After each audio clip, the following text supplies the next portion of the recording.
Hey folks, what's going on? How's everyone doing?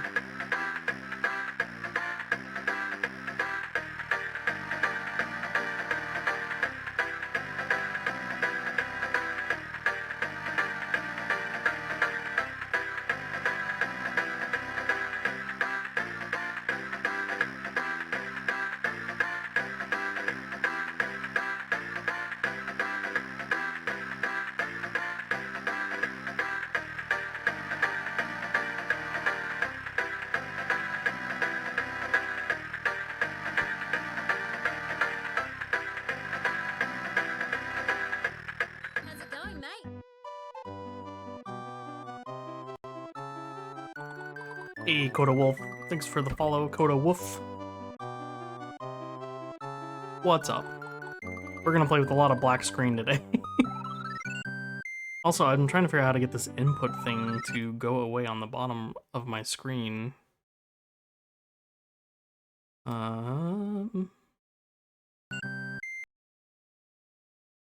Customize hotkeys, maybe. Ah,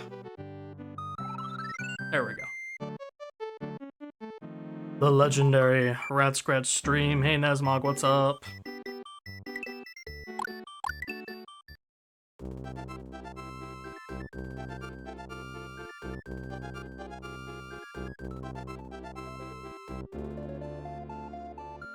He's gonna play a bunch of old shit. Should be fun. See how much I remember.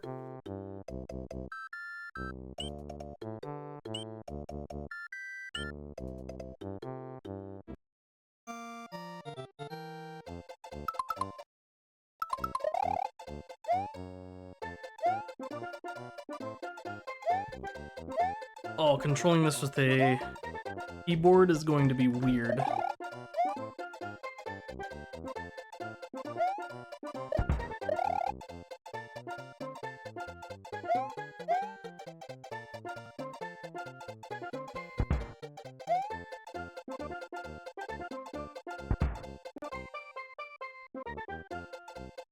Where'd my menu go?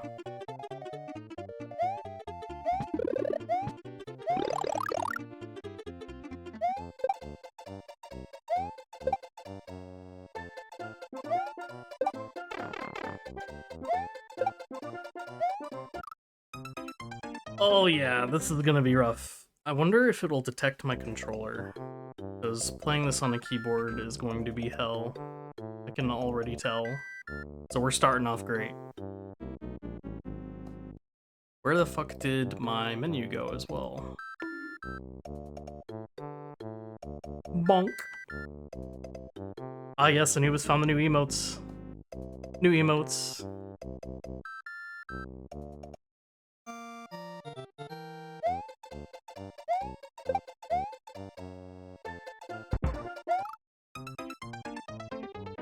Yeah. This is gonna be fun.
No.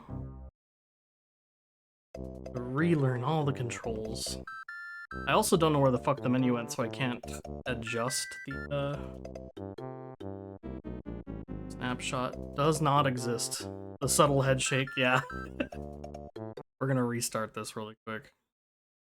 So I can edit the inputs.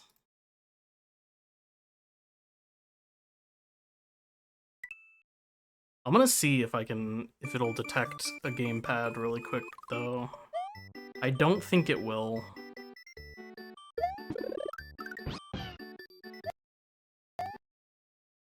My hotkey.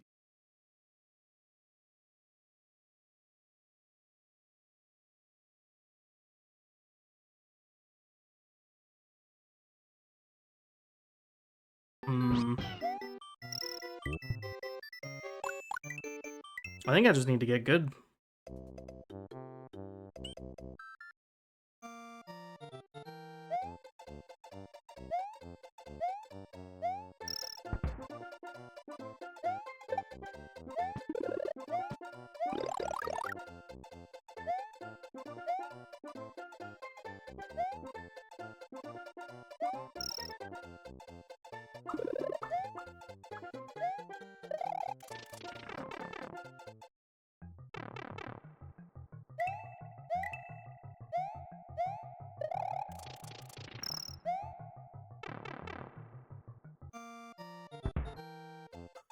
We'll see.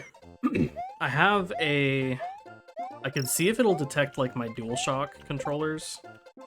Because a lot of emulators might. Because it's been used so often.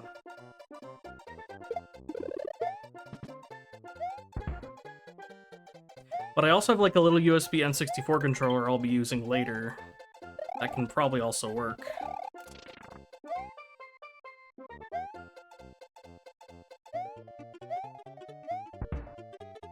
We'll just see how miserable this is.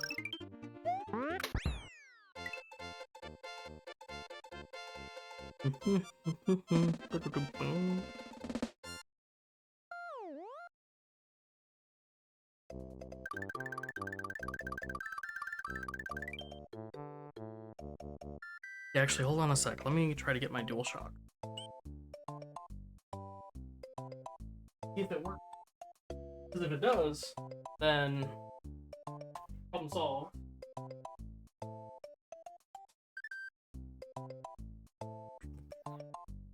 Ooh, it might. It might detect it. If so, huge.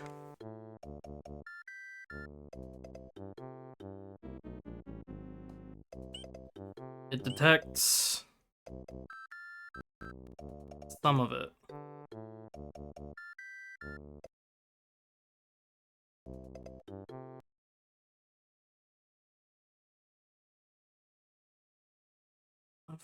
Ooh.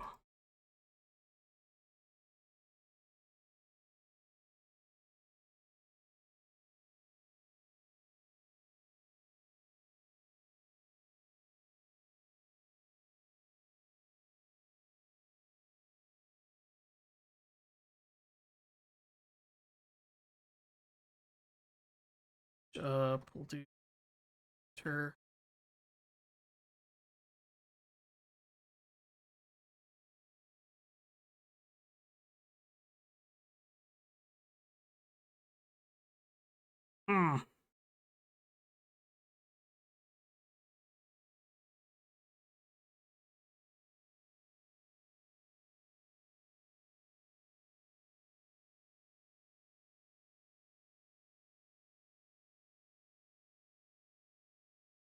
That's not gonna work.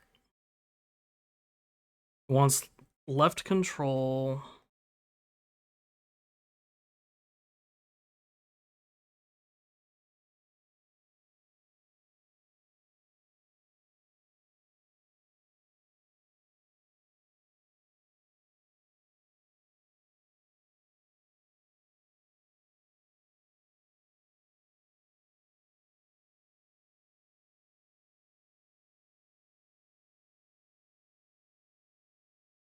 Oh shit. I'm messing everything up right now. There is now a keyboard screen. Okay. For fuck's sake. It doesn't need to be this difficult. Okay.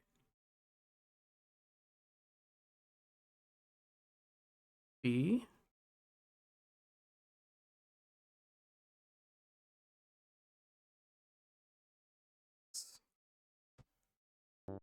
All right. I think we got it.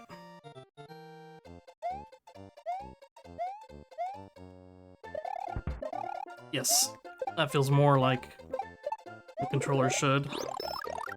Break out the fizzies! Hey, Anubis. Thank you for the resub for 10 months.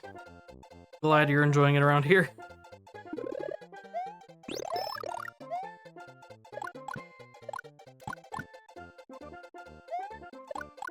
So you can already tell I can move so much better now. This feels so much better. We're gonna be schmoovin' now.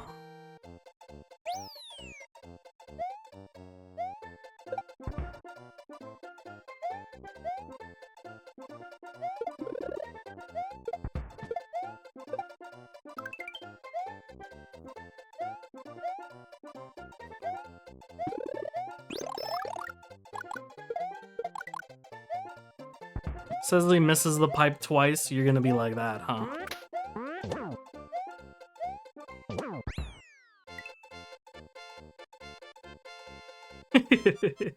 I mean, you're not wrong, I did miss the pipe twice. How have you been, Anubis? Hope you've been good.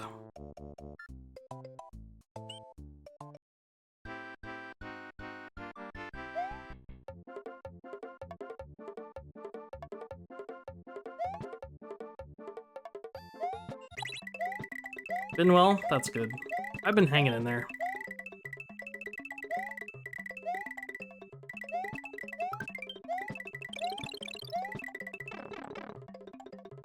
Long time no stream. I know this year's been really bad for me as far as streaming. I haven't done it as much as I really want to, or should have. And I feel terrible about it, honestly. I've had a lot of stress and a lot of stuff this whole year medically, and I've just been in a rough spot. So, I'm glad to be back.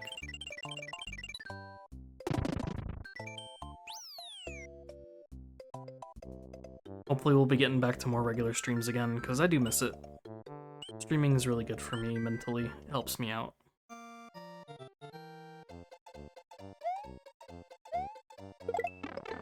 What? I don't know what just happened there. Alright. I think I released the shell and on the same frame threw a fireball, which turned the shell into nothing.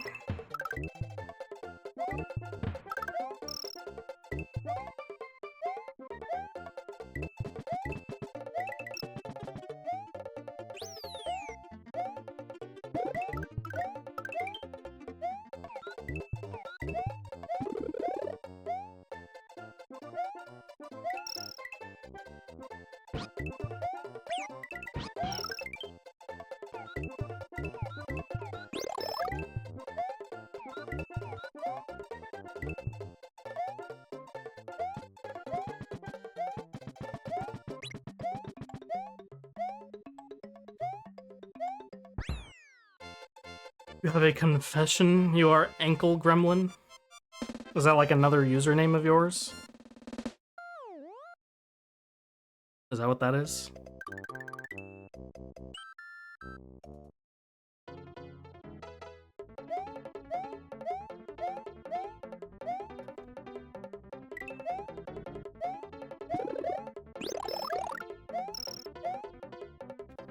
You want the You leave the comments on my YouTube sometimes. Oh.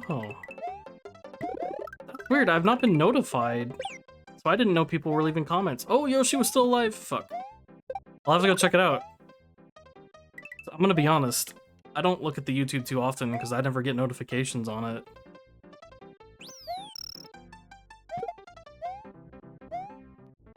I generally use it just as a place to dump my videos. That was very stupid of me. Oh my god.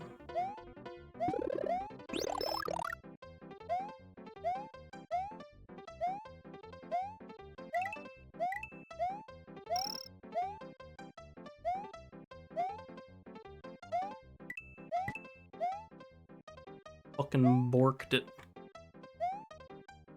Well, thank you. I'm glad someone's looking at the videos on my YouTube. Like I said, I'm mainly just using it as an archive because Twitch only saves my videos for so long. Now the question is, do you guys want me to full clear this, or do you want me to clear it as fast as possible? Well, not as fast as possible, but as fast as I know how. I don't know if I want to do the Star Road shit.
How's the volume? Is it not too loud? I hope it's not too loud.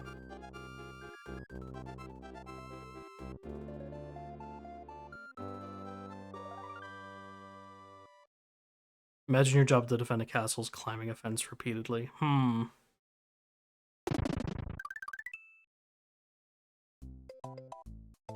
Sounds fine. Cool.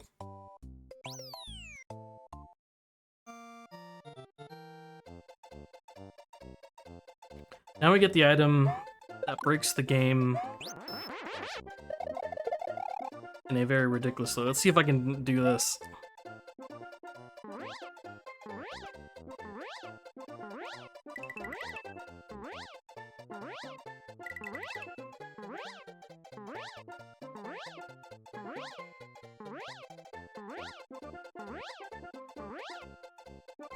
Oh no. Oh.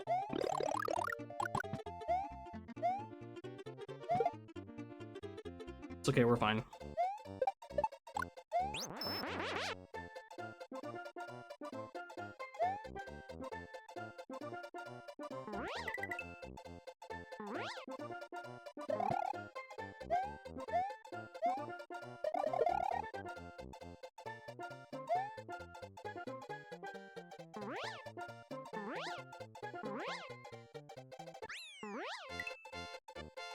We need the green palace before I can get that key.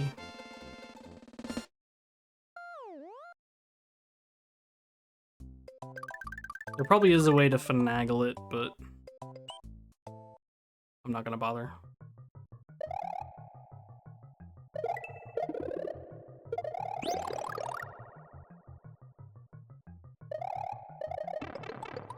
Bullshit.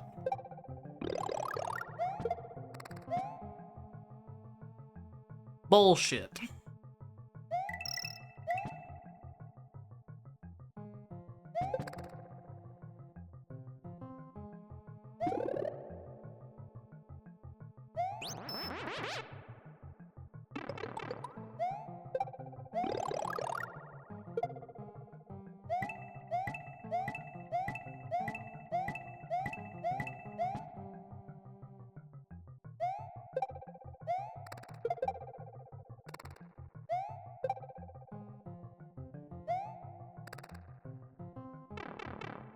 Oh.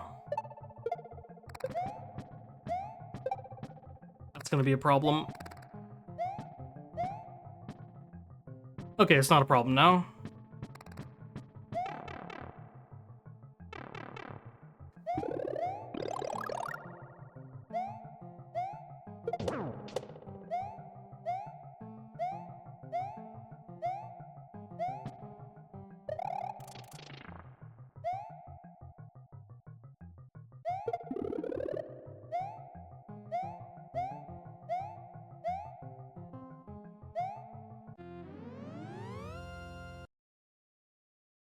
Oh, 1 second.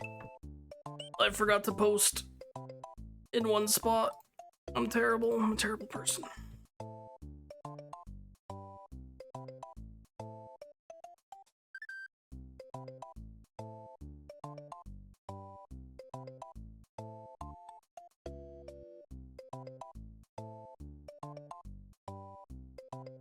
At least I promised I would post it. We're good now, though.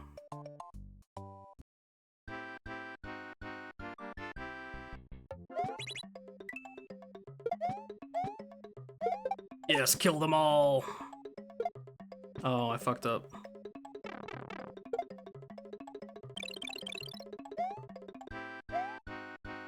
I fucked it up. Shooting for an absurd 32 hours of non-stop degeneracy? That's fucking right. It could be more. You can add time. Subs, donations. It's all that shit. I will go up to 48 hours.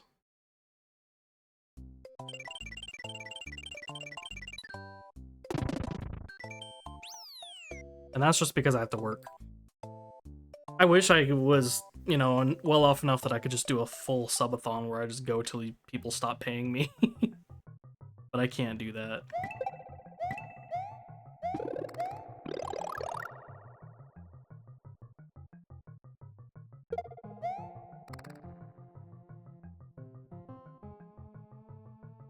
You guys get to chill with some awesome Super Nintendo. Oh, come on. Awesome Super Nintendo music. Did your sub add time? It should have, yes. If you notice it doesn't, let me know, but it should add time. It's set up to, at least.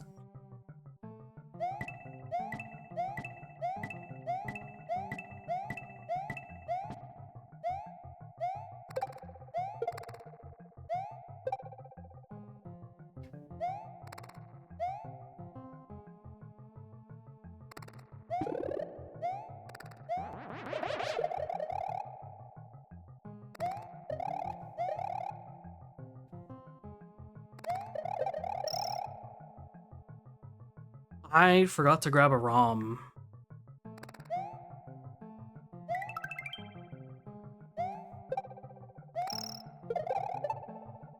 I will preface the stream with I own every single game I'm emulating tonight, so I'm not doing anything illegal.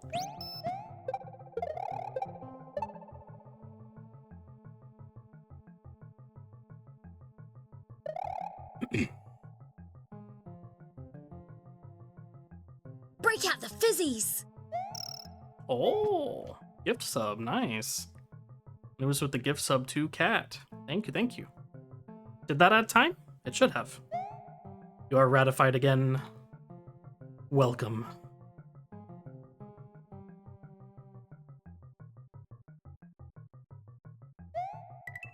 Yeah, please tell me if that adds time.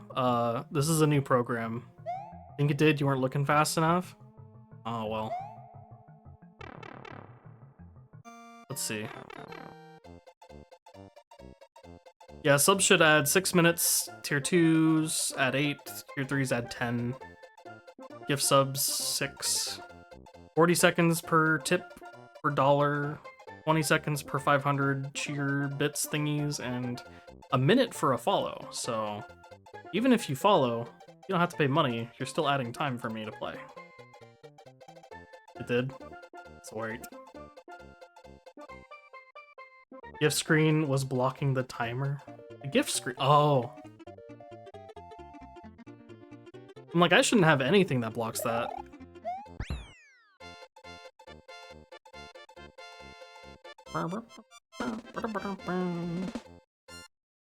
Yeah, I've been streaming for 35 minutes, and it's acting like only 15 has passed, I believe. I fucked it. I fucked it up again. Oh well.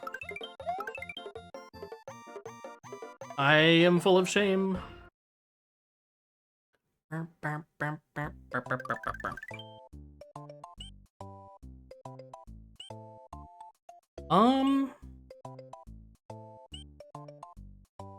do this real quick first.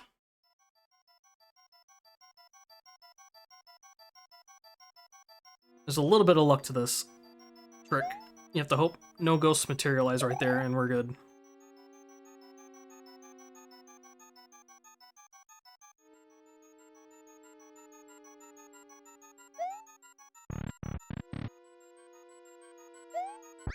What, Anubis? What's up? Oh. Did you see there's another redeem for that?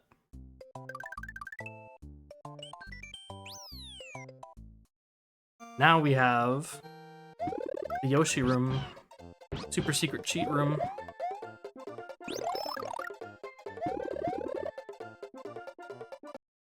You can come here and farm lives if you want.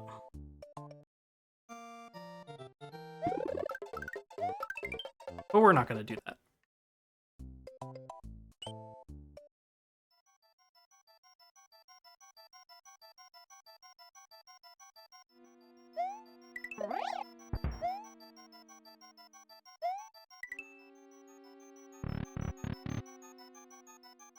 Let's see if I remember how to do this one.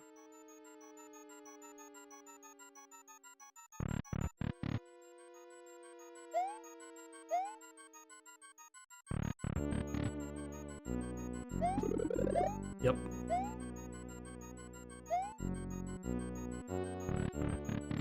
I'm so good at this game.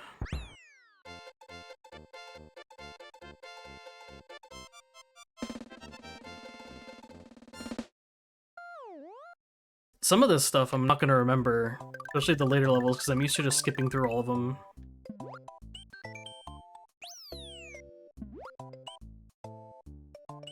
Now we can go get this.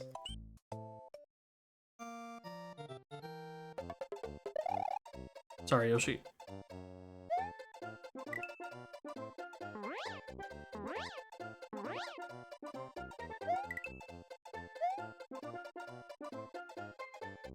Perfect background thing while you do the GW2 grind.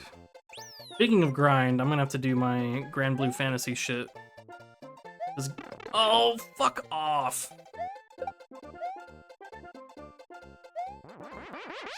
Because Guild War is starting here in like a few hours. So I'll have to do that while playing, which will be fun. Oh, fuck off.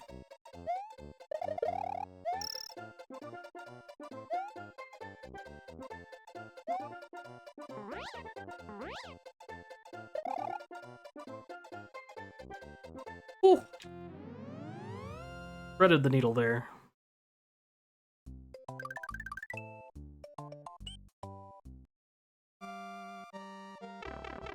Underwater levels, my beloved.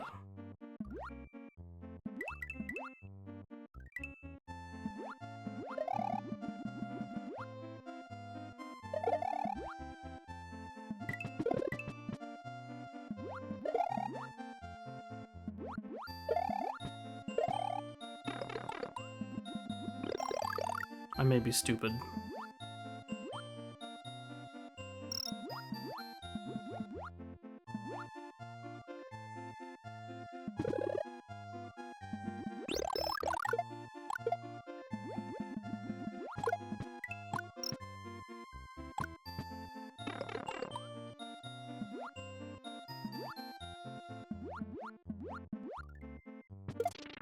Fuck.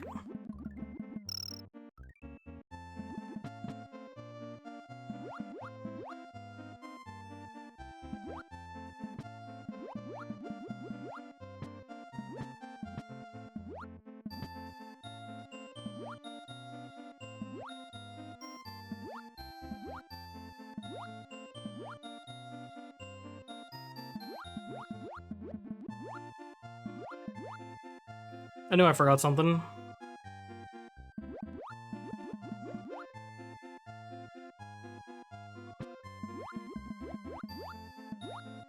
Fuck.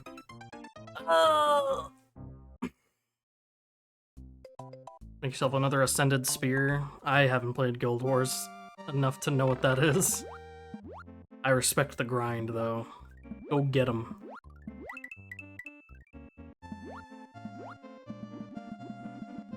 Underwater levels are already gonna suck, I can tell, because of the no diagonals thing. Since I can't do that. Oh, you bitch.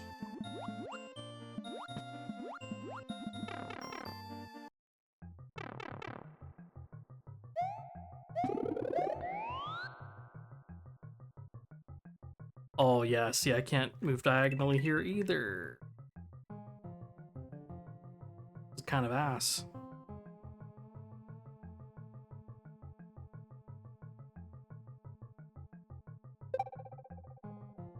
Actually, you know what? I am stupid. I have 8-bit DO controllers somewhere. Why aren't I using those? What the fuck? Why didn't I look for those? I have some actual Super Nintendo controllers just sitting around.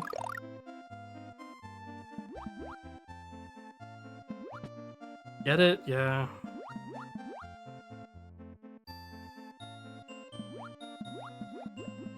I gotta remember where they are, actually. They're probably still in a box somewhere.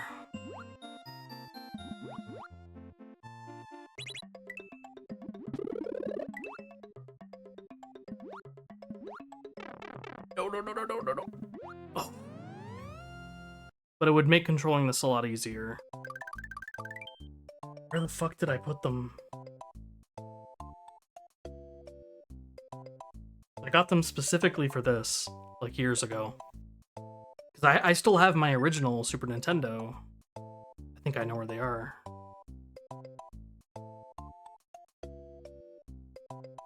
Hmm.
Door camping ghost, right? So fucking rude.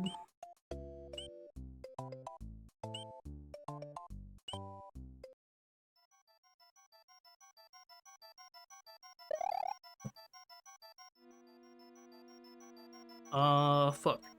No.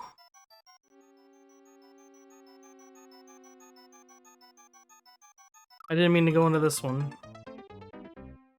And I don't have the button to actually quit. I'll pause the timer. I'm gonna go see if my controllers are in this little box in the corner of my room. And we'll go from there, so I will be right back. Timer. Pause. It's paused. Be right back.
Alright. So I found them. But getting them to work is the other question. And it doesn't really work well. So we're stuck with my DualSense for now.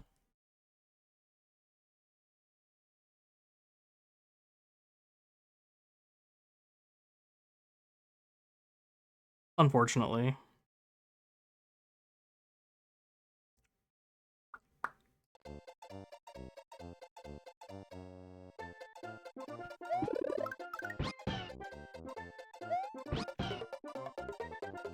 Anyway, back to it.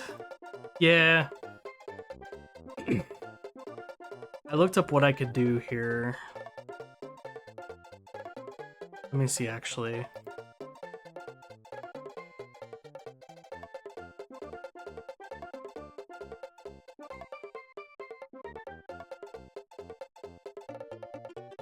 X input mode. What is X input mode? Could that be the answer?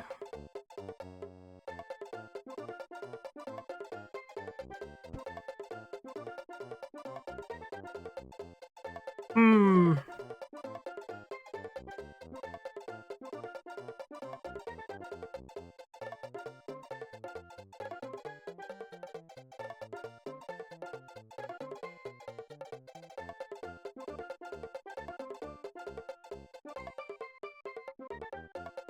We're just not gonna bother. I will just tough it out.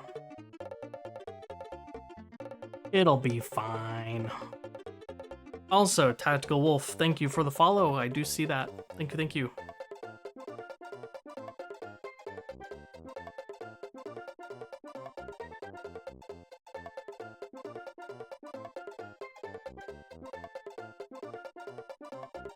Alright, let's get back to it. I should have waited.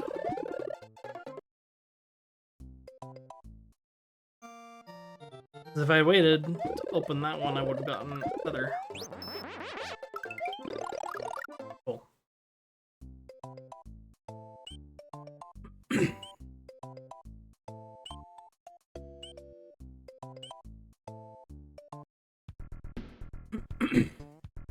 So this is a nice little skip. Kind of gives you a preview of the end level, Bowser's Castle.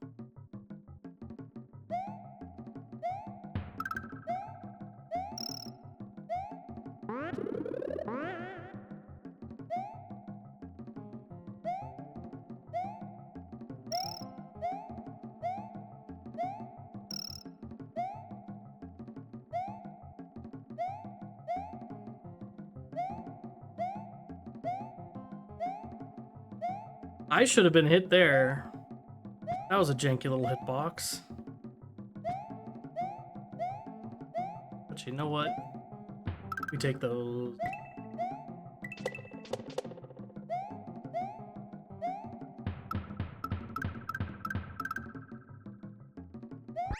Easy level.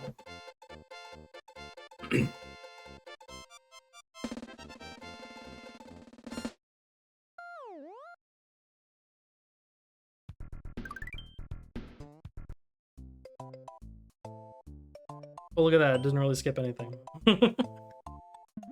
Just kind of does this. It's an alternate way to skip that ghost house if you want to, but like, I don't know why you would want to, since that ghost house blocks the secret area.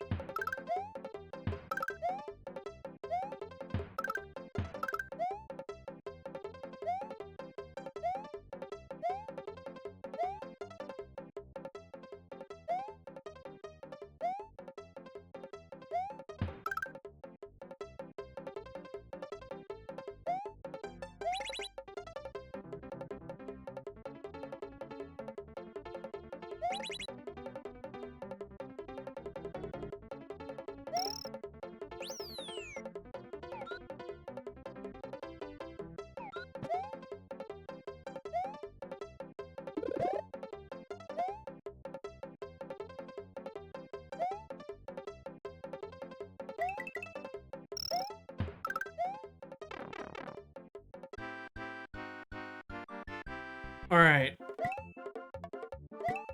Yeah, nice. Nope. Nope. Nope. Fuck. We suck. Absolute dog water at this game. But we got a 30.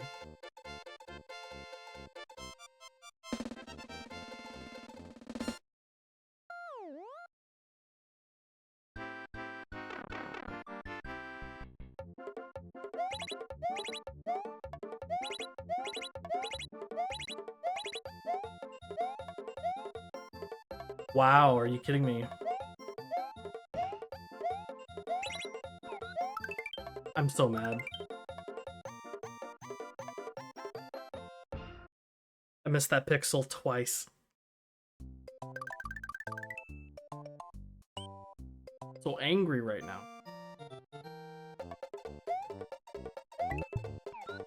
Nope.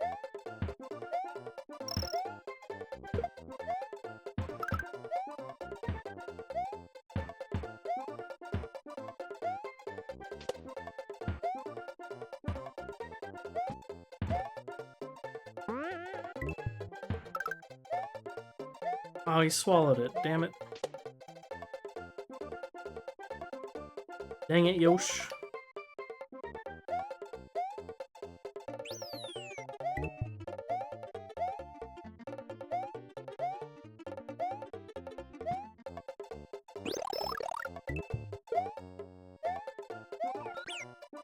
Yoshi, no! Oh.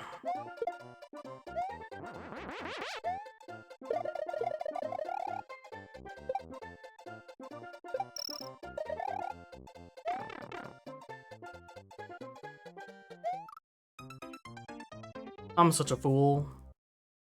See ya, Anubis. See you later, when you return.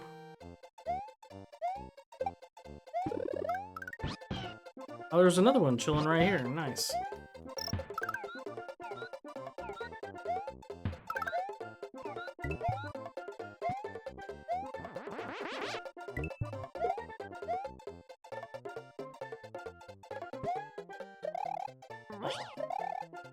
I fucked that jump up.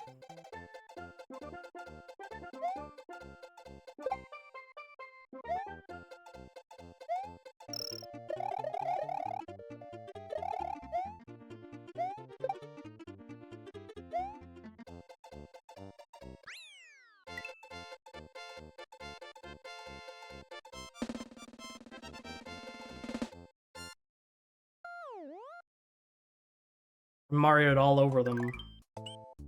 That's right.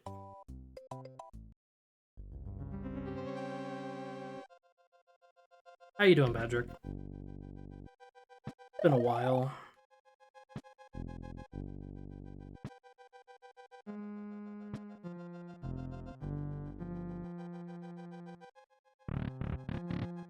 Little leapy? Yeah. I'm so bad at this game. I was EP before I started the stream, and I'm about to sit through at least 32 hours of this. We'll see if I get a lot more. Ugh, like Shiab already yawning, so we'll see how this goes.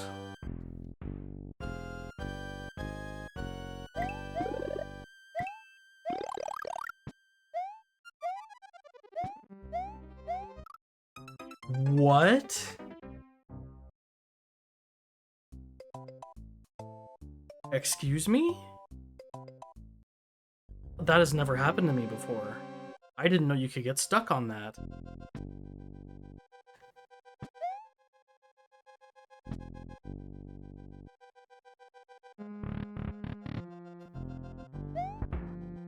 That was insane.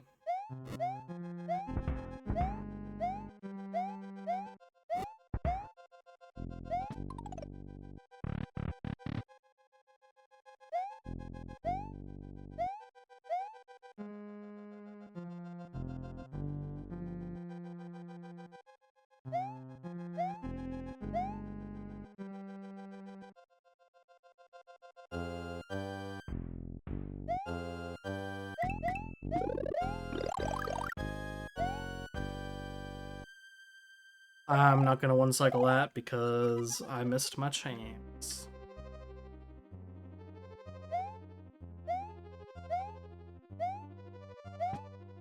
No.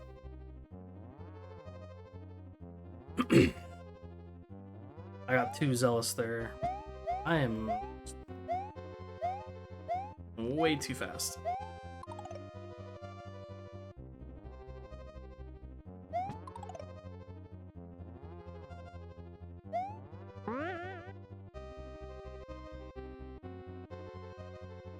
The coins are a trap. Don't go for the coins.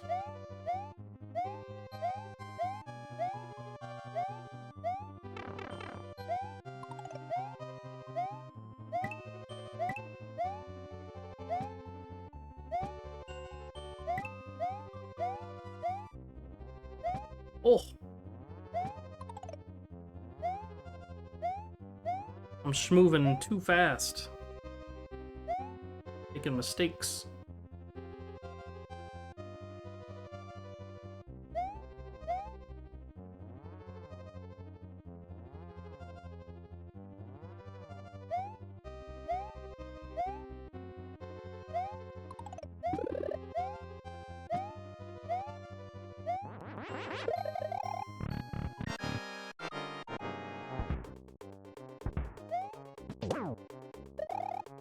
That was kind of janky.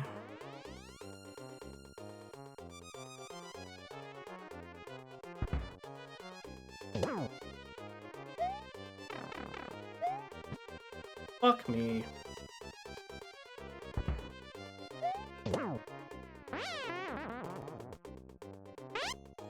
What?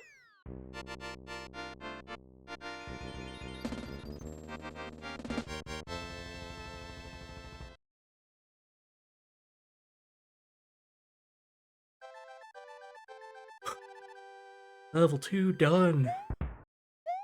Who fucking kicks it down?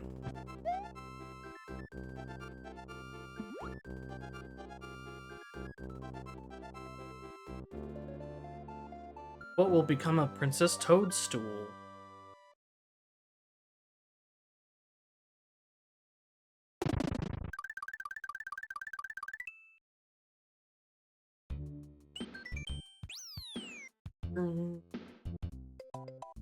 That baseline, stanky bass.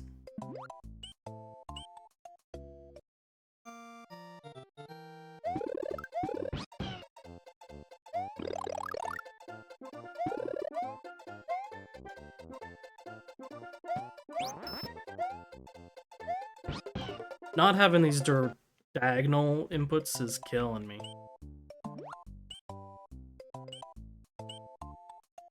Oh fuck, like I wonder how that's gonna screw me over on Gradius.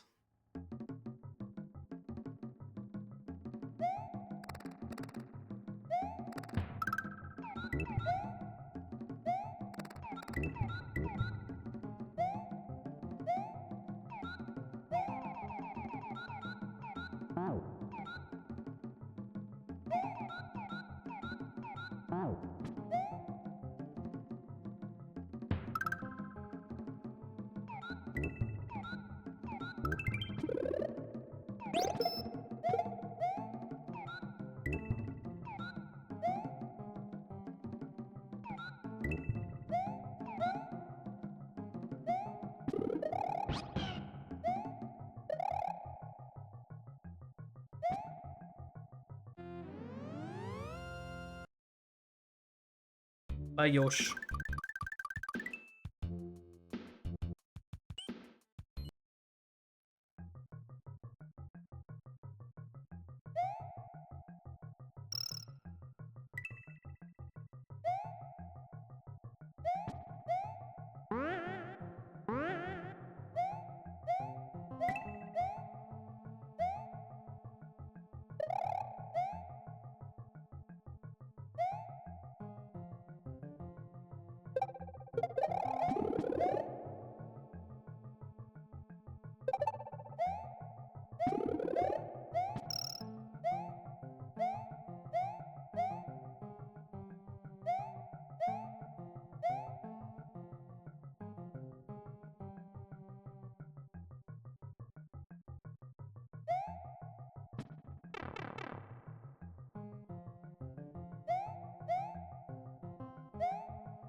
The secret ending. I think this goes to Star Road. Yep.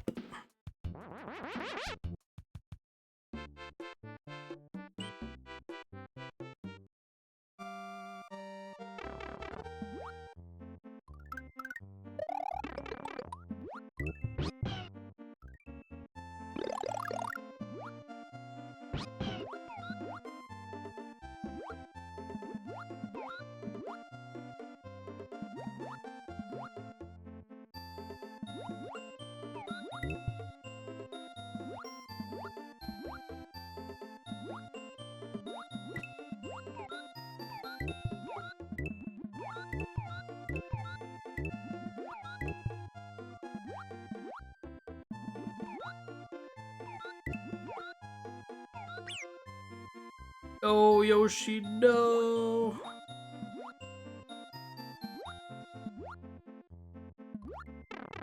It's over, chat.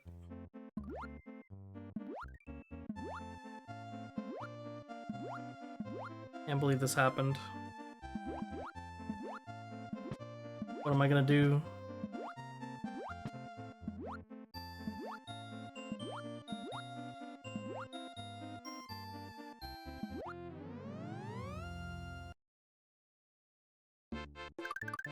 Still remember where all these are. Where does this go? Oh yeah, you just kinda are stuck here when you get that one. You can't go anywhere with it. Star World 3.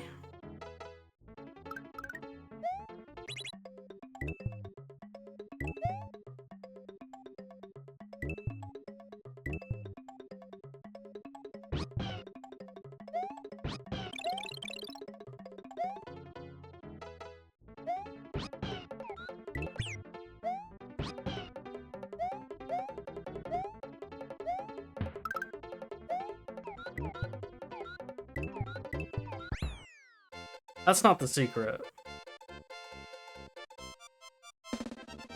I need to kill the Lakitu without Yoshi. If I remember correctly, and then sail up. Yep. That's what I thought.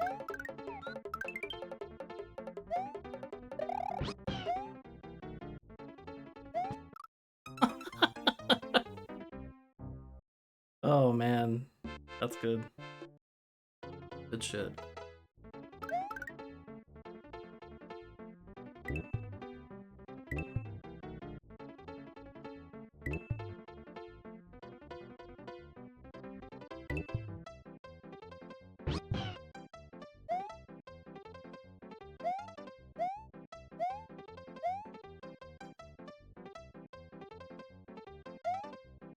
You can only have 2 on the screen at one time? You're kidding me right now. Kidding me.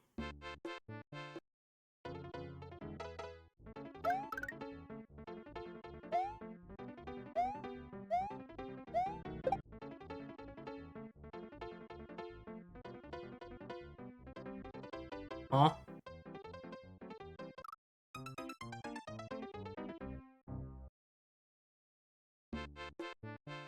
What's the...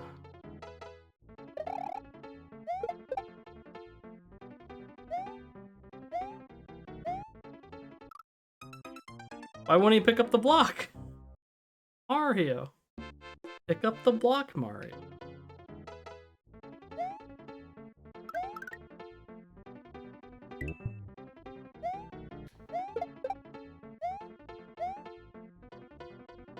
Oh, fuck me. Oh. Oh, hell yeah. We did it.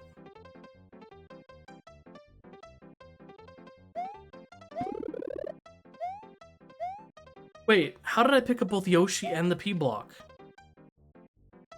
What? That shouldn't be possible.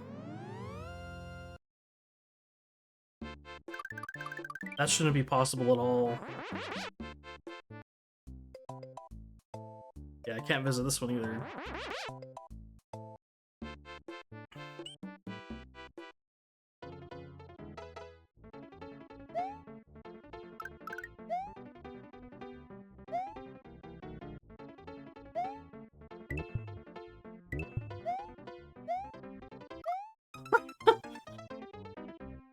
Oops.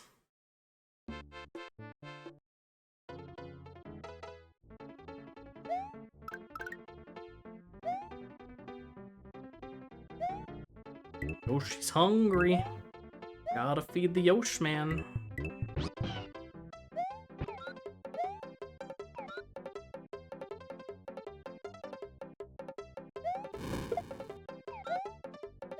Oh, I almost didn't make that jump and I would have been very mad at myself. Alright, what's the secret for this stage? I need to remember.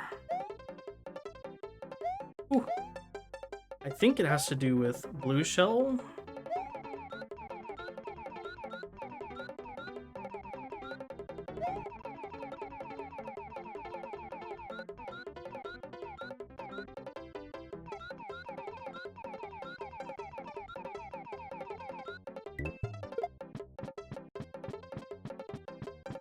Absolutely does.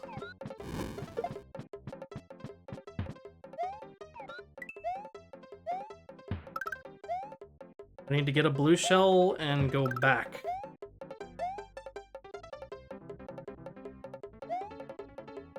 I can't fucking do it. Or I just wait till I get the other block unlocked and then do that way. That might be the better bet. Yeah. That's probably the better bet.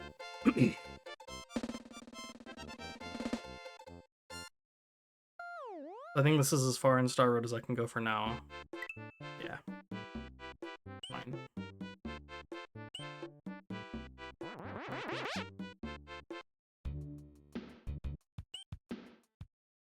Vanilla Secret 1. Come on, Yoshi.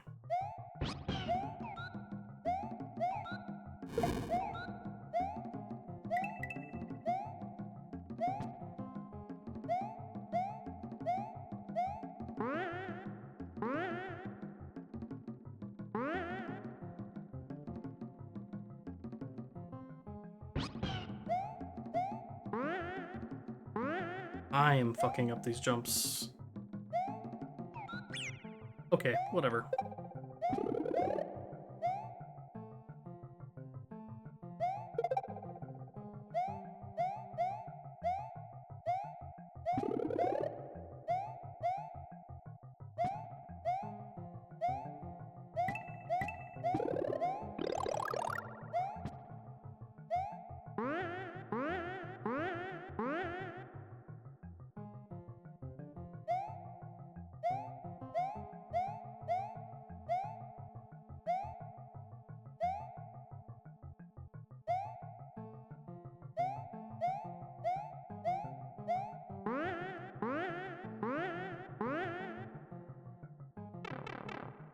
I don't think I need this spring for anything.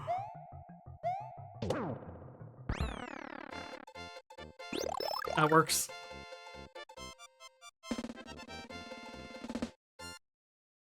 Free power up. Take that.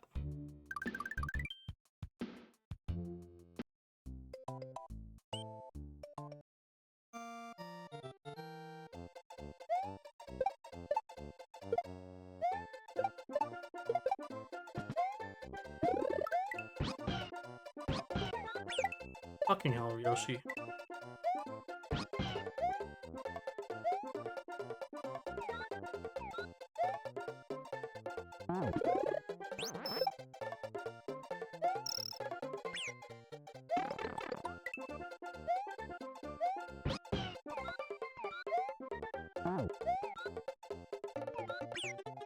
You're kidding me right now.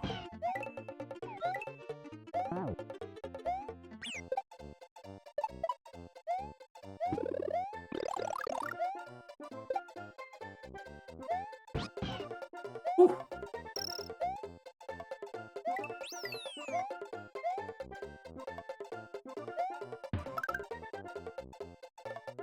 Oh, bob-ombs. Oh no.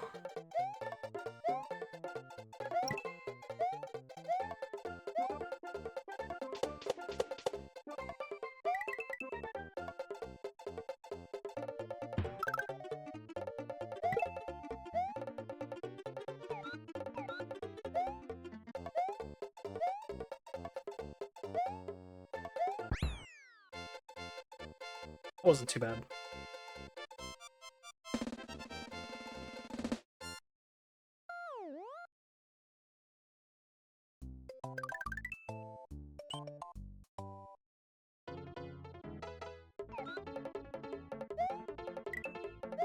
Oh yeah, dolphin level.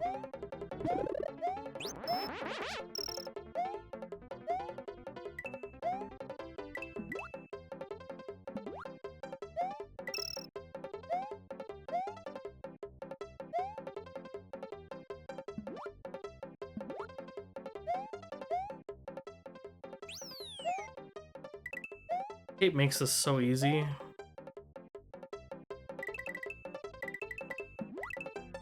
I'm outpacing the dolphins that are supposed to carry me through this area.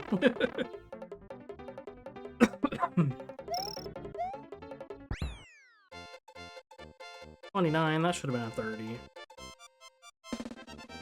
Oh well.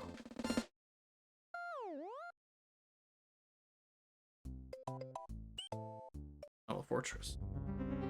We'll fight Reznor. Oh, it's all water.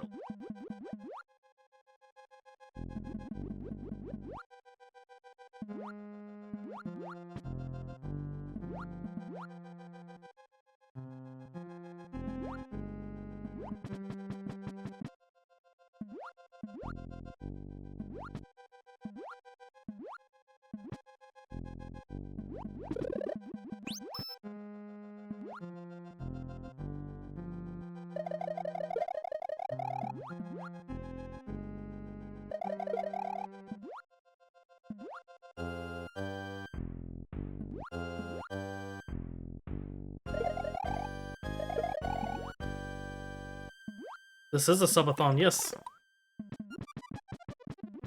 Hurry! Oh, that was close. Are you just not realizing this, Nez? Should be in the title, is it? Title should be updated. Break out the fizzies! I'm adding my time Nesmog gears. Thank you, Nazmog. 28 months. Jesus. That's a lot of time.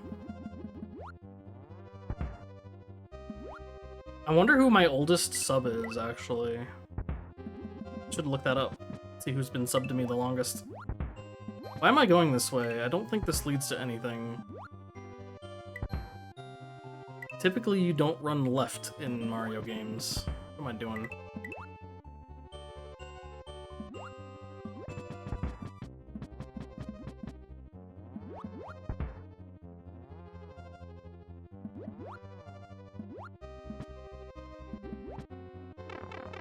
Fuck me. Good thing there is power up right here. We're gonna need a Reznor.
So I'm excited to play that.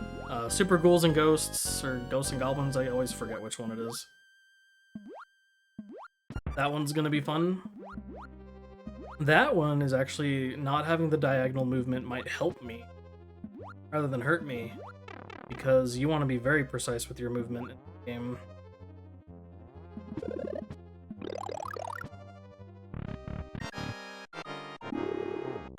Kill as many of these dudes as possible right now.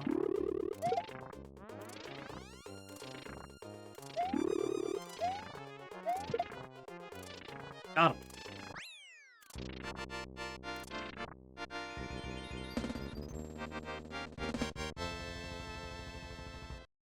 We did it, chat.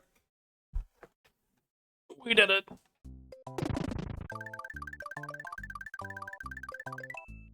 We built the bridge. The butter bridge. Oh, it's an auto-scroller. Oh no! The bane of all speedrunners.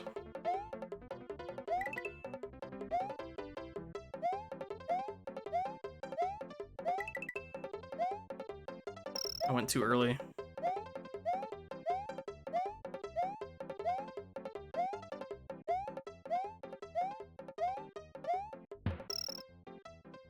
Not high enough. Fuck me. Uh-oh.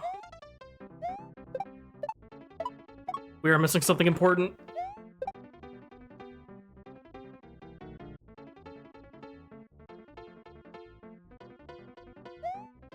This might be bad.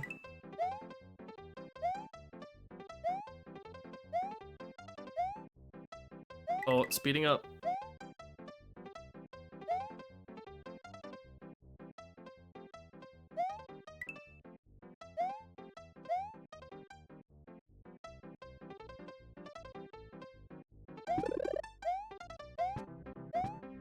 Why would it go that direction? Why would it go that direction?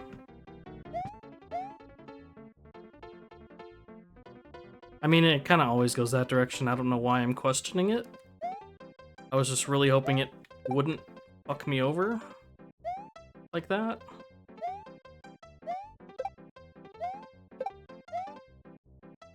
Whew. We made it somehow.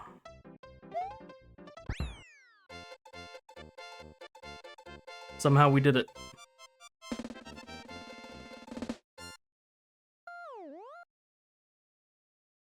Bonus game.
Hello, bestie, what's up? Welcome, welcome. That was a very risky jump, holy shit. But we survived, we lived. Alright, Ludwig, what are we doing?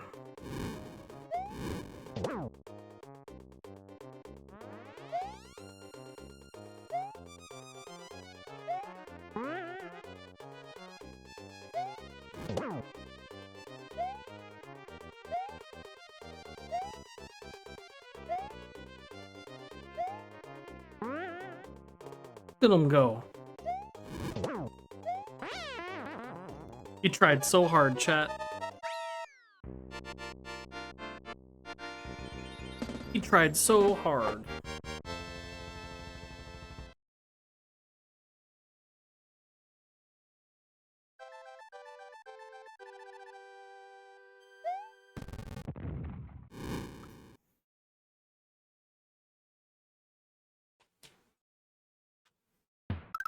Oh.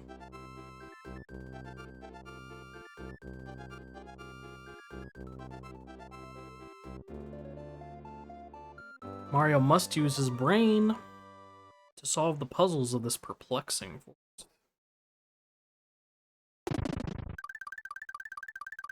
Now, question, do I want to go back and finish those other levels?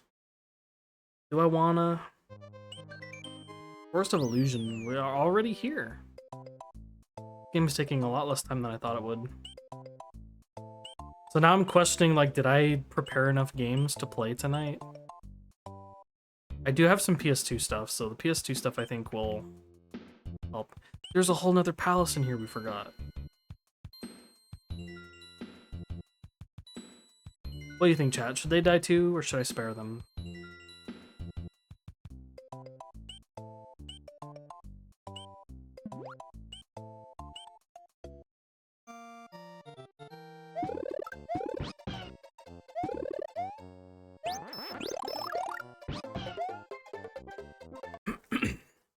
Save or kill? What should we do?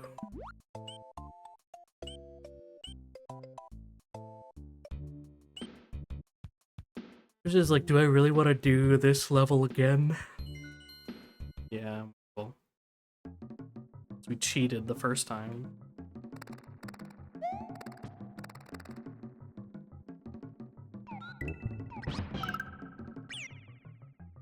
No!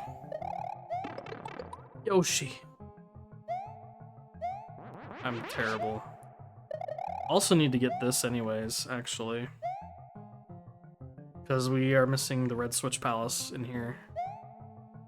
And we are going to want that. It's very important.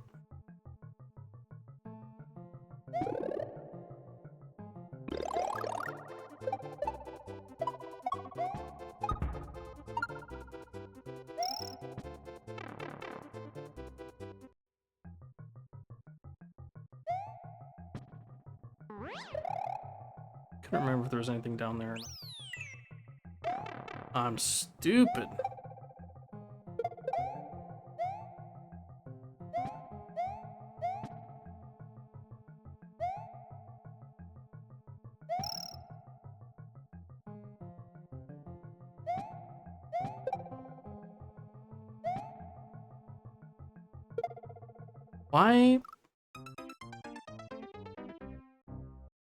Why won't he kick the block? But he'll kick the shell.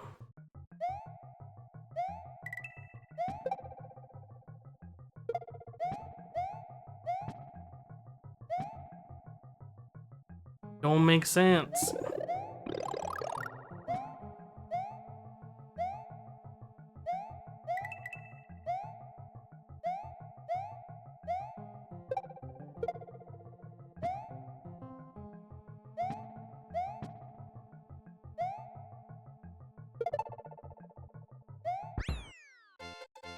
Why does he not kick the block?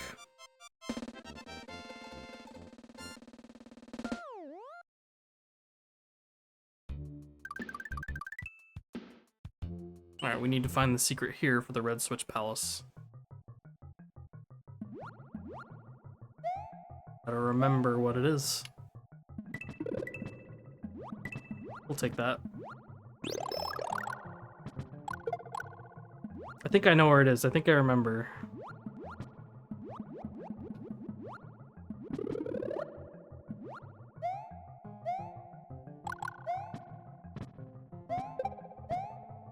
Yeah, it's in there. So I gotta loop back around with the proper equipment ready to go.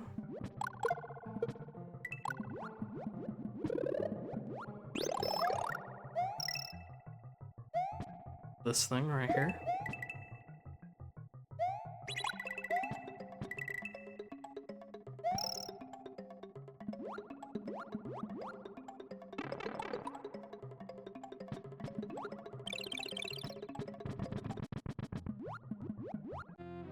Fuck it. We'll just take that as a victory. Red Switch Palace.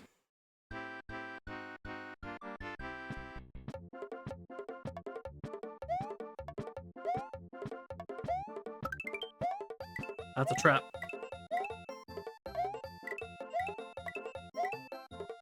You're supposed to grab that with Yoshi before he hops into it, but we don't have Yoshi.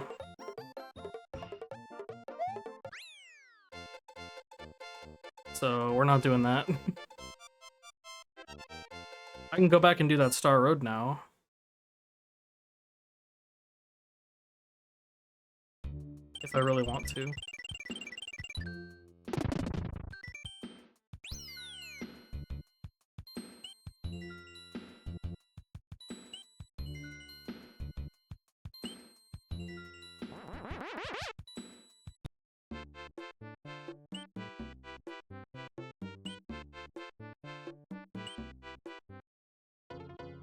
Oh, was it? That was the other platformer. I have Wario Land. Wario Land's all set up for later. I almost made the same exact mistake I did last time.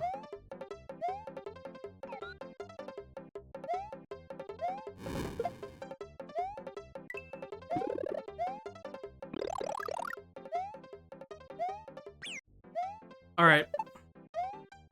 Bye, Yoshi.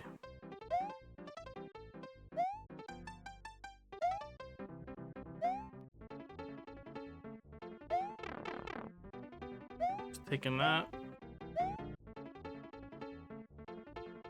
And just falling to my death, apparently. I'm pretty sure I pressed jump. Oh well.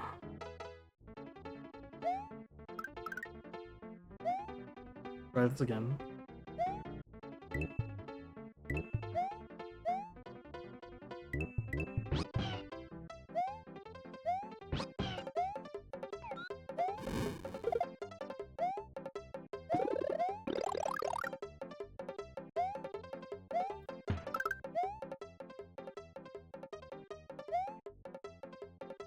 I've got Yoshi's Island as well.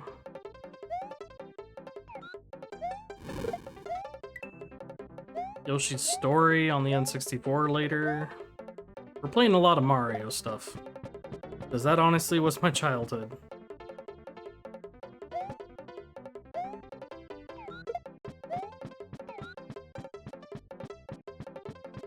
I don't think this works. I think he spits it as fire.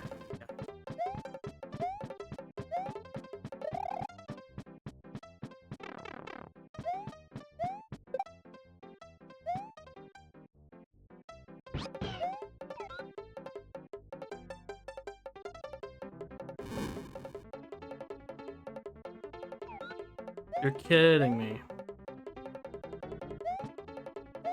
Okay.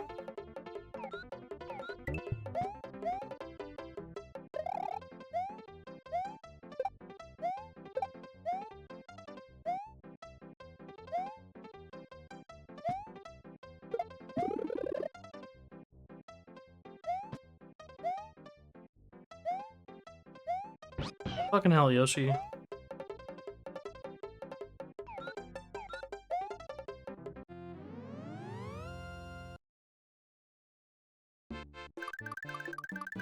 Yay! Oh yeah, now we can just beat the game. I can just go beat him right now. I forgot that that's the secret route to the end of the game.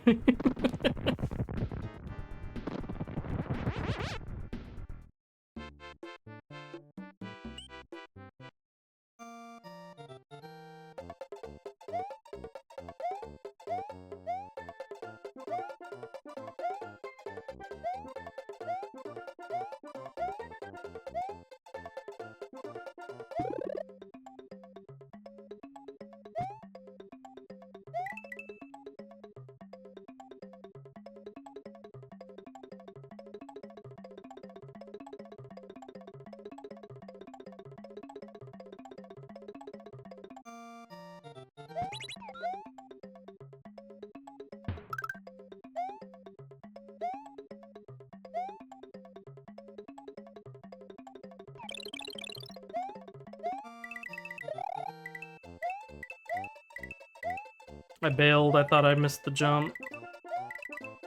What is this for then?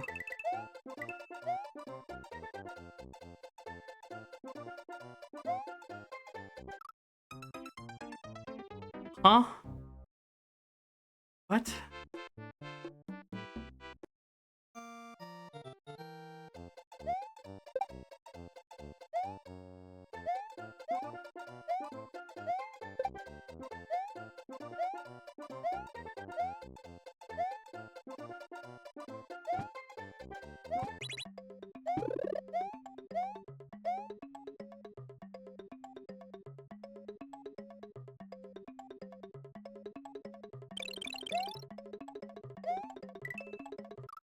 I don't know what I expected. Not sure what I expected to happen.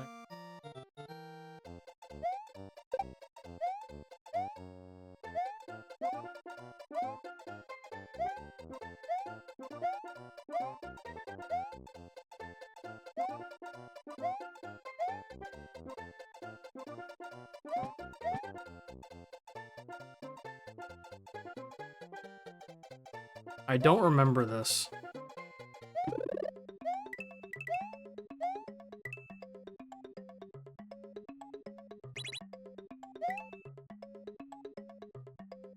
Hold up.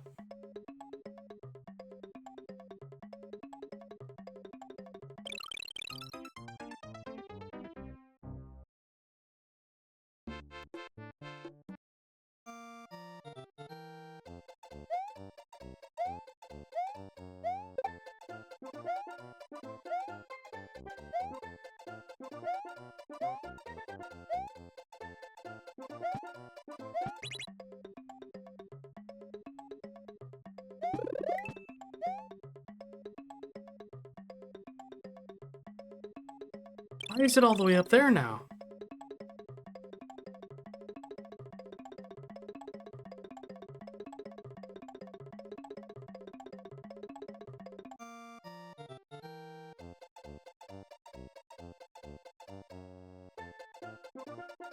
I know what to do.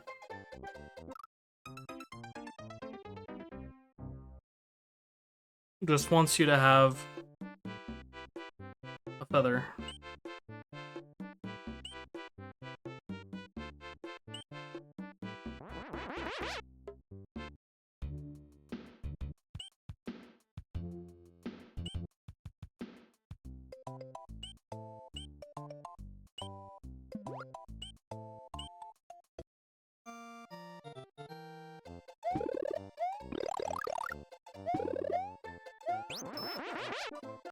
Yeah, it wants you to have a feather.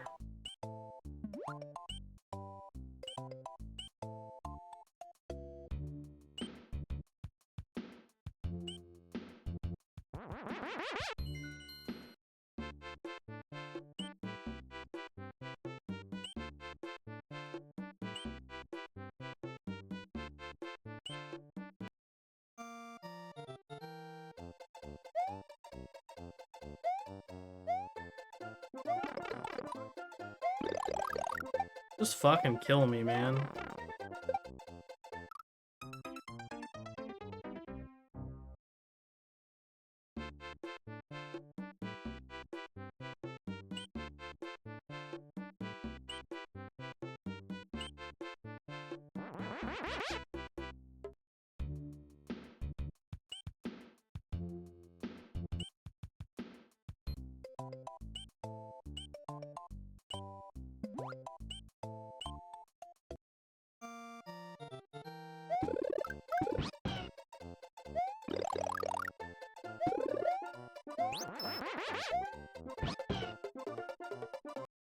Extra insurance, I'll just lose Yoshi if I have to.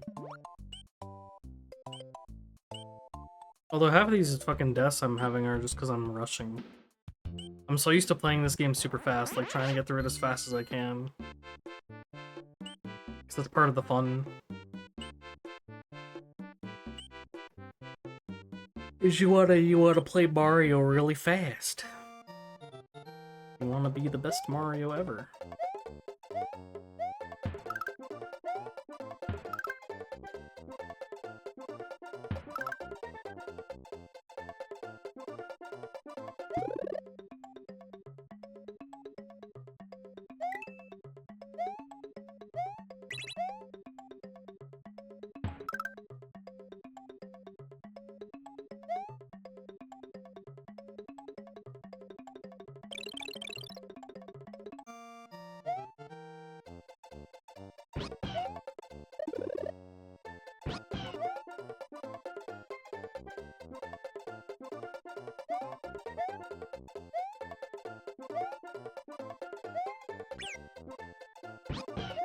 Oh.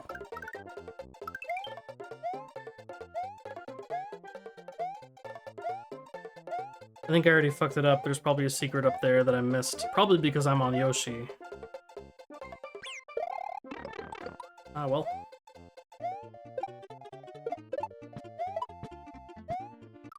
Fucking hell.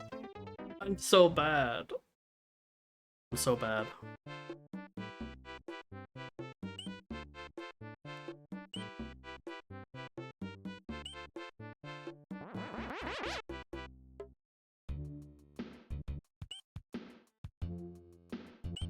I don't remember if there's an easier feather to get than just going back here.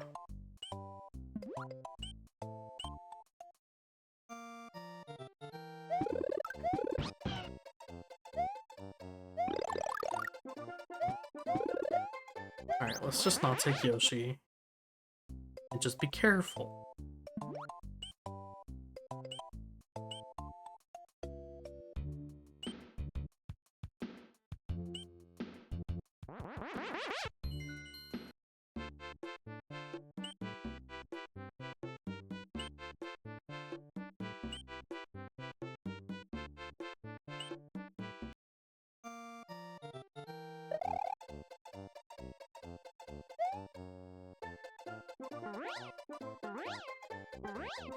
Look at that, I don't even need it.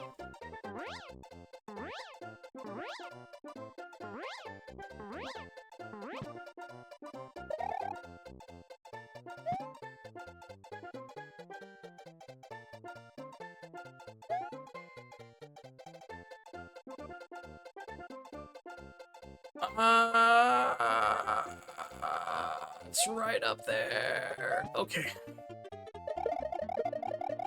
I can still get it.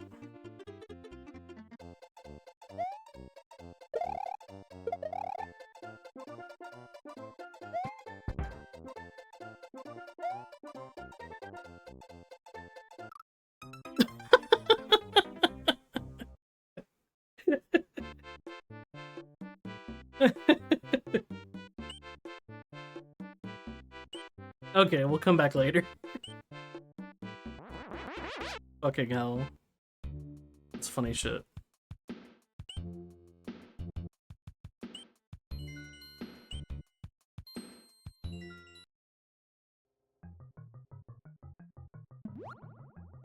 Ugh. That fish wanted to kill me.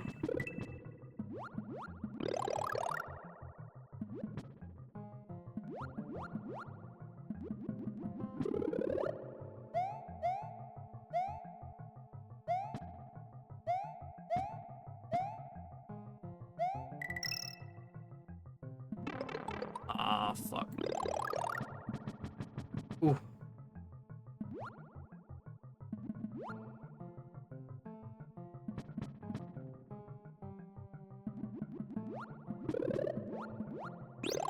I don't really want this, but we'll take it. Okay, buddy.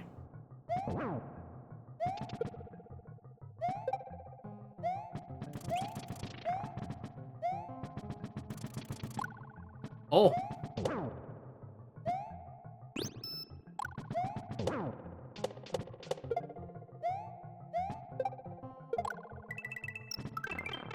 Fuck.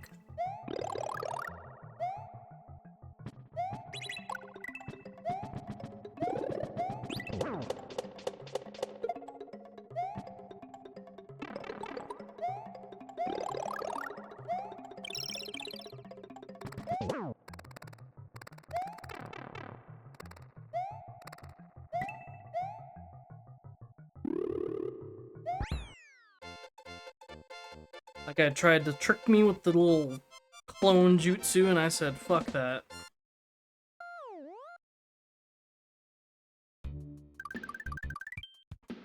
Ghost house time.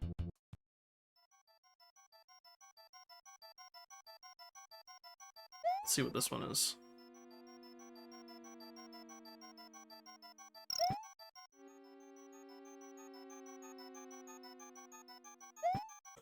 Ugh, I kind of want that, but at the same time, I don't care. We're just gonna keep going. Oh, it's a big boo. Little big boo.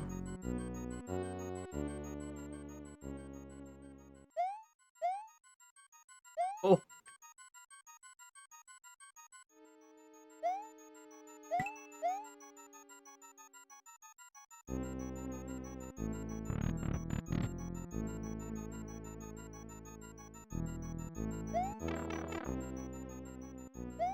Forgot about the little bubble things.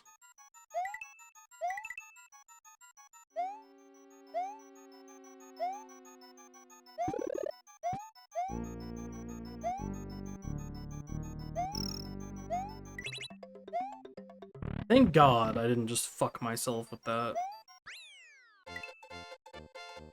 Oh, because if I had missed that, I would have to go back and do the whole thing again, because that's what that other door sends you. Just sends you right back to the start.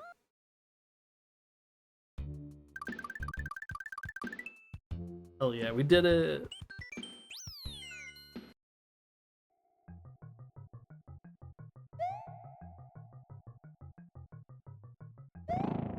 I loved this guy as a kid. His name's Blarg.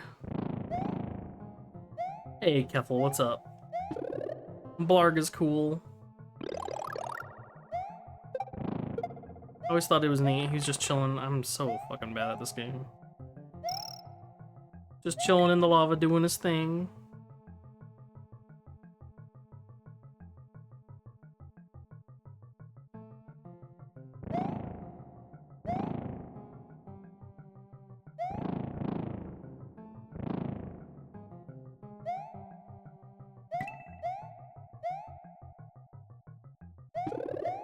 Well, thank you, Keffel. I hope you have a good day. I will definitely be around later if you want to hop back in.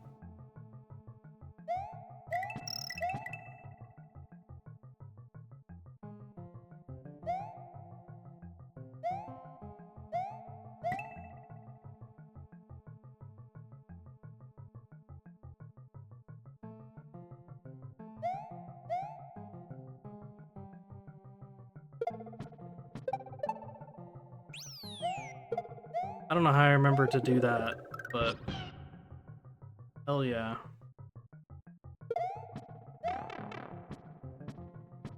And then I fucking borked it. Oh, I'm just not gonna tempt fate and get the hell away from that. Not worth it. Blarg.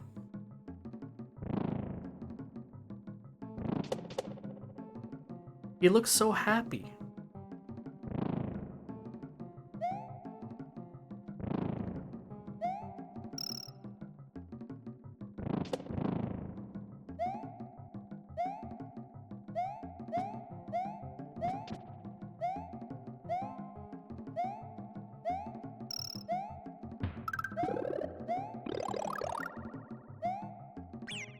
Okay, bye, Yoshi.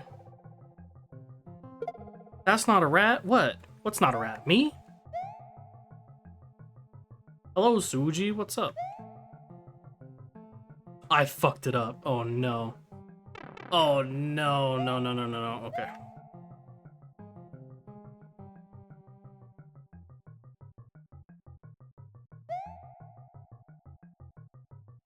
I fucked it up. I fucked it up. Got the 30, though.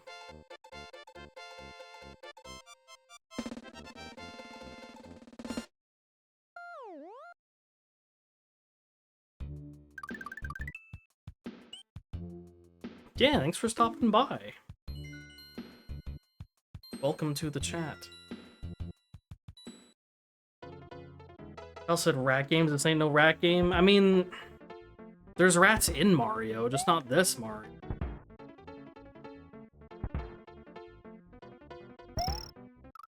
I'm so dumb. Look, I'm gonna play Ninja Turtles later, and that has Splinter in it, so I will fulfill my promise of a rat game that way.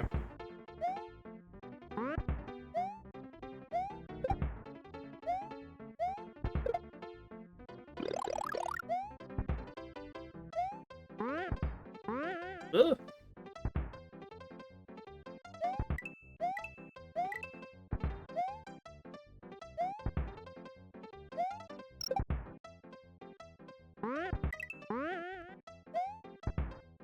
This level's stressful.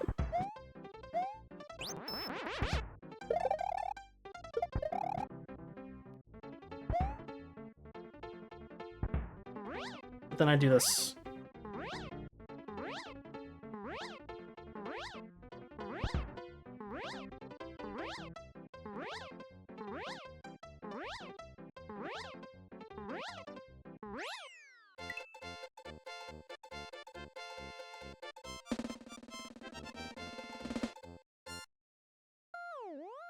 Oh, it's almost Grand Blue time.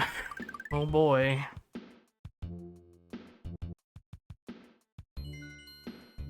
That'll be fun.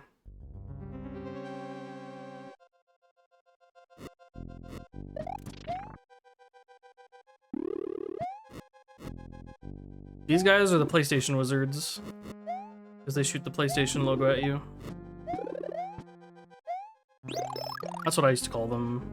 Apparently that's actually the nickname for them. Some people do, so... Works out. I am so dumb.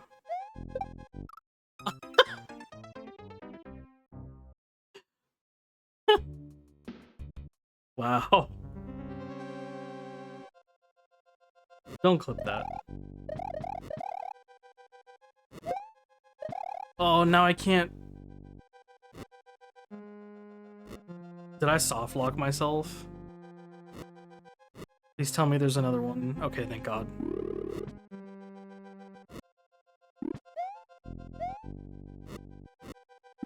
Don't clip that. You have to ask... Oh! He outplayed me.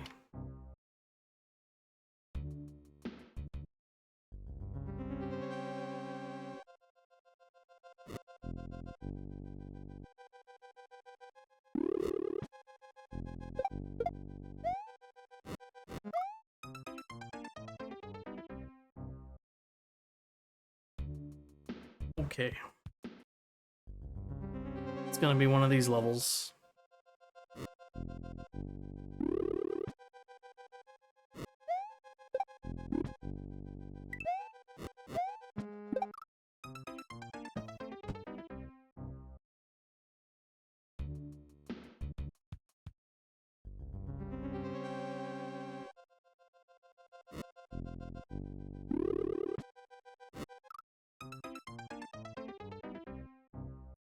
Like a stream. Yeah. Have a good stream, Suji. Thanks for stopping by. It was good to see you. I will most likely be here when you're done. Unless you plan to stream for 30 hours.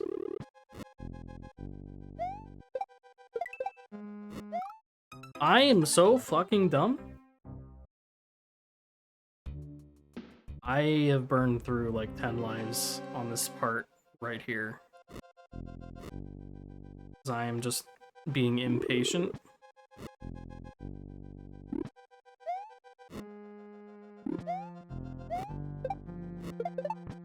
There.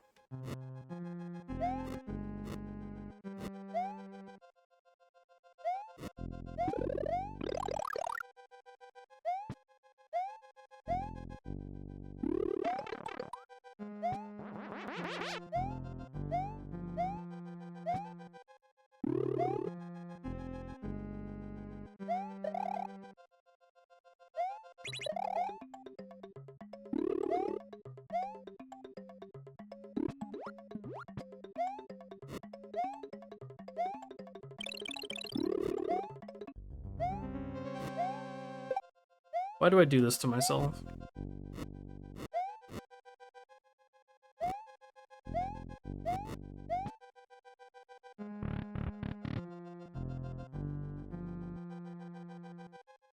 Why?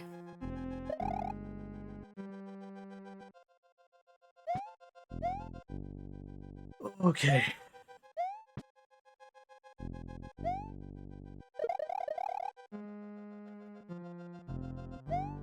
I don't even know what I missed in there. I don't think there's a secret in any of these castles like that. So I'm not even sure what I was trying to accomplish. Probably just a shortcut to the end. Fine, we'll damage boost through that.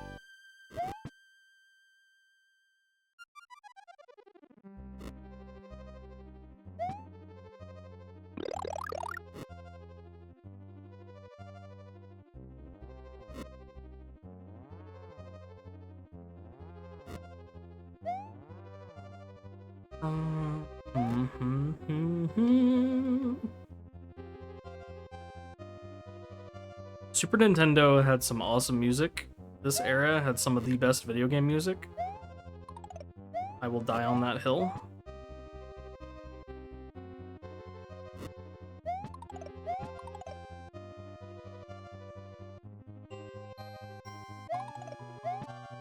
That double kill. Mom, get the camera. Alright, who's this? Wendy? No, this isn't Wendy. It's Cindy? Whatever her fucking name is. No.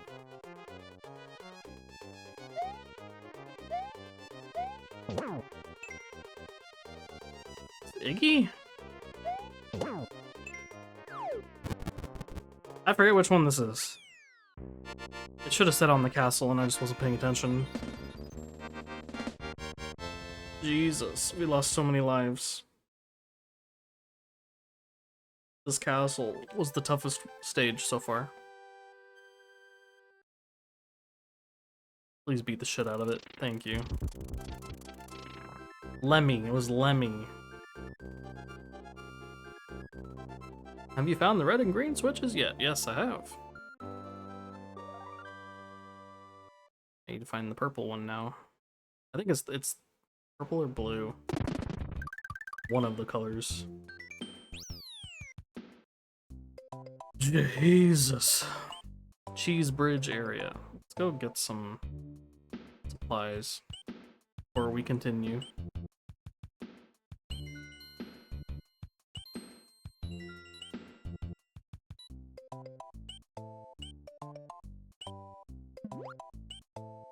Two hours in, I've gotten pretty far, I'd say.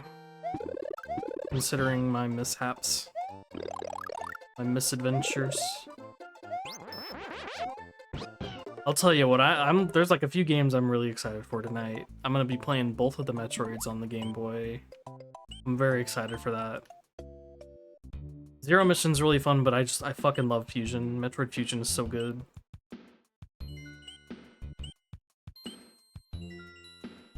And I actually have a game that I really love, but I never got a chance to finish, and still haven't finished it. So I'm really excited to play that. And we will actually beat it tonight, too. Which will be part of the fun.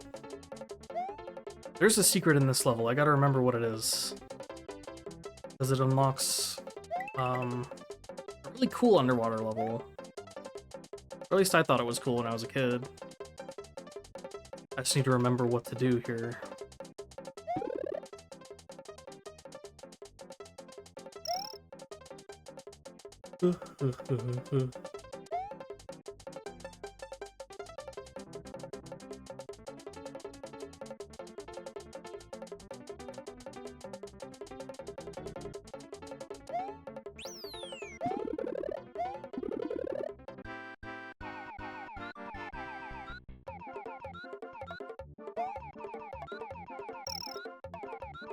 Is this the secret, actually?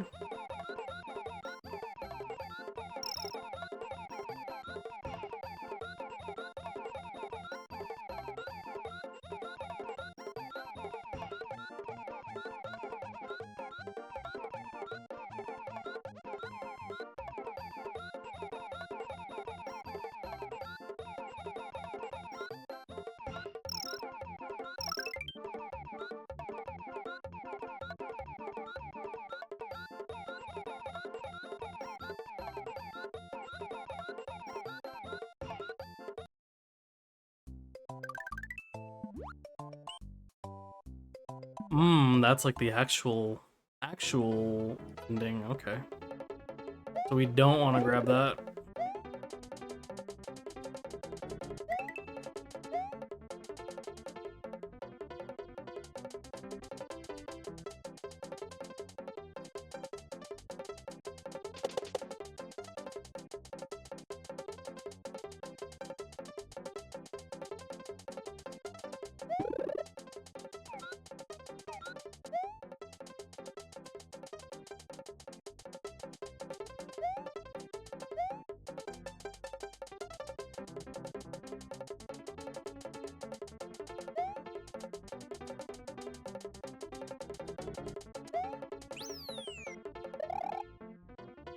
Alright, Yoshi, we gotta go.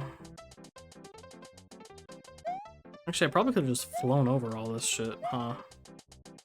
That's fine.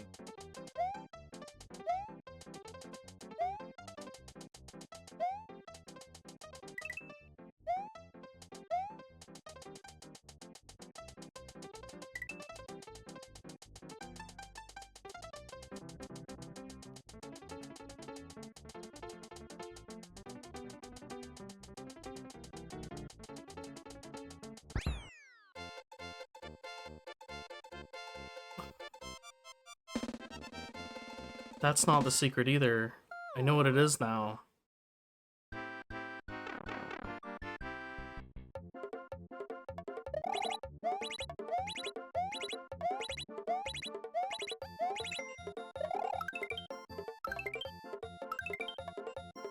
Okay. I remember. Yeah, because that just doesn't do anything. You have to go under the goalpost, because if you go above it, it counts as clearing, if I remember correctly. Let's test it out. Just fly through the whole stage. See what happens.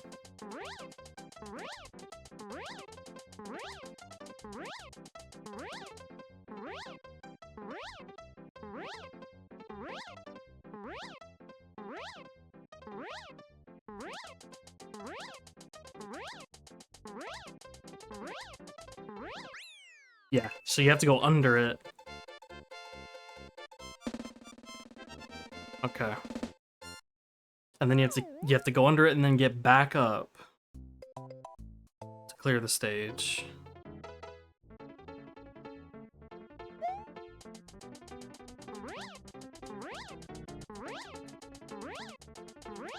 See if I can do this.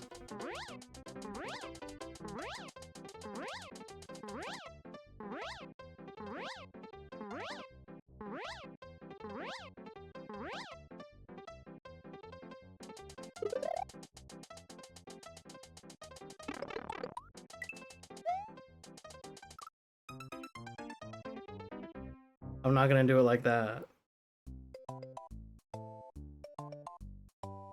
You're supposed to do this again.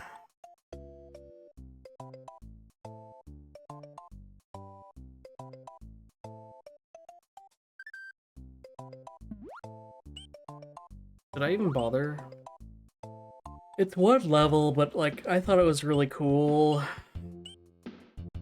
Plus, it's a Star Road link.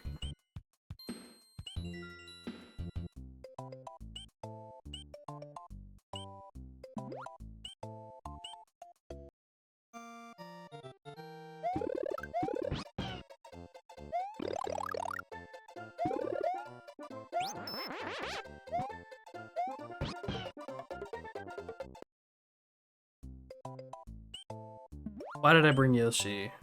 Yoshi.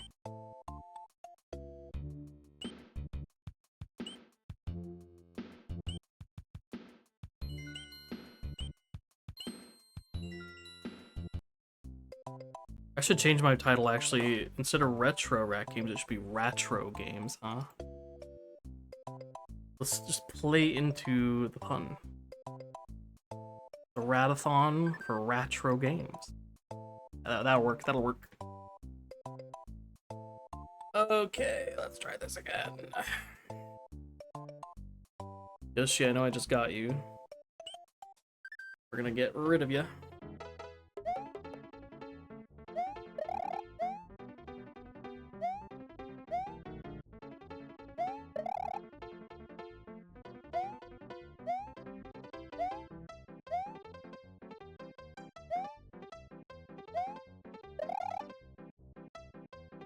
Sorry, I was testing to see if maybe the joystick would allow me to do diagonals. I don't know if it does or not. Inconclusive.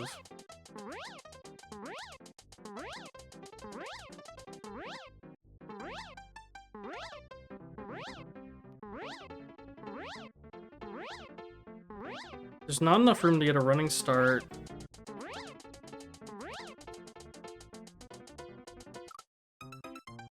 Oh my god.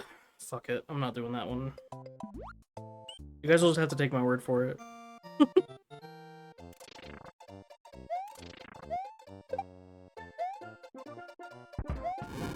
I'll go back and try again.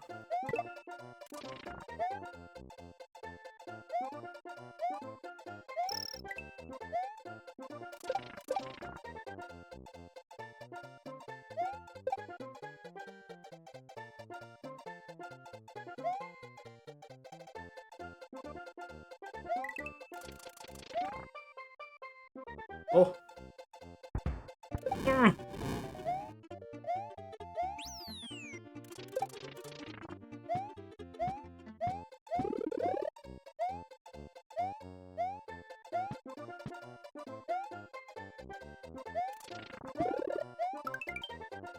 One up here. Oh no, what have I done?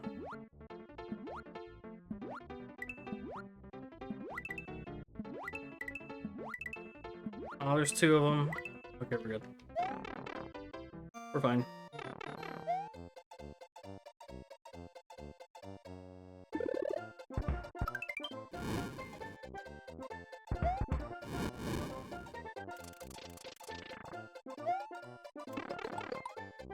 You're kidding me.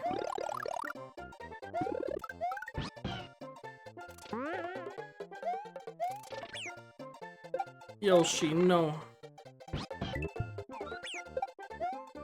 Fuck off with this shit.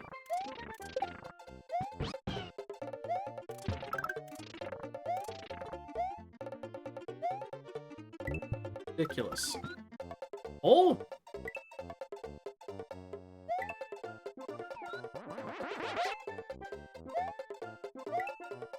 Coins! Get that fat one up now.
Huh, there's a way you can do it without flying under.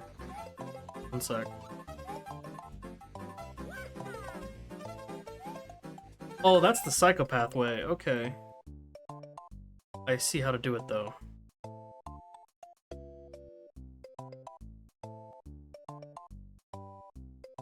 I see. We'll try it.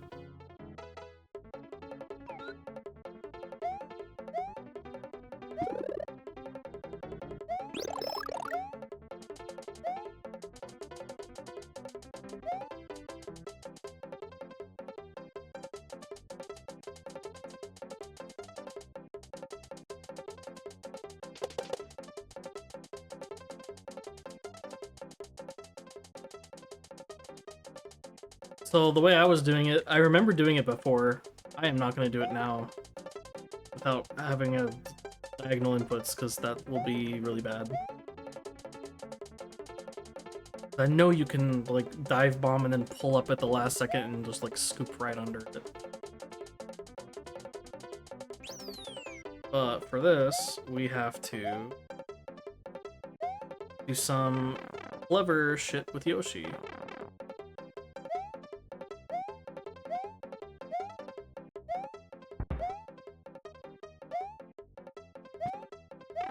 This skips most of the rope bridges, so you can get over here with Yoshi.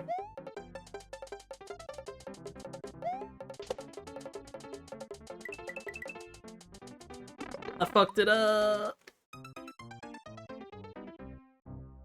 You're supposed to jump over this shit with Yoshi to get there.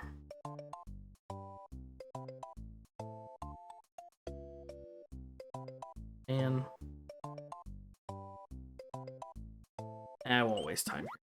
Let's move on. It's not that cool of a level. It's pretty cool, but it's not that cool.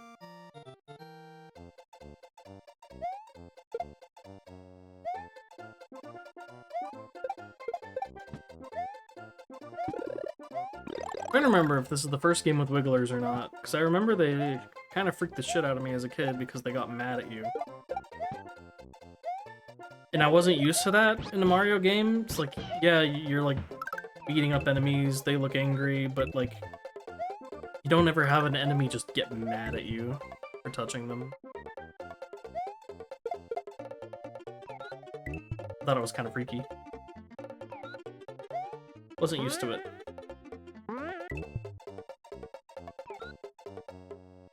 I think we need this.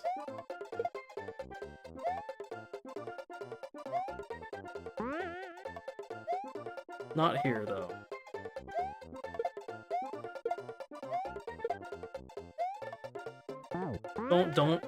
Don't swallow that.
Forest Ghost House.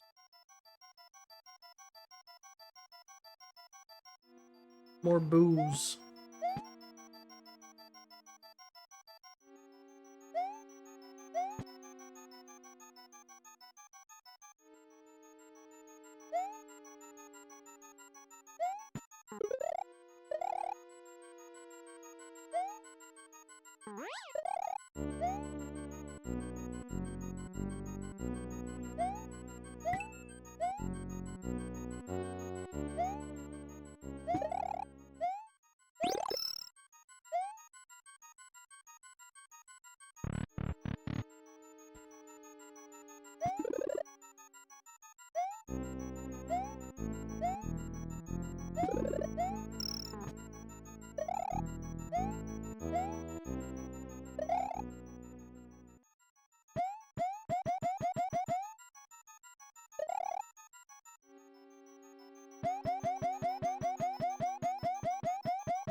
Do this way.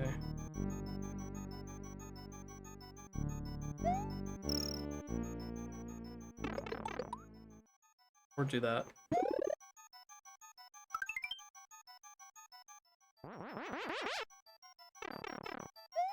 Okay, fuck off then. What do you want from me?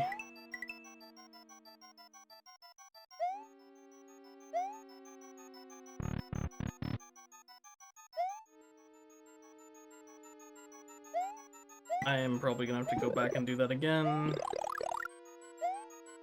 I didn't do the super special secret thing. Yep. Oh, I don't need that though.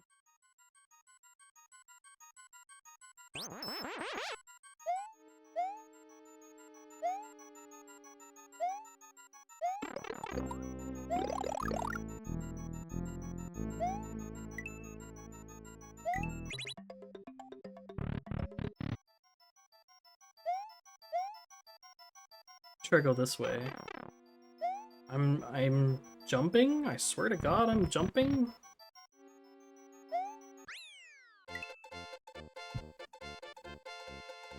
My inputs, they're getting eaten. The controller is hungry. Ugh.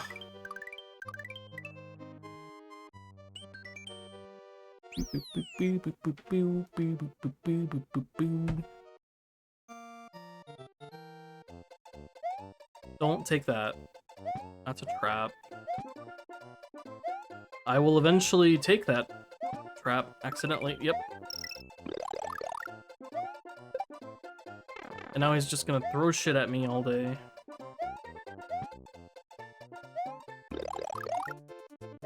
We ball.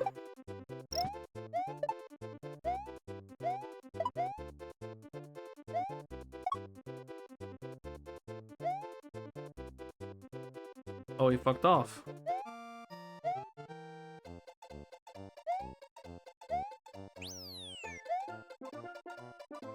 I almost died there. I'm dumb. I just stood there and let him do that to me.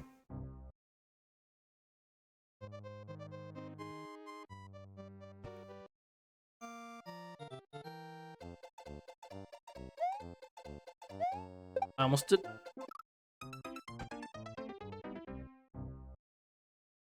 Almost, well. I was gonna say I almost did it again and then I did something completely new and stupid.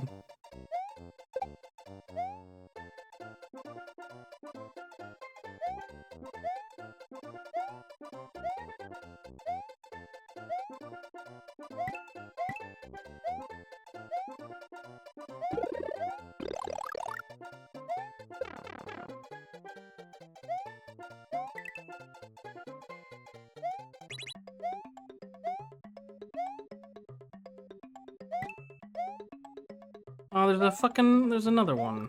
God damn it. There was another one the whole time.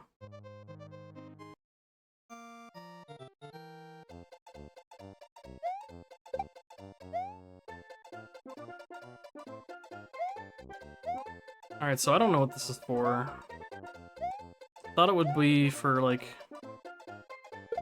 Actually, it might be.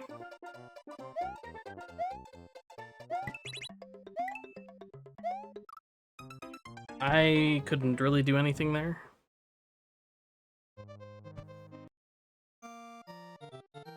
The forest is fun.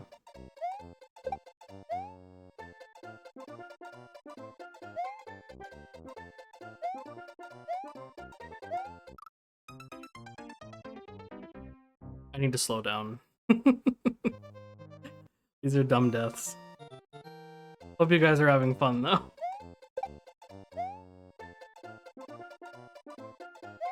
I say I need to slow down and I'm going the exact same speed I have been this entire time. Fuck off.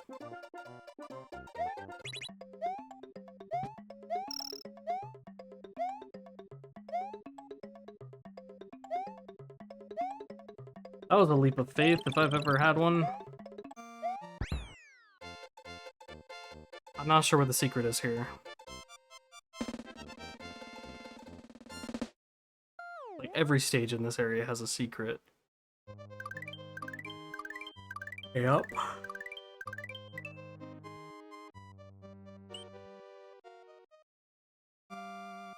I'm not gonna bother finding them all. I'm just gonna get through the forest.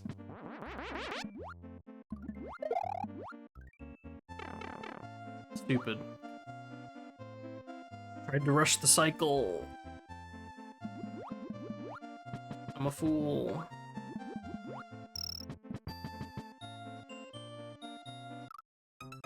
Why didn't that kill the fish? That should have killed the fish. Should have killed the fish.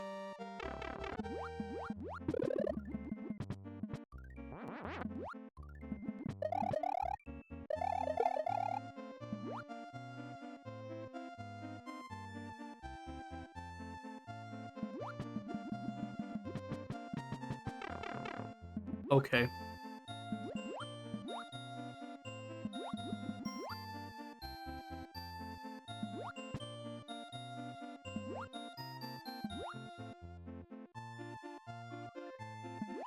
I think I remember the secret for this area.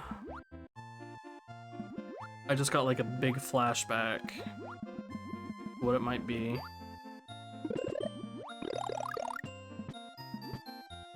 There's a secret wall somewhere.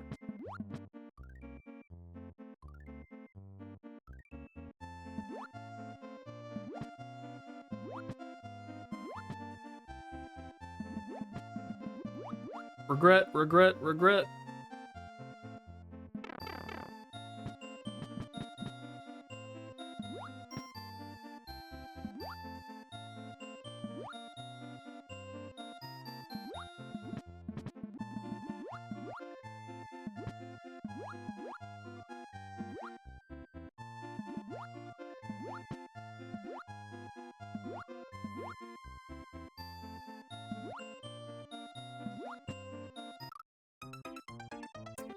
Yeah, not much I could do there.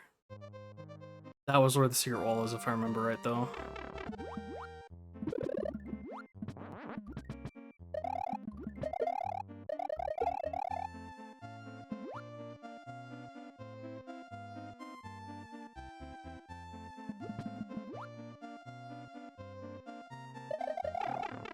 You're kidding me.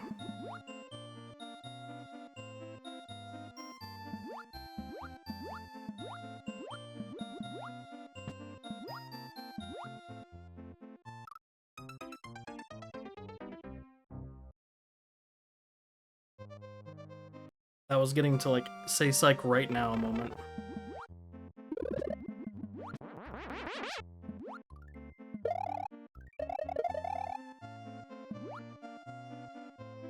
Ugh. I'm already tired. I got 30 hours to go. This does not bode well for me, folks.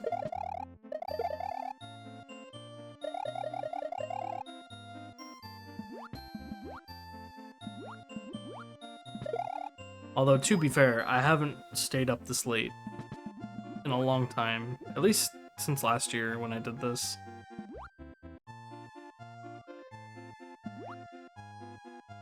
I've been getting better about going to bed on time, and here I am now fucking it all up. Because why not, you know? You gotta do it for the fans. Ugh. Plus, I want to play a lot of these games I haven't played in a long time.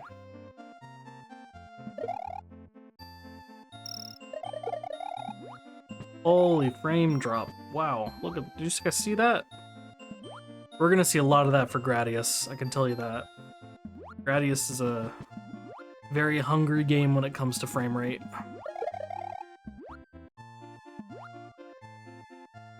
Should be a lot of fun.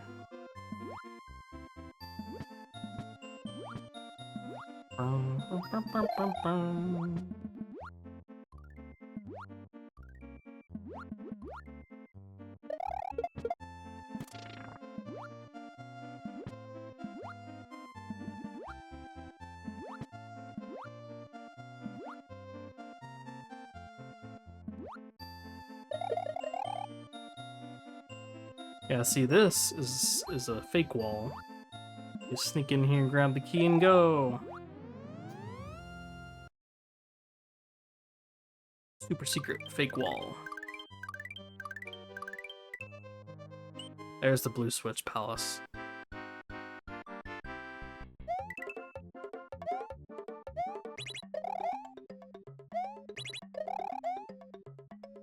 I'm a fool.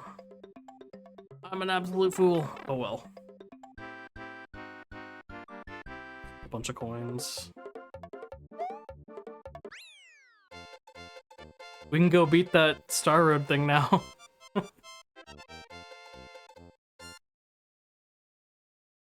Finally. Go beat it finally.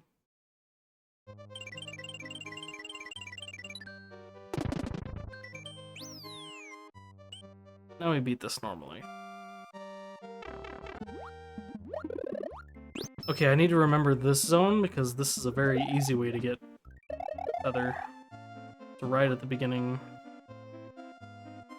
Oh, except I don't have a start and select button, so I can't just leave the level. Forgot about that.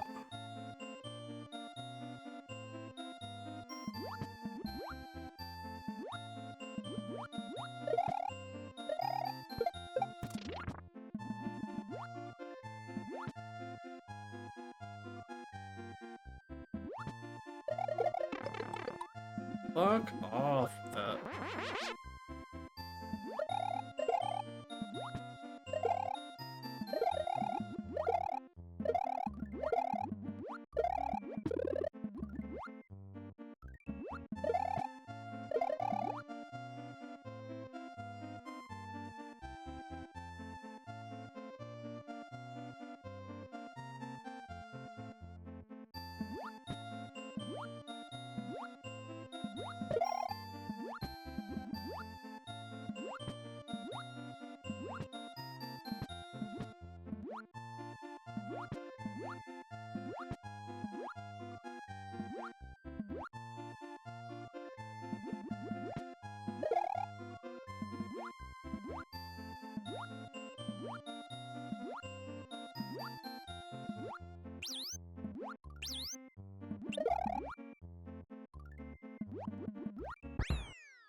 That jackass wakes them all up.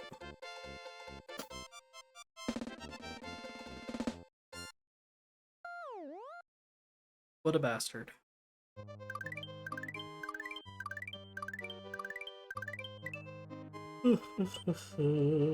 Forest of Illusion 3. Oh, I loved this one. I remember this one. It was a lot of fun. I liked it because of the bubbles and the bob-ombs. There was a phase when I was a kid where like my favorite thing was bob-ombs. I thought they were so cool. I used to try to draw them and everything. Which shouldn't be difficult, they're just a fucking circle. With a fuse.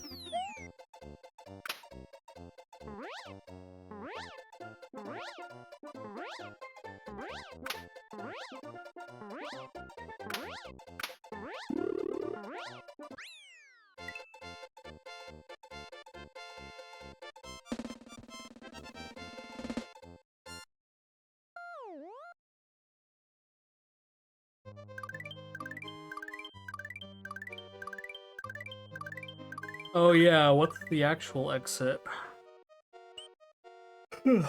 Forgot. What's the real way out?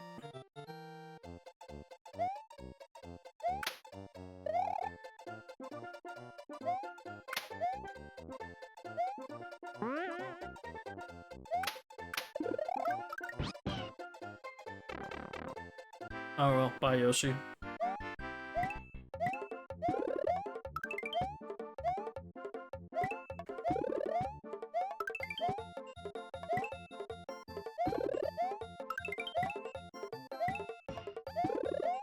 Nice.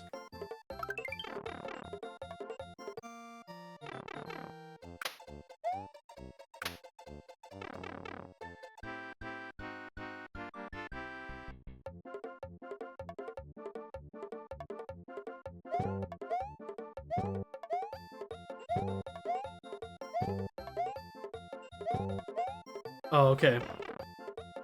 I wonder if that's a coincidence, or does it reset the room? Can you just do this in a loop?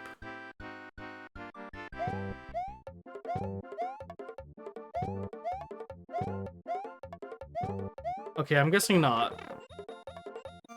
The odds of none of those being the right one is very slim.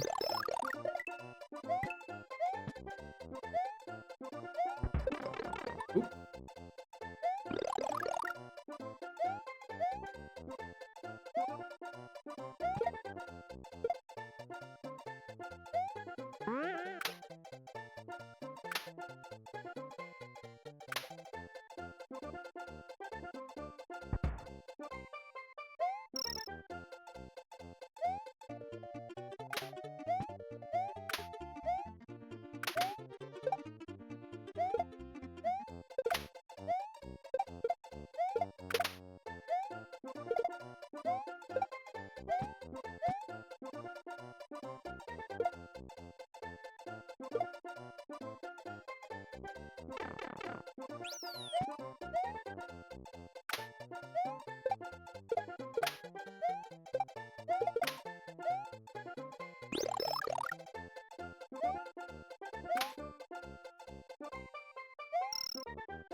Fuck off.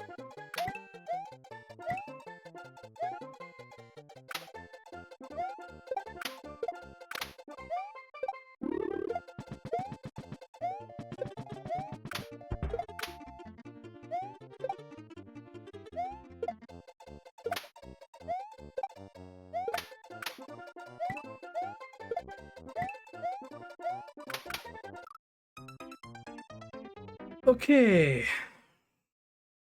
I'm up, yeah. I knew that was gonna happen. I was just trying to see if maybe it was hidden in one of those blocks, but it was not. So I can skip past all those.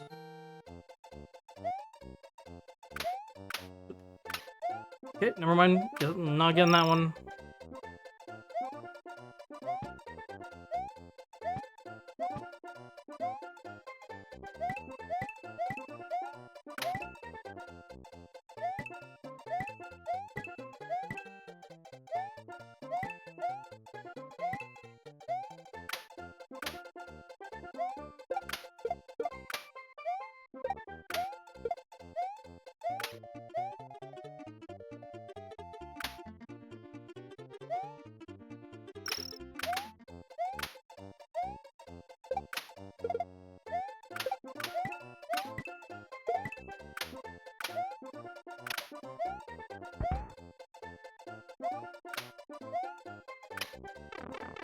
Ah!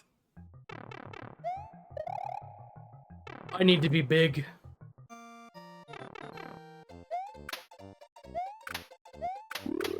Yeah, let's go back and see if I can get that mushroom again, maybe?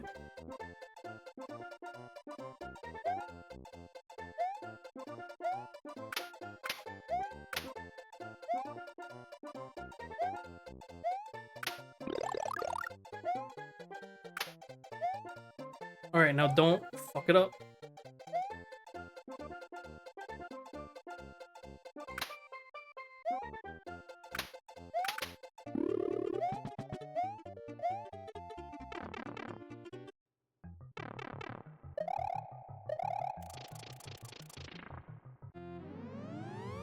We did it. Figured it out.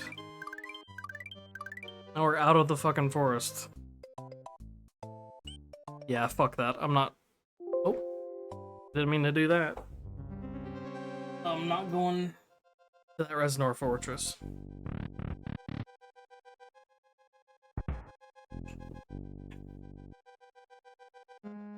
Yummy water. Water's good.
Got him.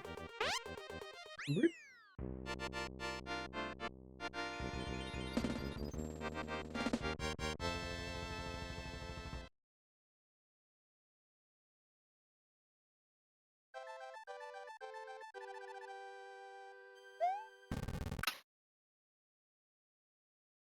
Don't do it, Mario. Oh, Mario.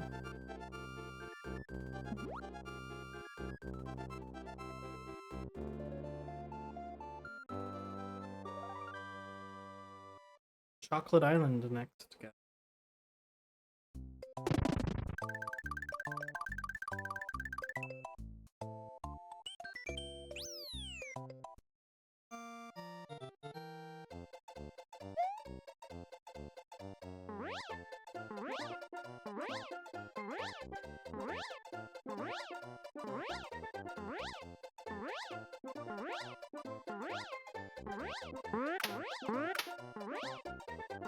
Oh, he's fucking up my flying.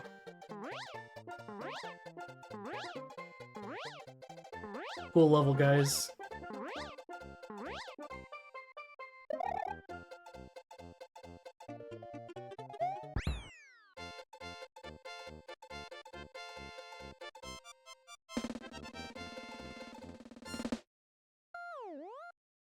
Cool level.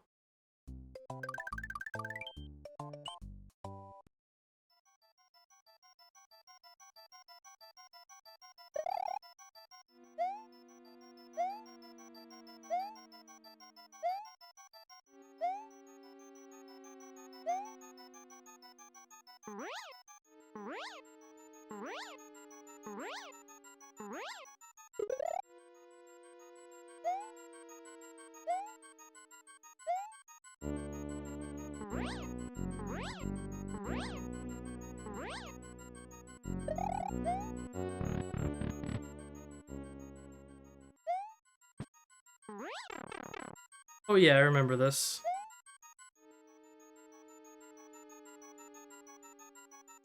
Come on, you three.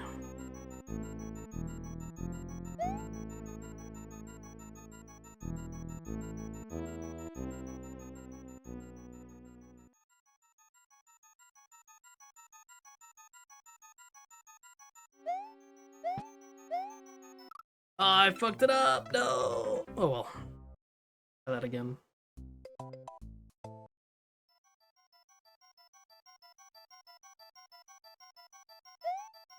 This part's gonna be a little trickier now that I don't have my cape.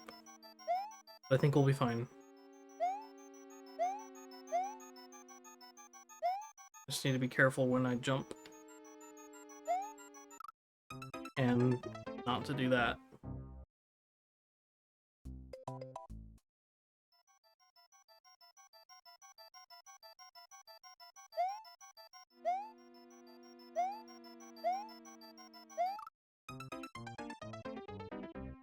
That was my bad.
Got him. Fooled him. Watch, that's not going to be the way out.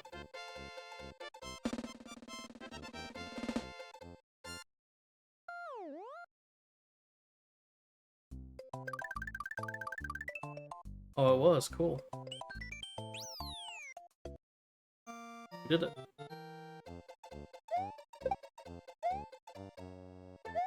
I always thought this level was weird because, like, look at how Mario's colored. Like, with the hard lining and everything like that, and then look at this dude. Who's, like, all cute. I feel like there was a disconnect between the art departments for this level.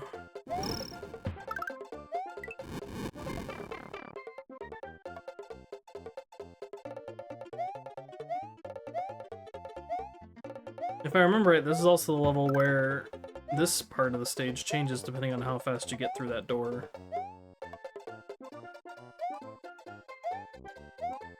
Good save. Bye, Yoshi. Ah, no, it's this room that changes.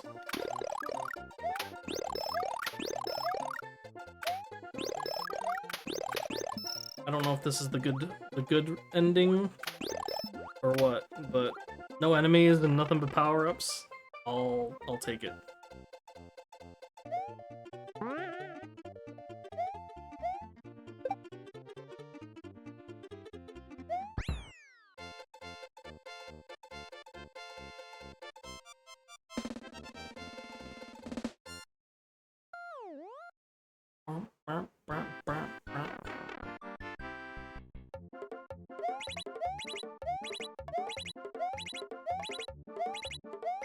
Let's go.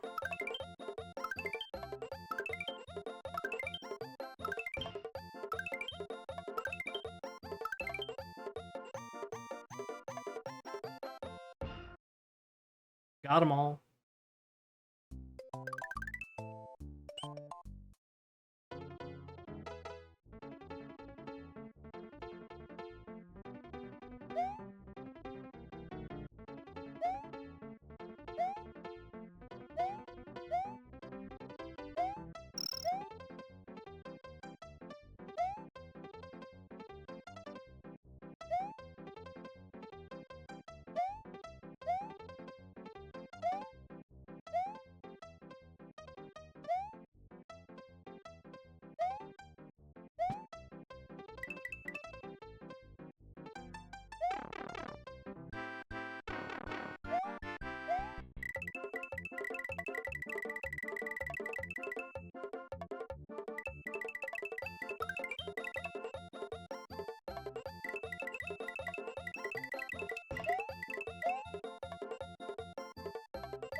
Three coins.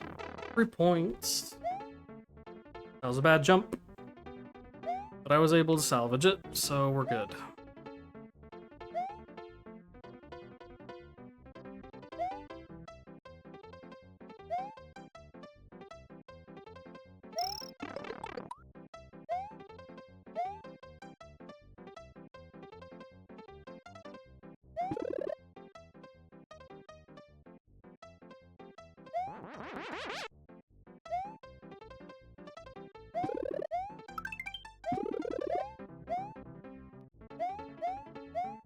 Ah, I remember this.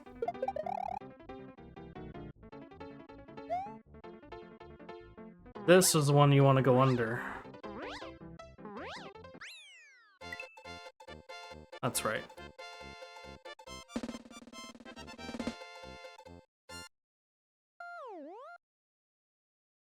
I'm remembering.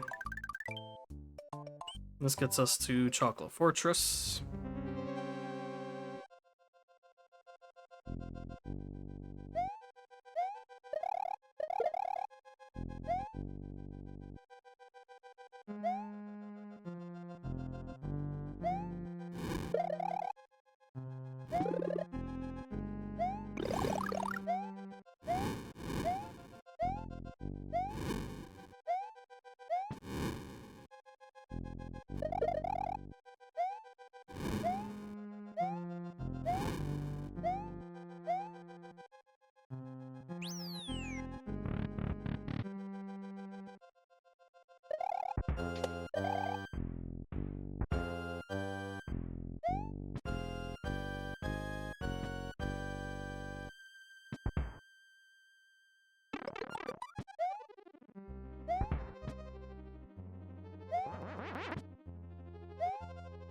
I didn't think he was gonna hit me. I thought I was safe. I was a fool. It's all good because we got our power-ups back.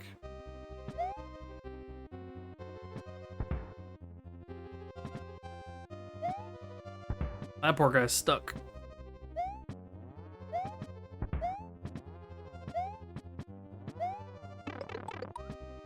I got greedy.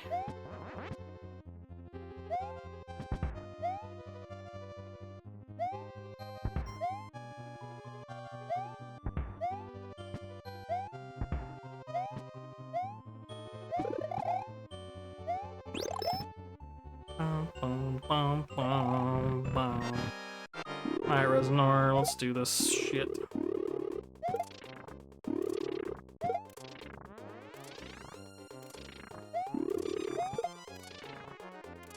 Easy.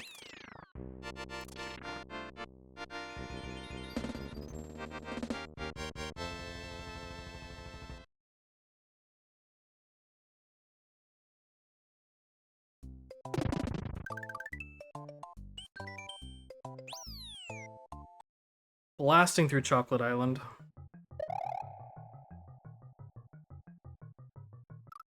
I say that and then do that shit. That's a clip right there, fuck.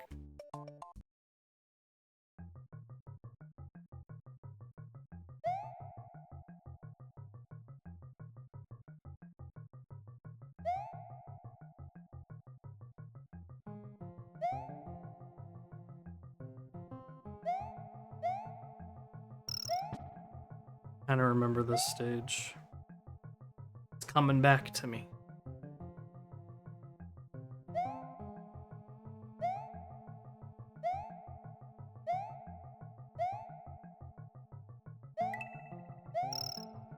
Yeah. Oh, okay. That about gave me a heart attack. Holy shit.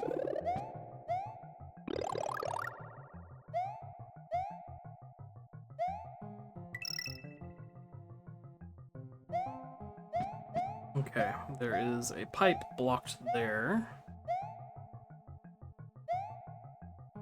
Does one of these have a spring or a P-switch? Hit the fucking block, Mario. Aha.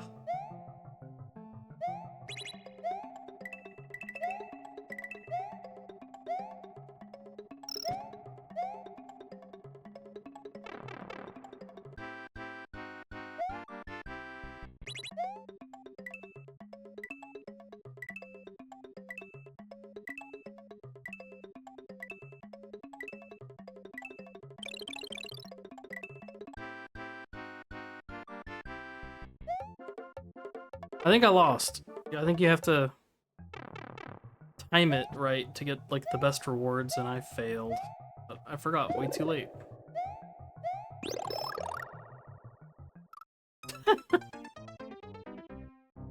Of course.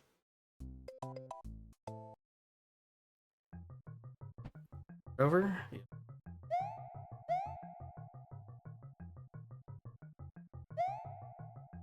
That was a fucking leap of faith. I should not have done that. It was very unsafe.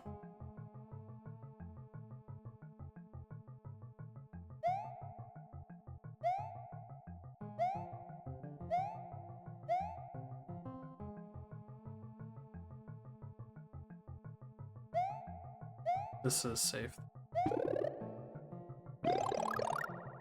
Oh, there goes one of those one-ups. It's alright.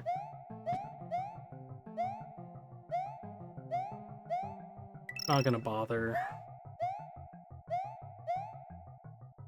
I have a feeling it made me skip the halfway point. Oh no, it didn't. Okay, it's like right there.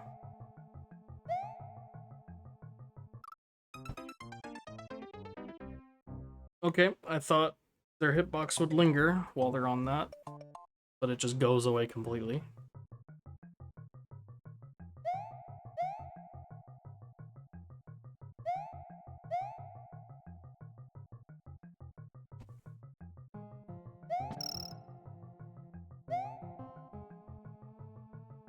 I'm being a silly little guy playing silly little mistakes.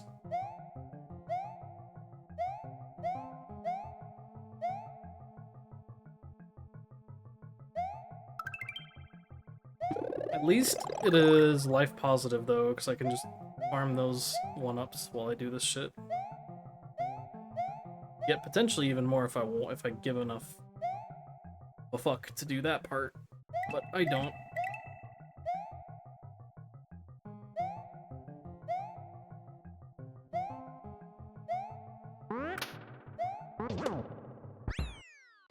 Bam!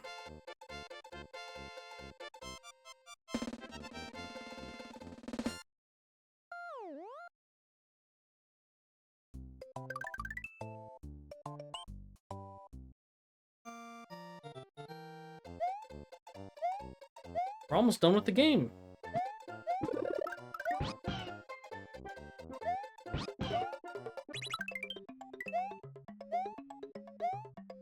Bye, Yoshi.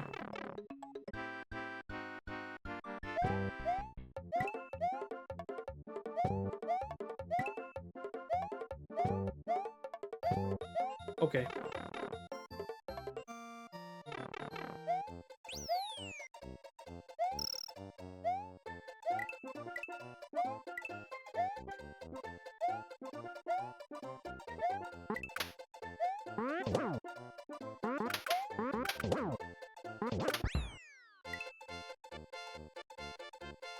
Quick one.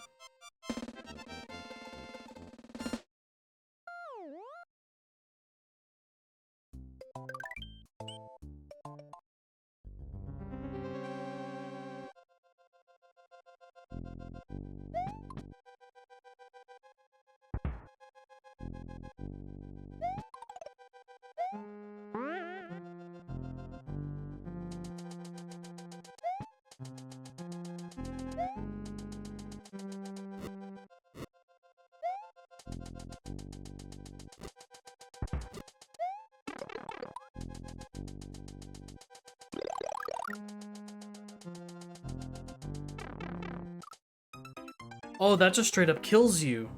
You can't just damage boost through it. Okay. I thought I was safe to just keep going and power through. Oh, okay, well. Fair. Fucking sniped me.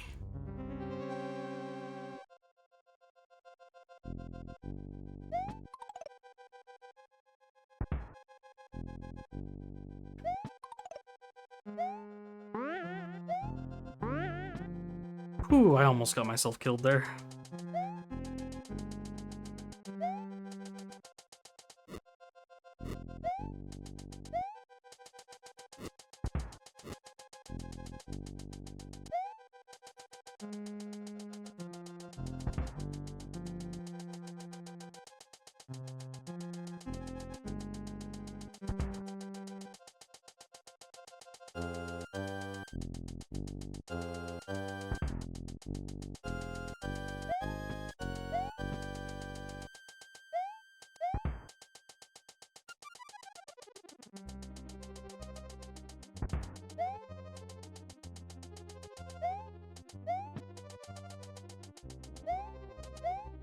Oh, okay.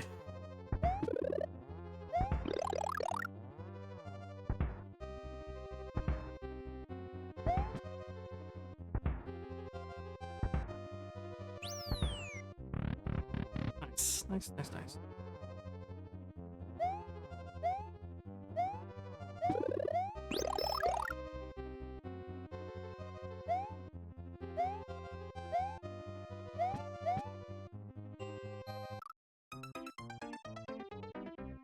Lesson learned. That's not safe. Thought it would be, but it was not.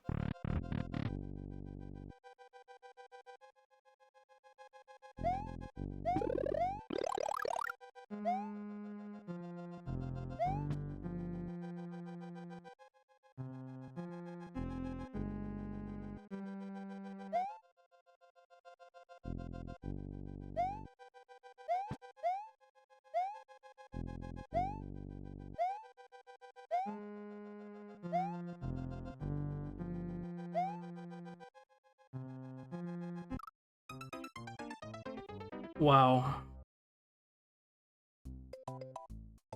Wendy, your castle. Fuck your castle.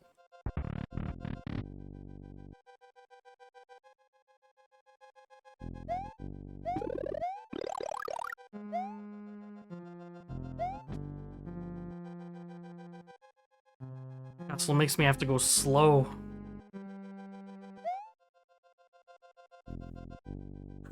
I wanna go fast though.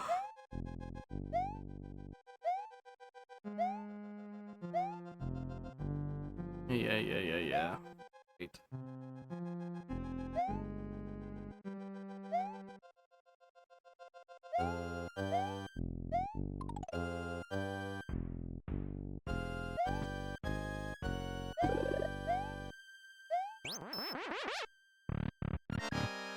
Alright, Wendy. Boom.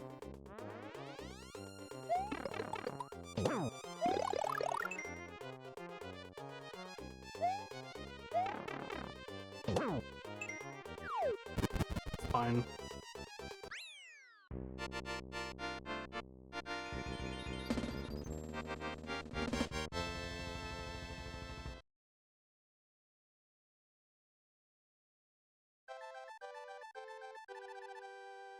We've made it to the last zone.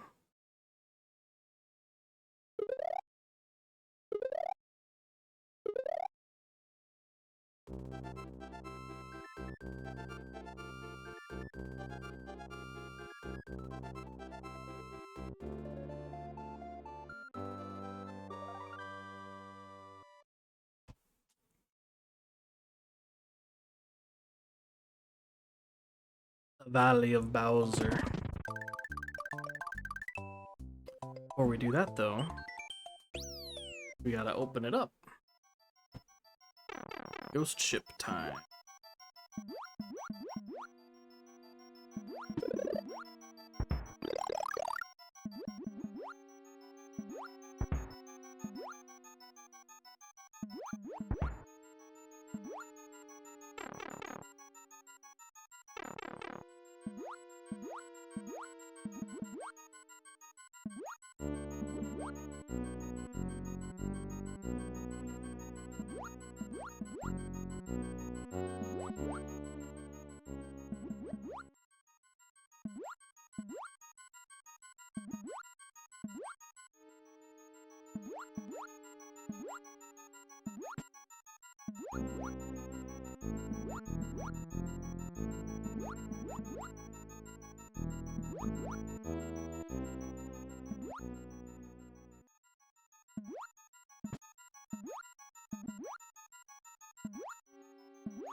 Ah, fuck.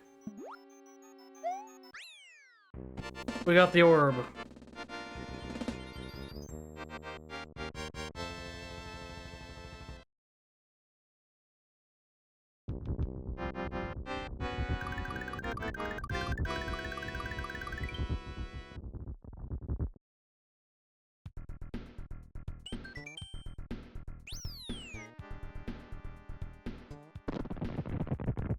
Now, there's a couple ways we could do this.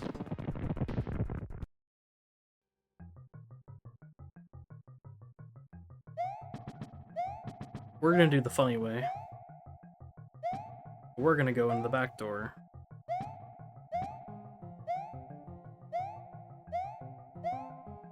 Because we're about 3 hours in and I need to take a little break, so we're gonna finish this game up right now.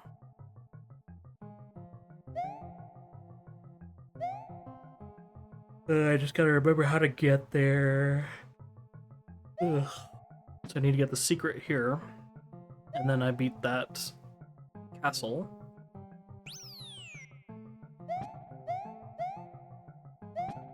Then we go from there.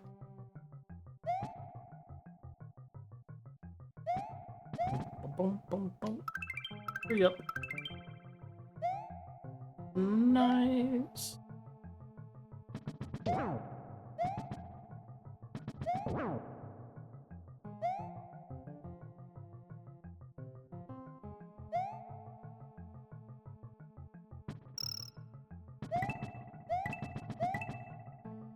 That's right, okay.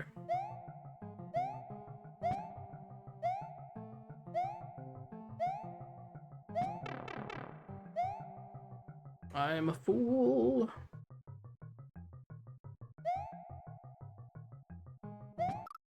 Okay. That's all a trap. I am not supposed to go that direction.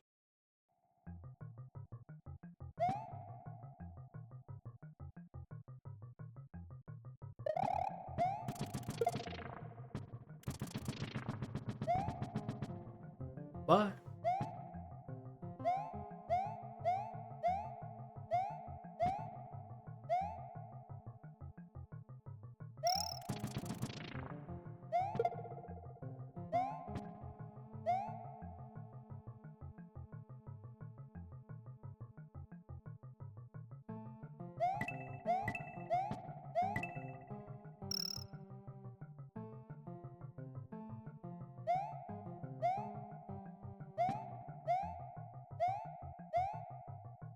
This way.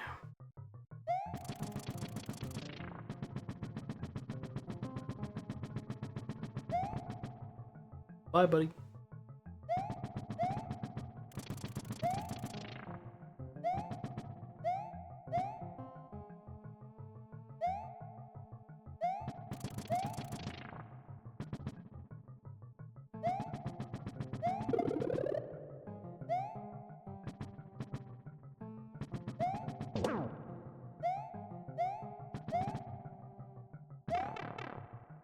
Nice of him to give me a lift.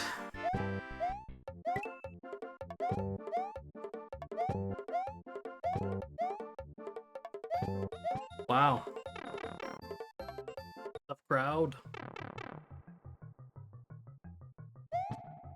Can't believe it brought me back here, though. It's really funny.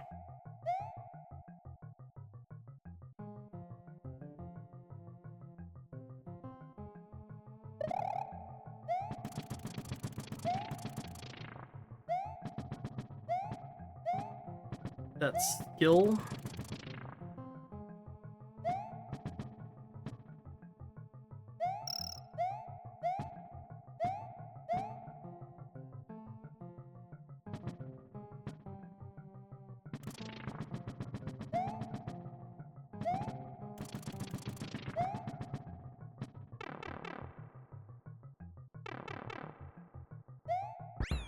Thank God.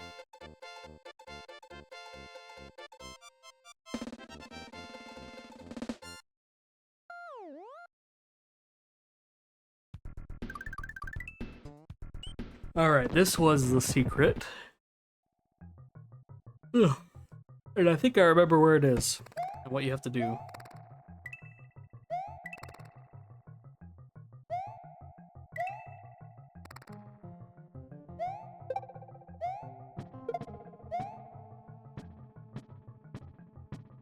I'm not fucking with that. So if you haven't played this game, Bowser's Castle has two entrances. You can go in the front door, or you can go in the back door. Front door means you have to do the whole dungeon.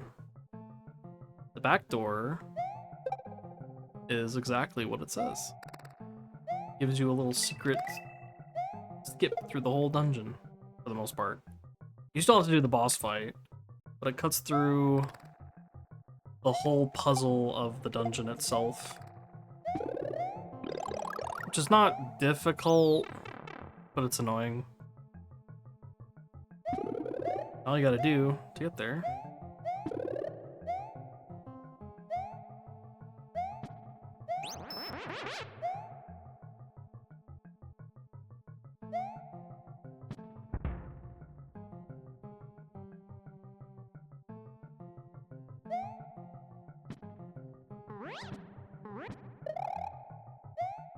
Don't think... okay.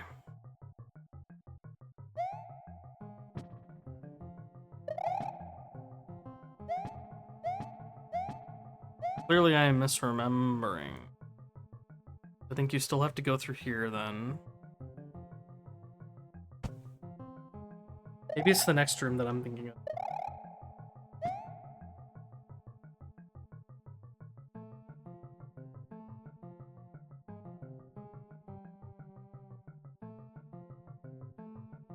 Do not go here, it's a trap.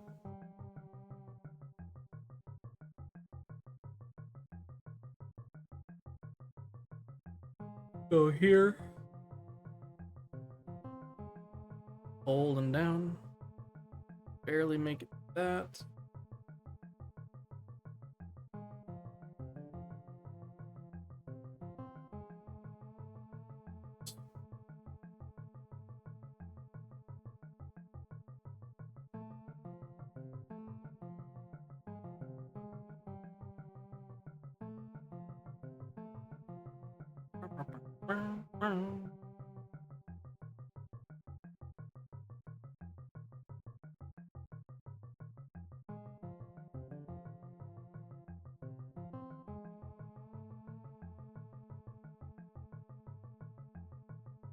Probably could have gone.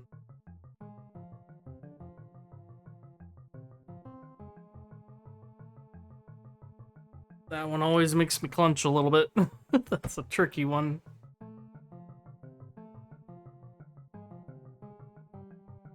A waste of time. Lots of time. Eh.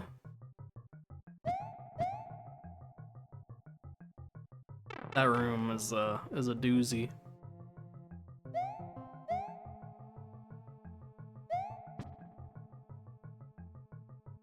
Yep, I was remembering wrong. Here's the secret. It was the next room. So I remembered what you had to do. I just forgot what order you had to do it in. Alright, so yeah, you just come through here. I have to kill Reznor one more time, and then we get Bowser's back door entrance. I was really close to fucking myself there. Well, didn't matter. Still managed to fuck it up.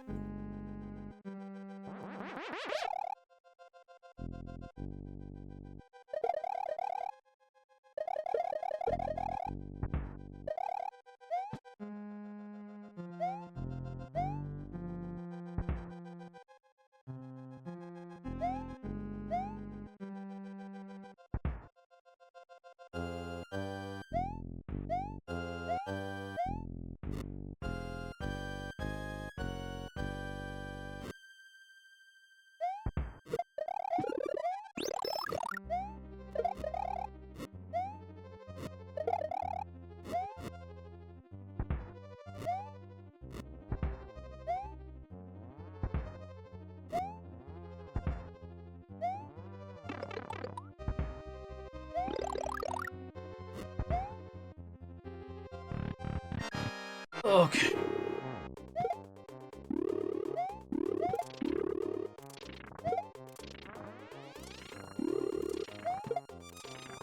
Easy.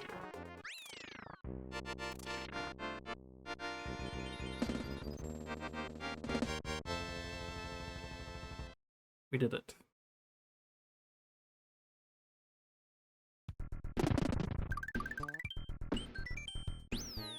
And the back door.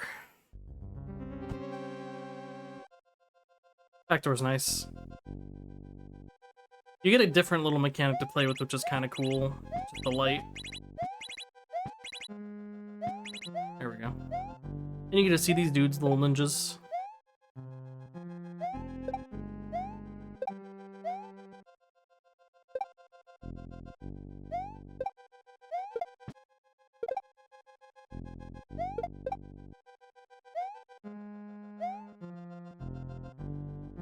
But instead of having to deal with the entire dungeon, you just get right to the boss door, and you can fight Bowser right away.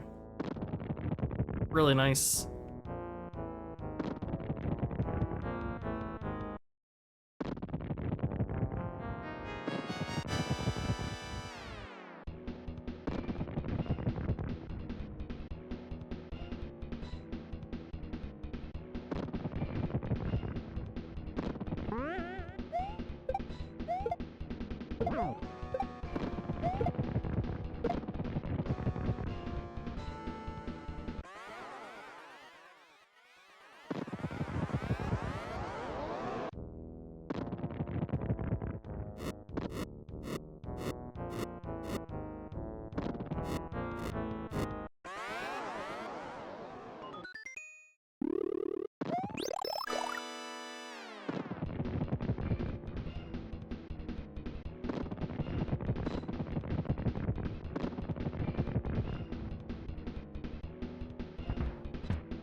I fucked it up.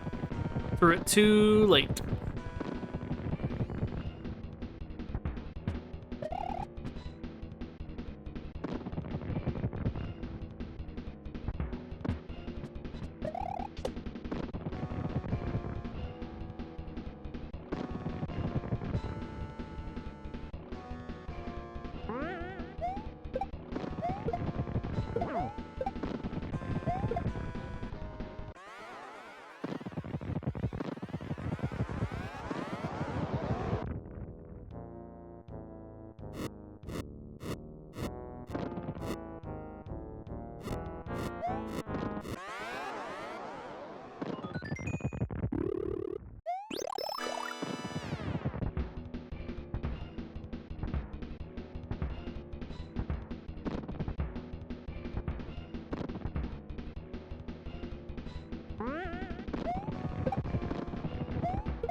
GG!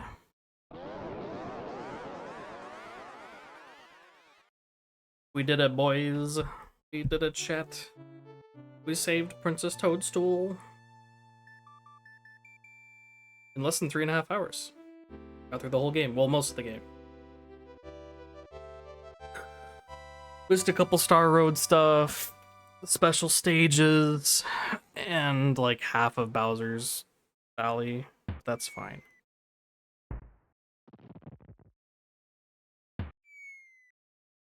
Most of it done. Enough that I'm satisfied. It's a fun game.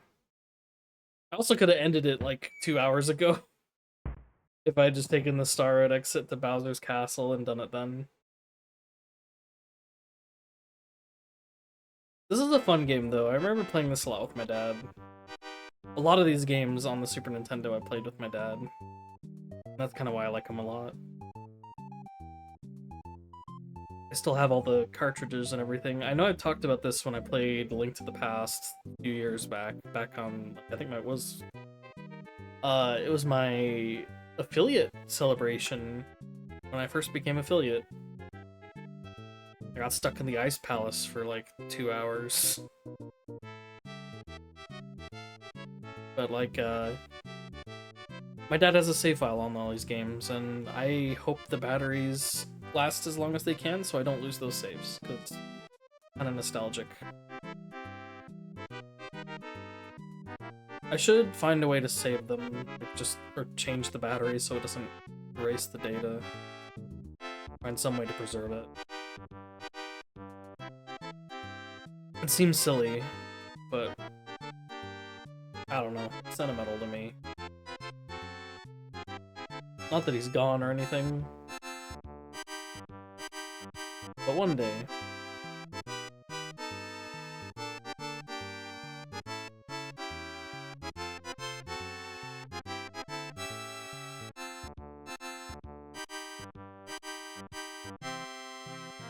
My dad was the one who helped me through the special stages. I remember those were too tough for me back then, but he was able to.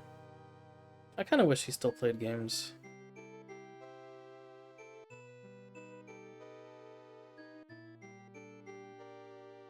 Or at least not mobile games. He plays mobile games now.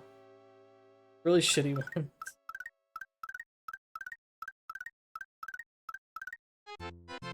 We missed one egg because we didn't beat one castle. But that's fine.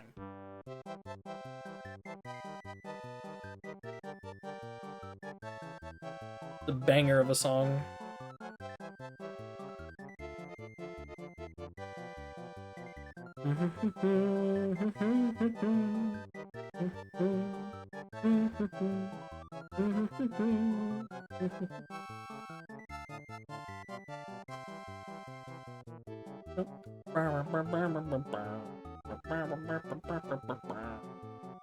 I'll stop singing. This is a classic, though.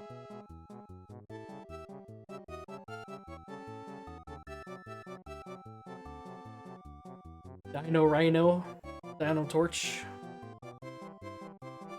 You get to see the enemy in the special stage that we didn't see. They're only in there for one stage.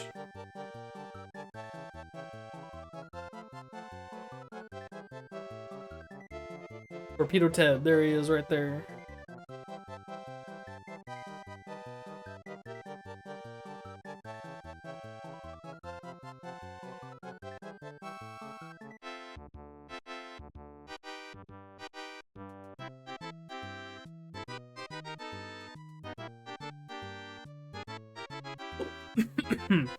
The wimp. I just choked on my own spit. Ugh.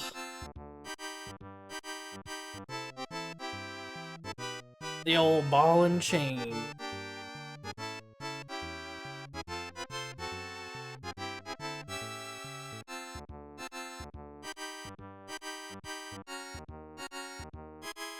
Trent Reznor.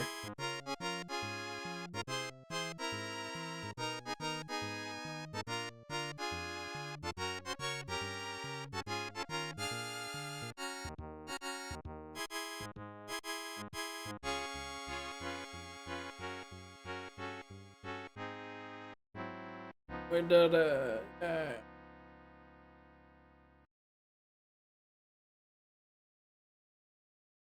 Okay. Good first game. Love that game. All right.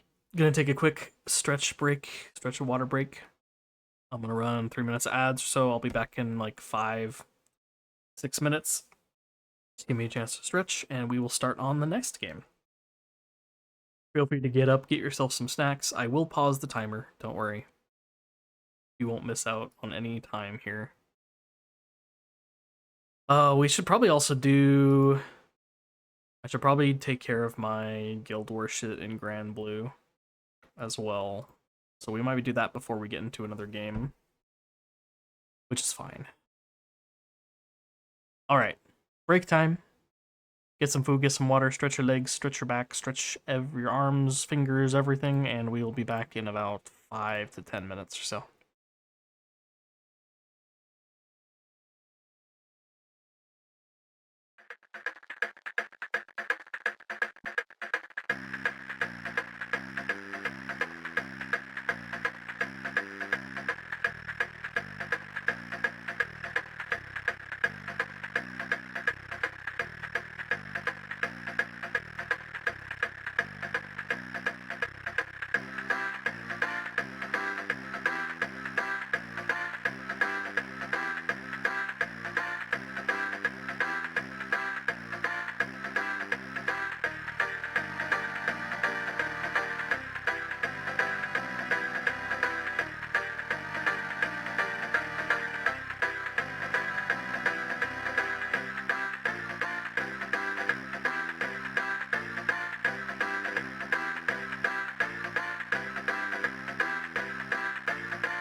Alright, folks, we are back. Sorry about that. Stretch took a little longer than I would have liked, but we are back. Let's load the next game. What do we got? What do we have? What do we want to play? Let's relax with this next one. I don't know if we'll beat this, but I just kind of want to play it.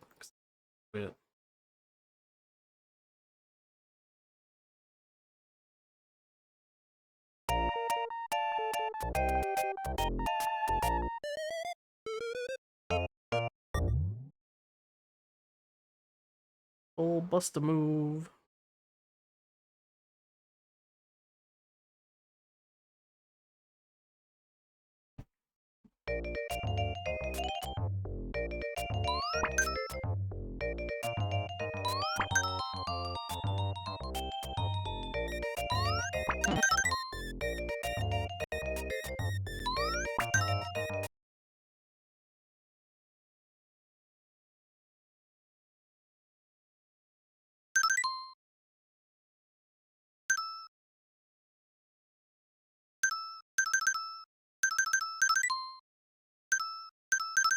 Let's continue, but I don't have a game yet.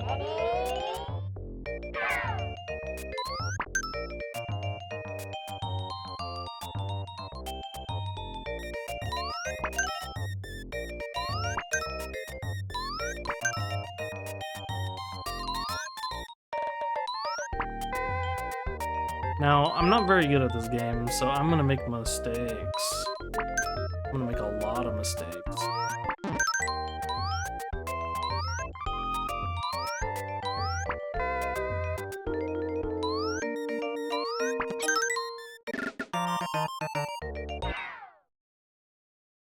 Yeah.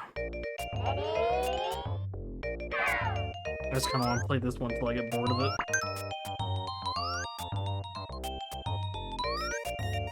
Alex, yeah, fuck that up. And that one.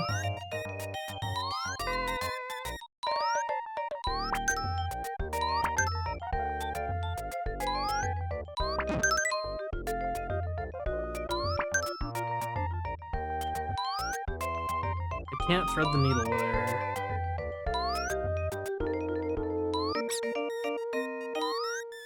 Oh, fuck. We're in trouble.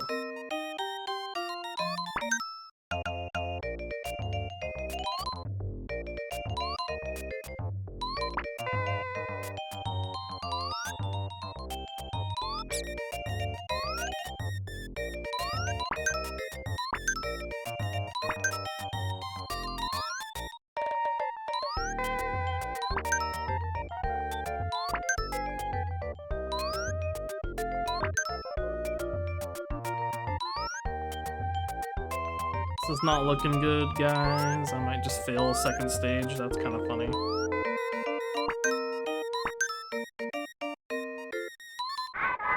I failed the second stage.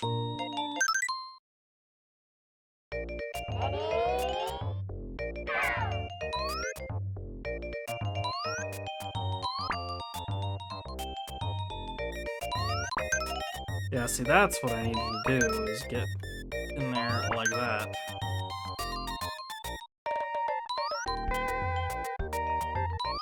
But I could not thread the needle. There we go.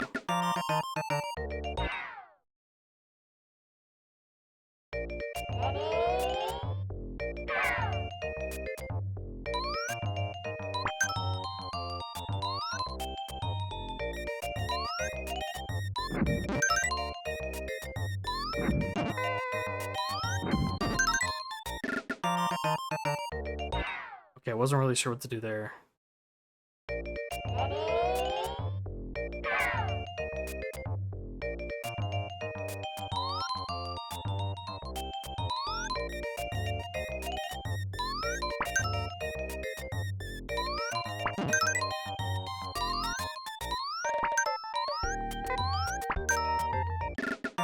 Beautiful.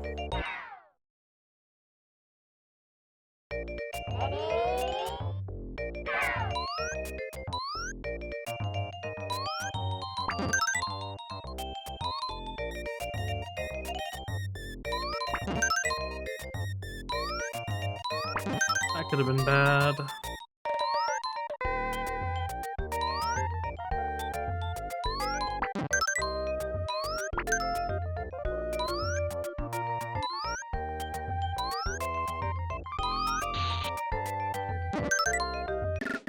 Nice.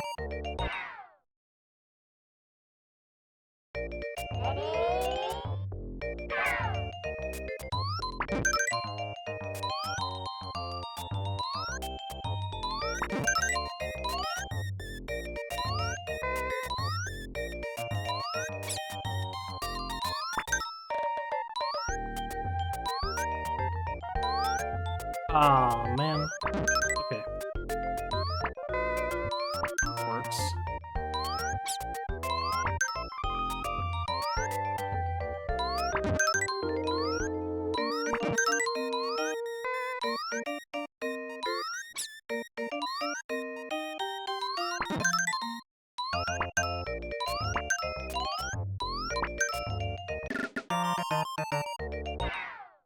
Ugh.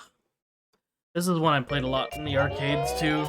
The music was a little better. It was more updated.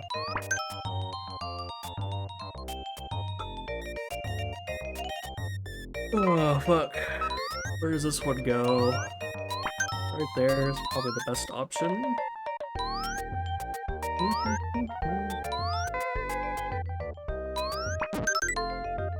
That was a good shot.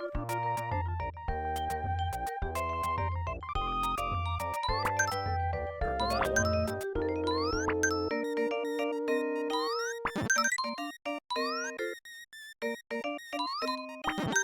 Haha. Got it.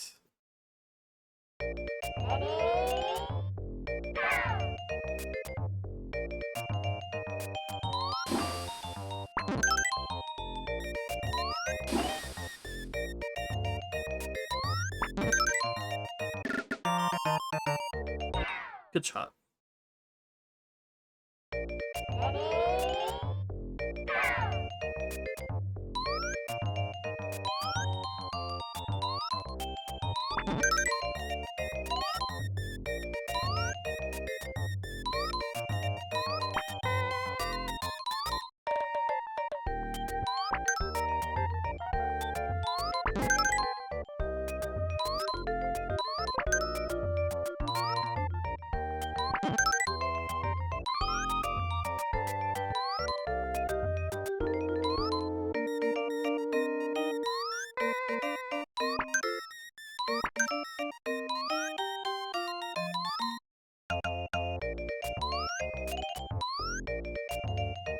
Oh, this is not looking good.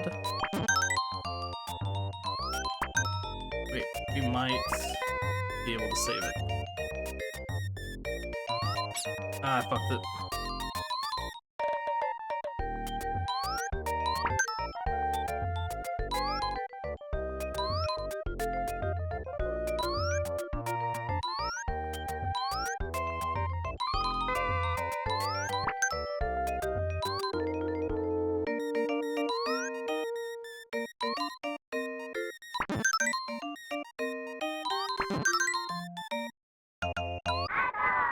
No.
Nice.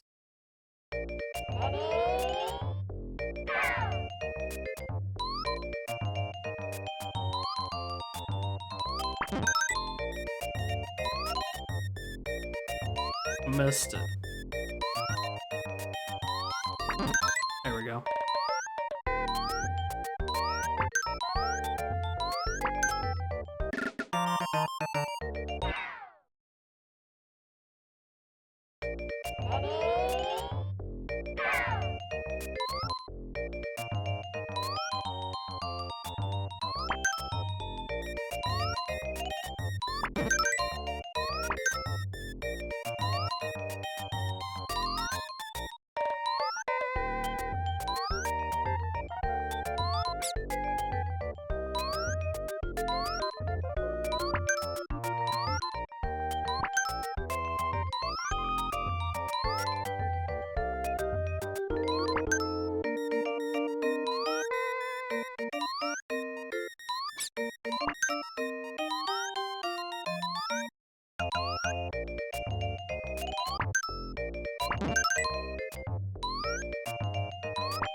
Oh.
Nice.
Hmm.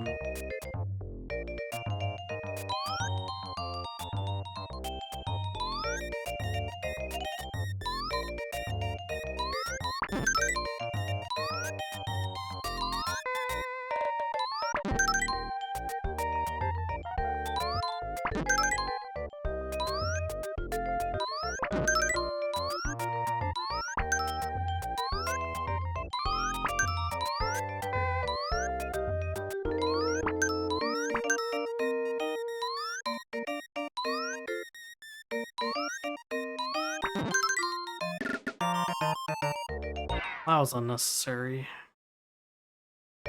Oh, I totally didn't start the timer again. Well, easy time for you guys.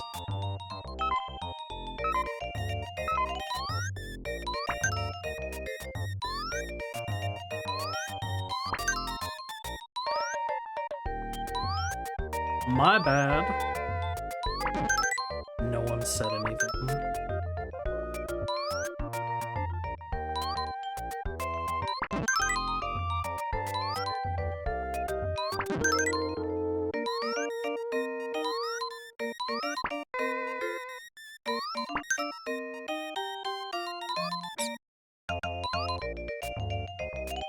I fucked it up. Fucked it up again.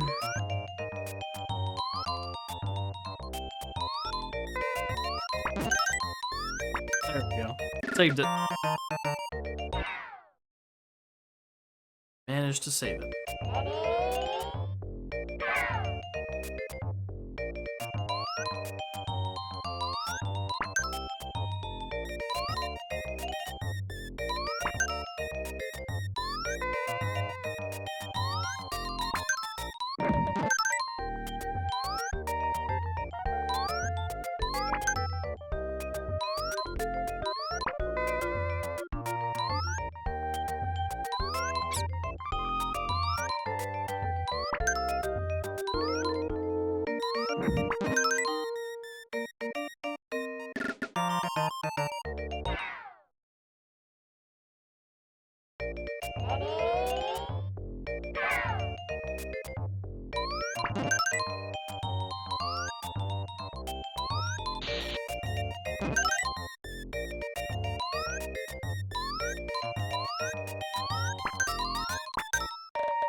Nice.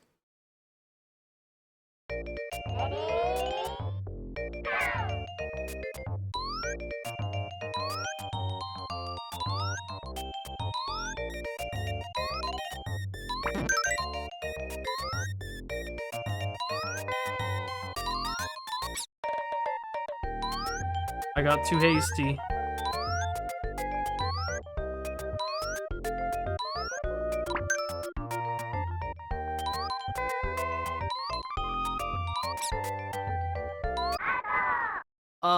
Too hasty, too greedy.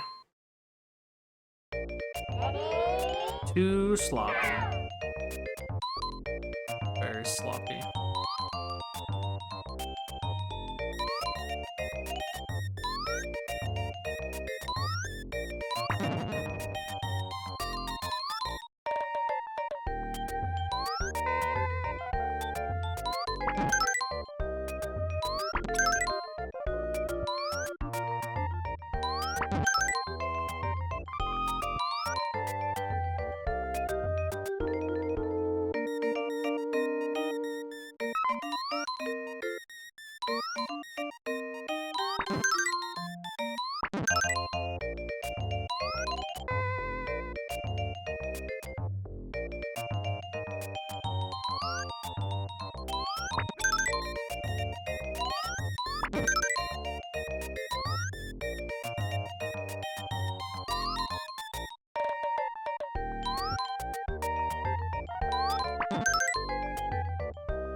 Nice, we did it.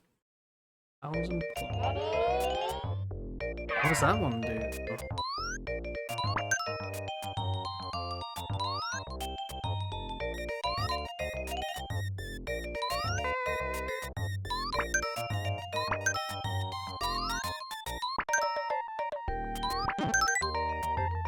See, I always knew this game as Bust a Move. That's how the arcade cabinet read. When like everyone called it Bubble Bobble, I was unsure what the hell they were talking about.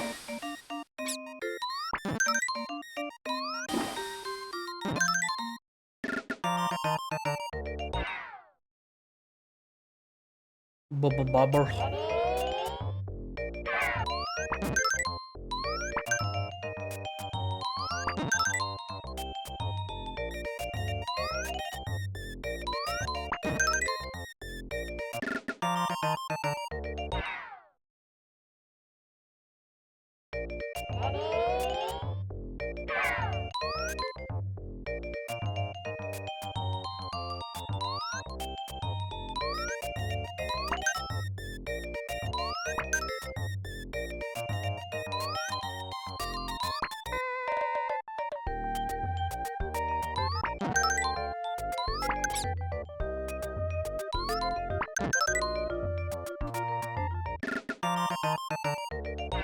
Got it.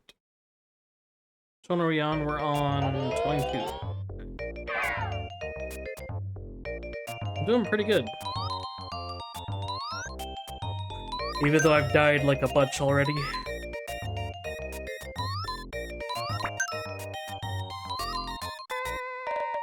That was a good shot. Can do it again though.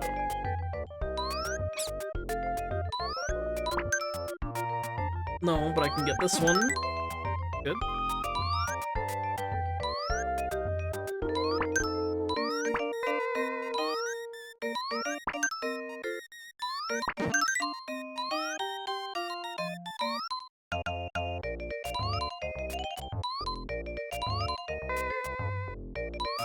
What are you doing?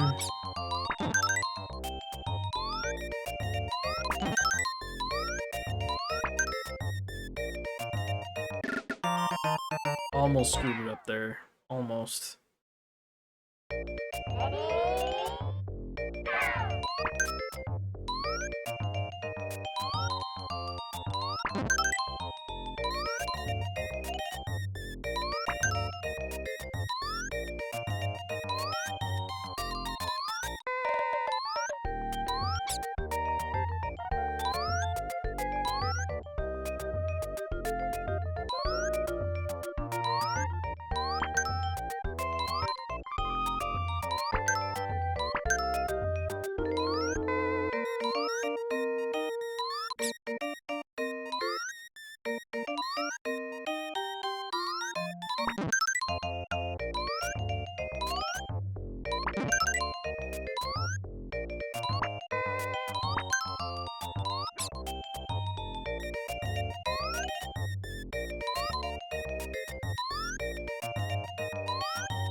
Whew.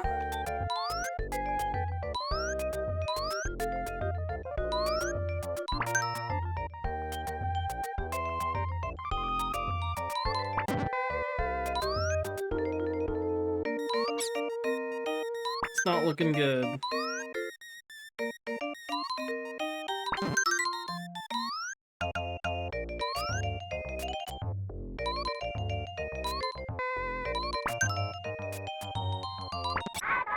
Nope. Not quite.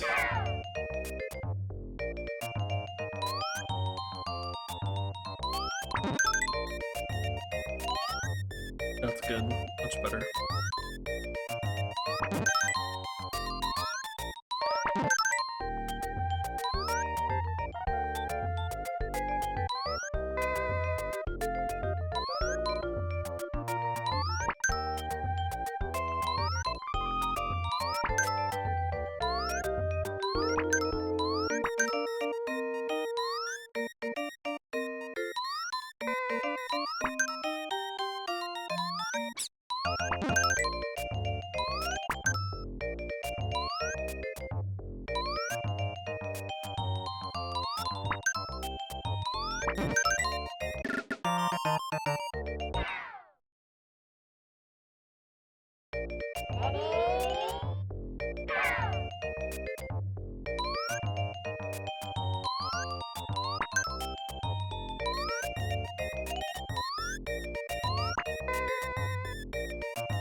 9.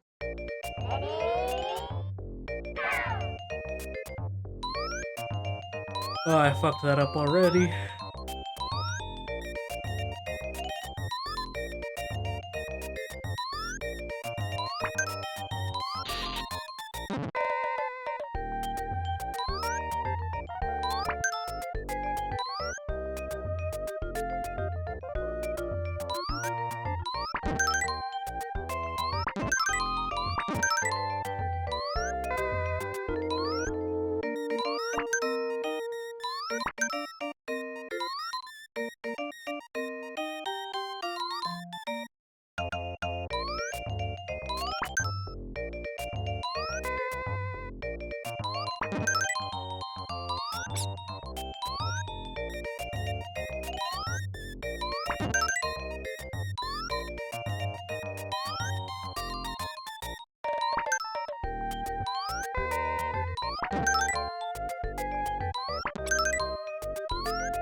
That one got a little close. Just a little bit.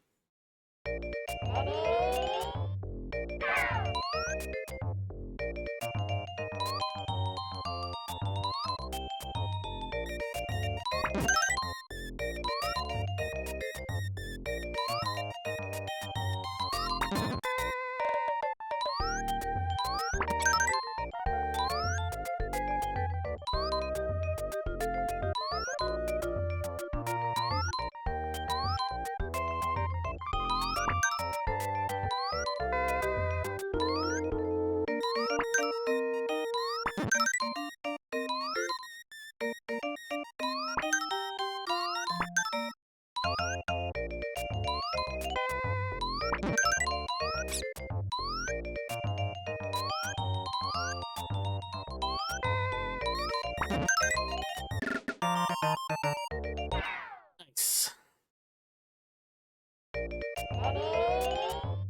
27.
Why green? Why'd you start giving me green again?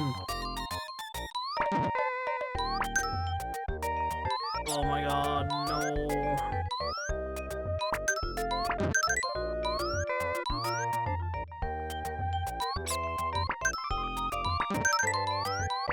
Jesus, that got too close. Way too close.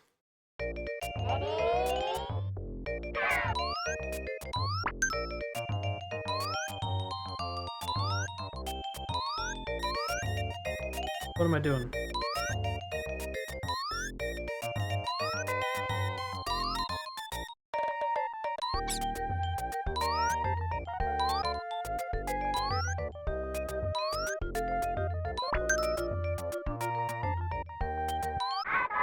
I fucked myself. I wasn't paying attention. If we get it to stage 30, that'd be pretty cool.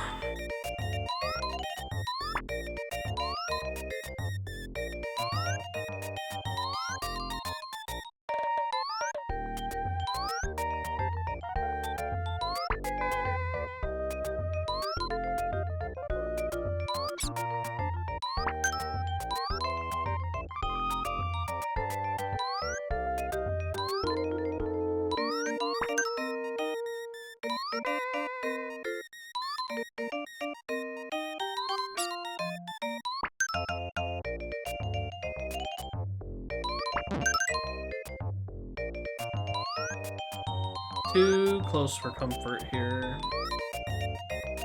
I'm gonna need you to start giving me some greens, game.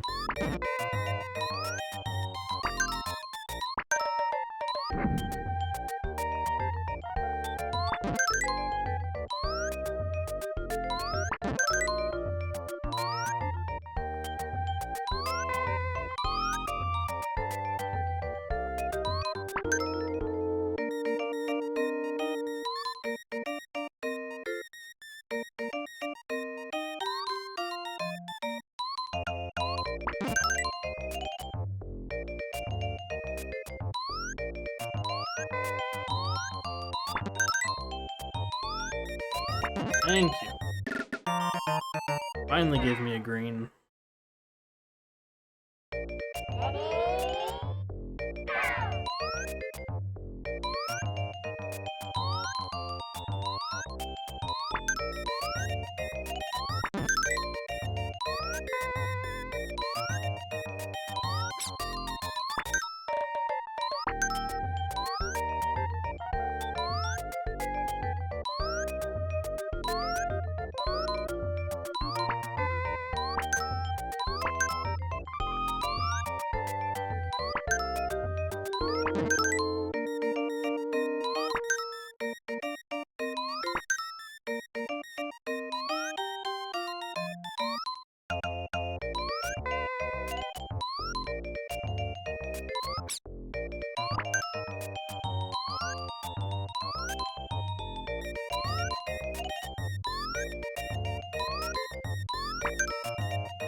Oh, why didn't it go in the hole? Damn it.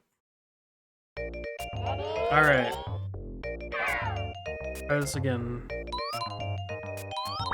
We can at least get to round 30. I'll be happy.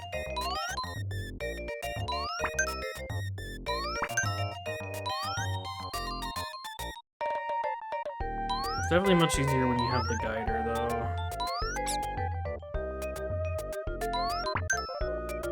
Because of course, you know, not.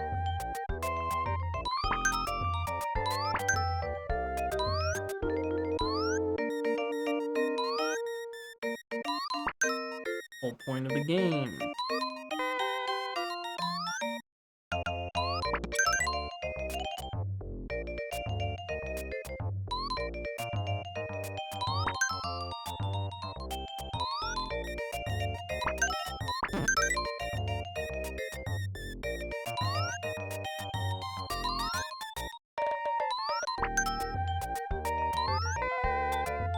That was a very close save.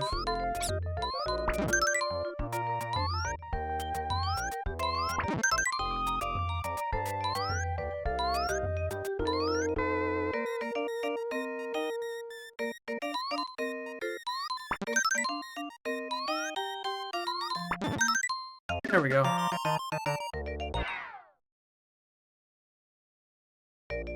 Oh, round 30.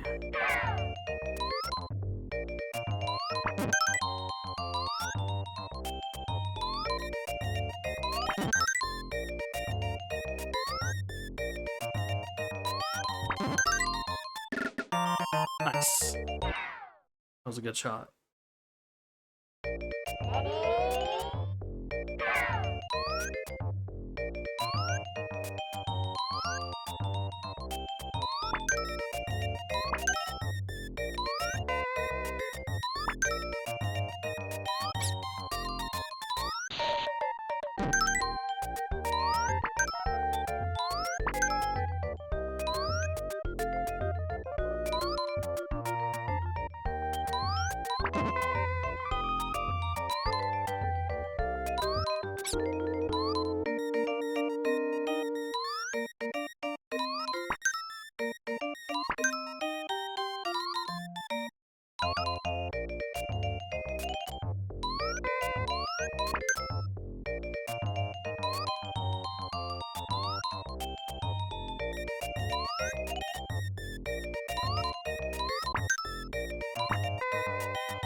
Well, that's gonna be it. No. Damn.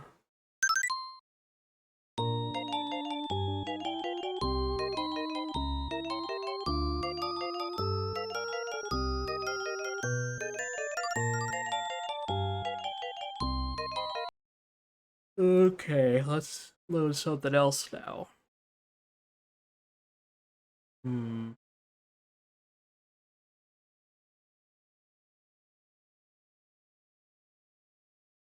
Actually, it's time for Guild War. So, what we're gonna do is I am going to be farming this, and we'll just put on some stuff to watch in the background.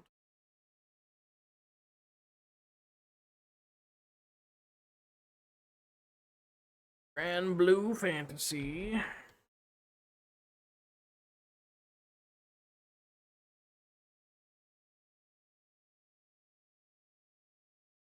This isn't a retro game, of course.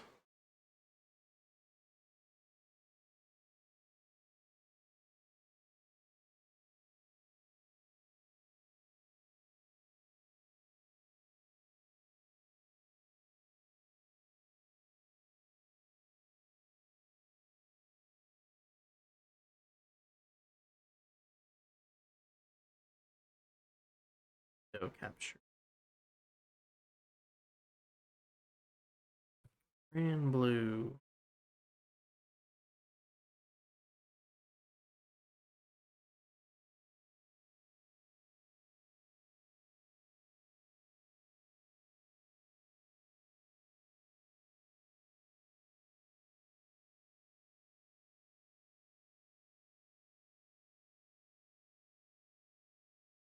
All right.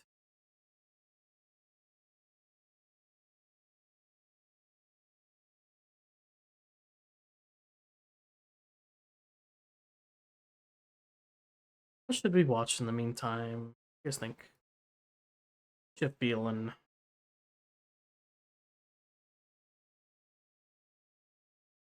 Won't be for very long. I just need to hit my minimums for Guild War and then stop for the day.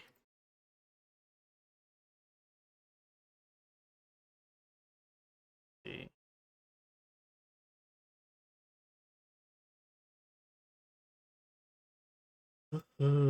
Let's watch some spooky shit.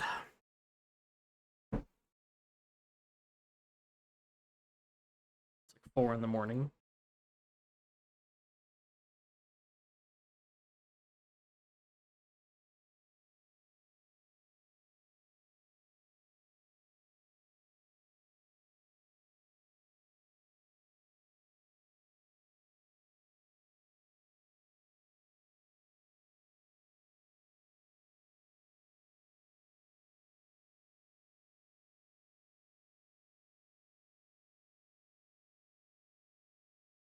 Ooh, no.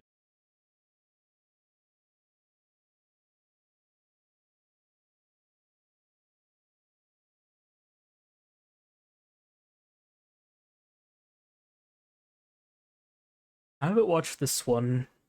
We will give this one a try. See how it is. Let's do window capture.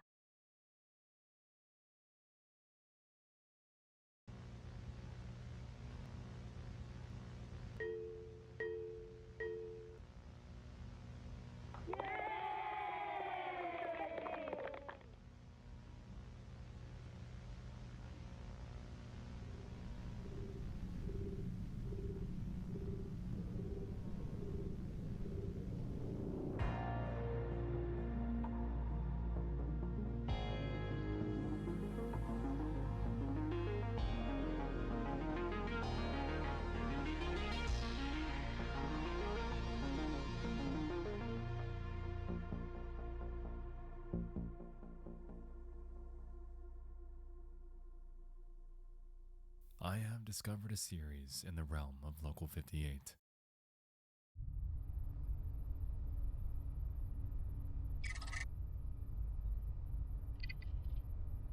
I'm gonna move it over here a little bit. A VHS archive of an ordinary broadcast company. Animal education, storm safety, space knowledge, artificial I like this channel. intelligence, He does like spooky shit all around the internet, which is always fun. are among the topics presented to us in the form of short, educational VHS guides. Alright. Tonight, we will envelop ourselves within this fantastic Tsuchinoko. educational series. This Tsuchinoko? is Gemini Home Entertainment. Oh, what? I pulled an SSR? Hold up. Ah, it's a gold moon. I got an SSR from my daily. Shit.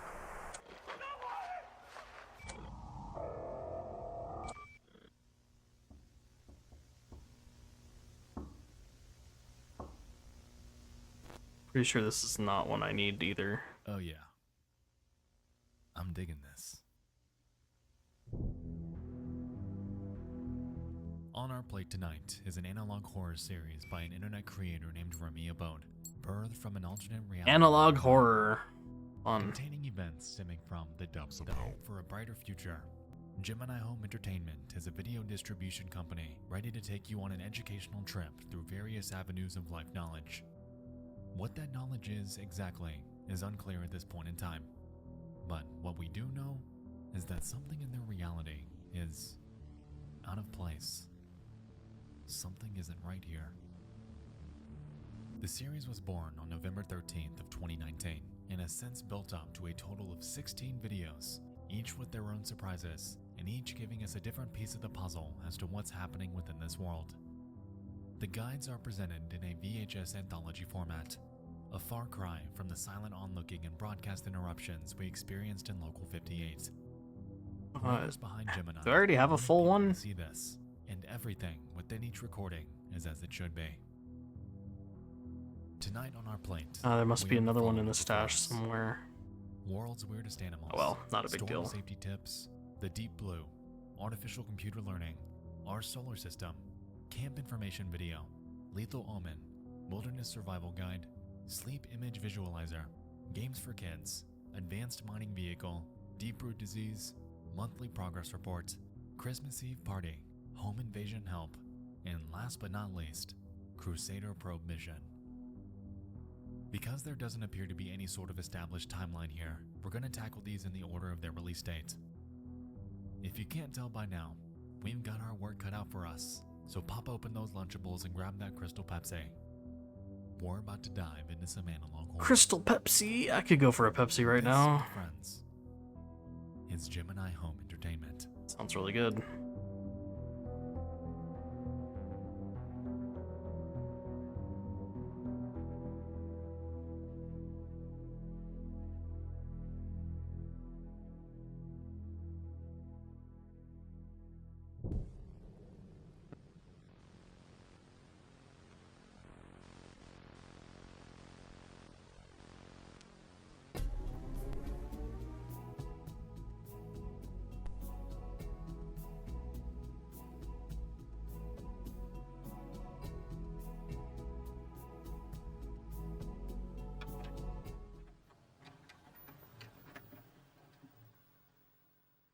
World's Weirdest Animals.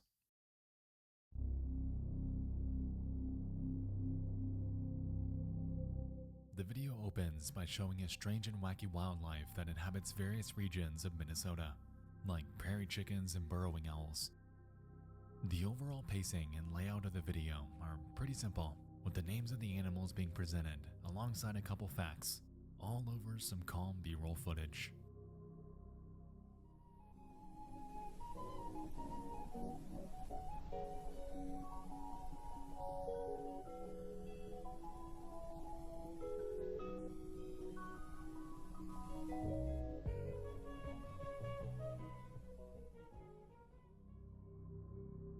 The overall tone changes a bit once we make it to the 3-minute mark.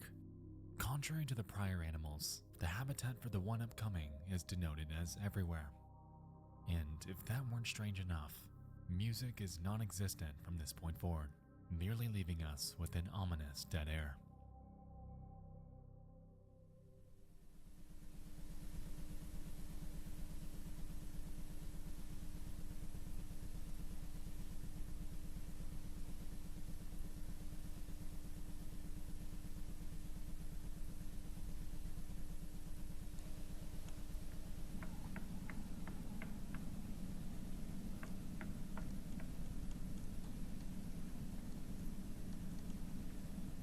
And so, the next animal up Where's is something called a Sabrina? woodpecker. That's Alex, not For the Sabrina. next couple minutes, the video explains a bit more about them, like the fact that they're found all over North America, are excellent hunters, do not make any noise at all, and prefer the homes of large families for nesting. Apparently, they adapt to this residential environment, although it's unclear what exactly that means. These out first.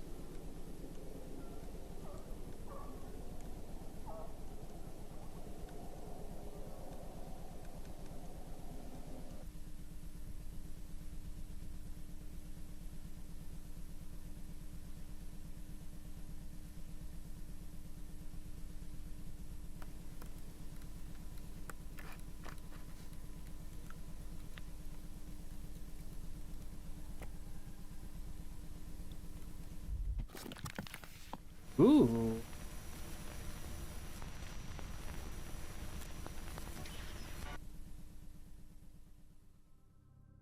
So, right in the middle of episode 1, we get a brief glimpse of what we can assume to be a woodcrawler.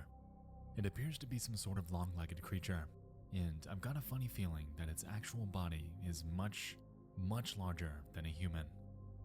Curiously, the video also presented somewhat of a paradox, claiming that you will hear screaming, but they stole their voices.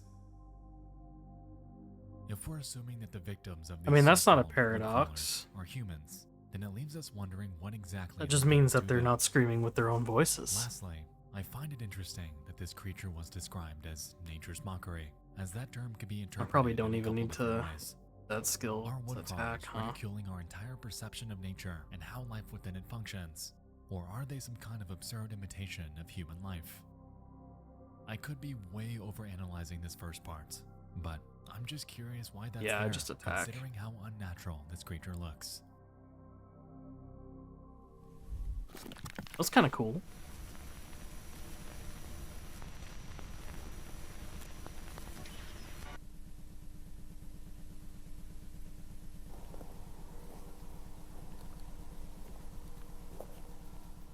In this next scene, we're outside of that same house at night. It's hard to make out, but we can notice people inside of it this time. Why?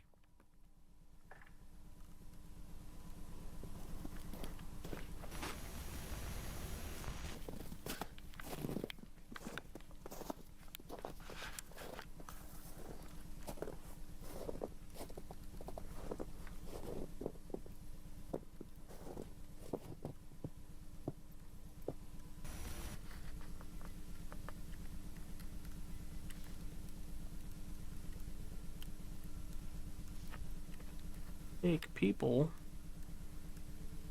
I'm gonna ruin the vibe of this horror shit. I'll try to keep it down.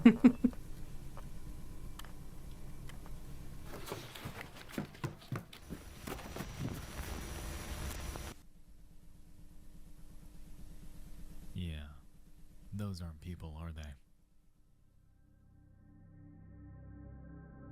So, with their bizarre, unnatural behavior, combined with a caption claiming that they're fake people, it's clear that woodcrawlers don't kill humans. They imitate them.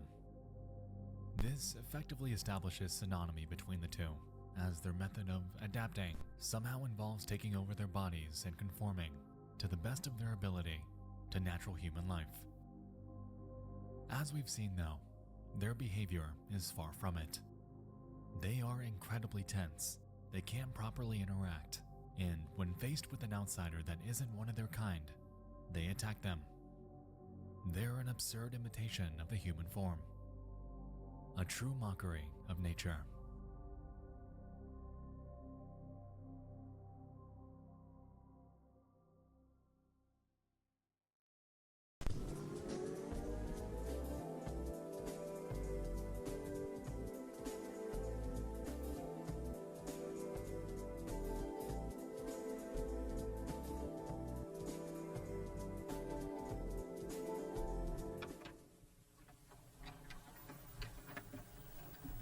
Storm safety tips.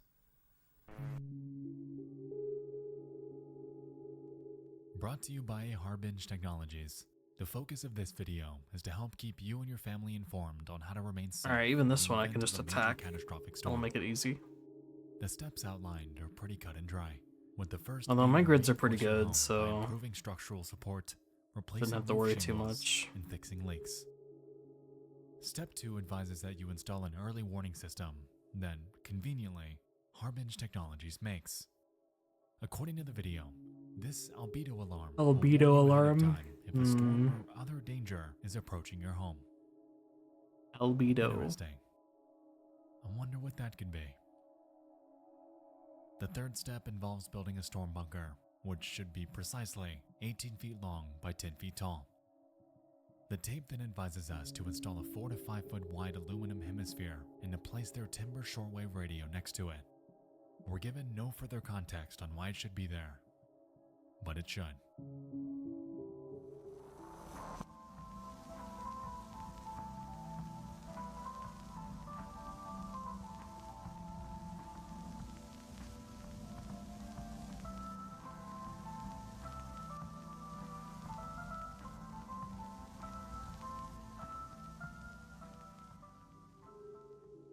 This next segment explains what to do during these storms.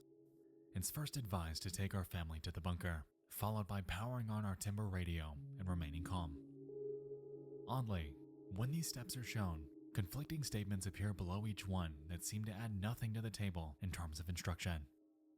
Rather, it tends to inflict the viewer with doubt, with claims like, "Your home doesn't belong to you now. Ignore all sound produced by the radio. They're auditory hallucinations." And, "Your tears are filled with salt." If we took these statements away, we wouldn't be losing out on anything, which makes me wonder why it's there and who the hell wrote it.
through the floor.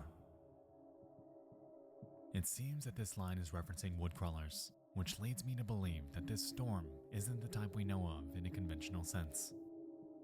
This, combined with the immediate camera cut to lights in the field, alongside that warning to return to the bunker if we see them, makes it appear that these woodcrawlers and whatever's emitting these lights are perhaps the same creature. With this in mind, this leaves us to wonder what exactly this storm entails. How often does it happen?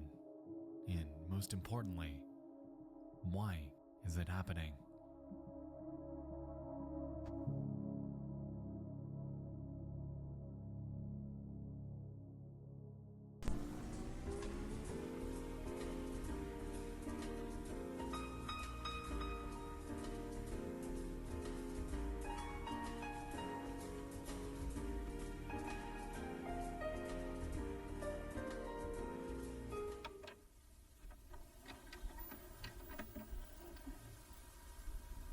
Deep blue.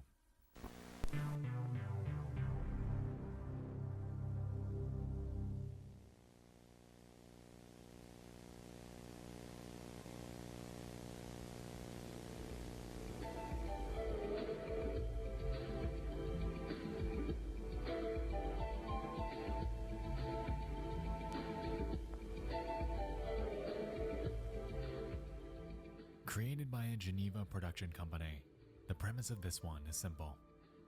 Lighthearted education about various creatures and regions of the deep blue sea. Towards the latter half of the video, we cut to a section about the deep ocean. The Marianas Trench is introduced as a large foreboding hole in the ocean floor, described as the deepest place on Earth. Following this, we can observe a cross-section view, introducing an even deeper and more ambiguous region of the ocean called the Alright, now here's the question. Can I kill this in one turn is unknown. just by attacking? No. Almost, not quite.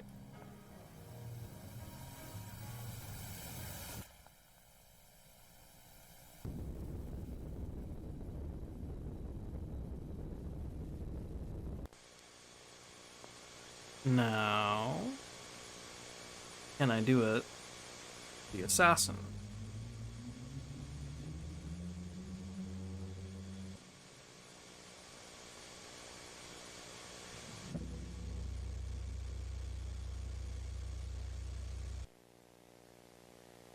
Yes.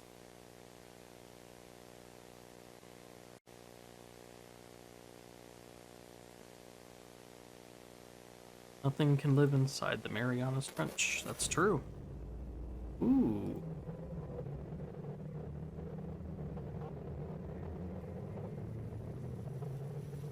Let's try double Kaguya, see if I can do it.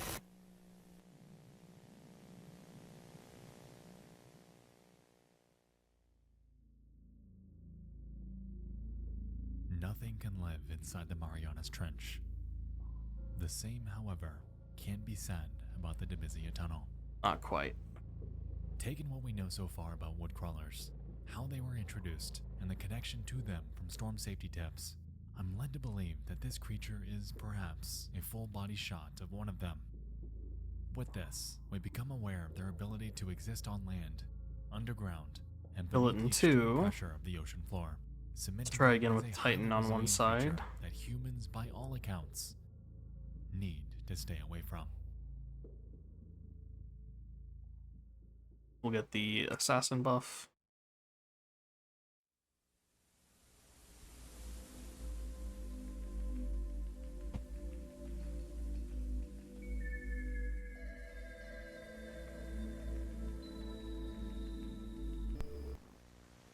Still not quite. Okay.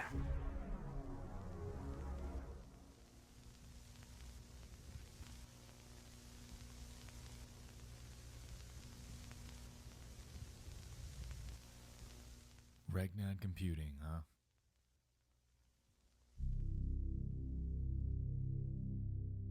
This next entry involves a new, state-of-the-art AI tech showcase. The overview explains that it's been in development for about 4 years and is already highly advanced. Curiously, Okay, this so is the only I tape do so not far have a to start off OTK for personal this. music, which Gonna be I found difficult, notable though. considering that in each video so far, the music stops when an ominous revelation is about to happen. The AI showcase is laid out in the form of short stories. Each iteration spans 4 lines of text, and as we progress through this video, we'll find that what starts off as unintelligible quickly morphs into something we're able to logically follow.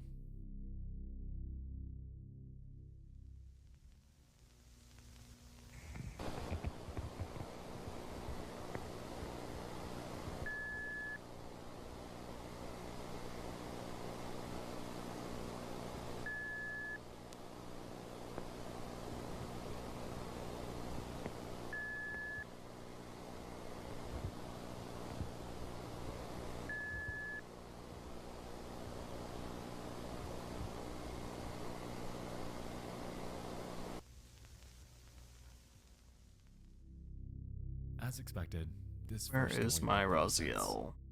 We can gather an overall idea of what it's trying to convey through words like river, a secret, death, and the names Jack and Mary. Iteration 2 expands on this a bit.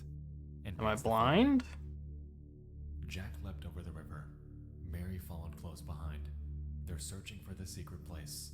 The fuck? I hear you. Here she is. And with iteration 3, Jack leapt over the river. There goes Mary down the stream. The secret place will keep us safe. The river flows, but not with water.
Alright, so that was a lot to take in.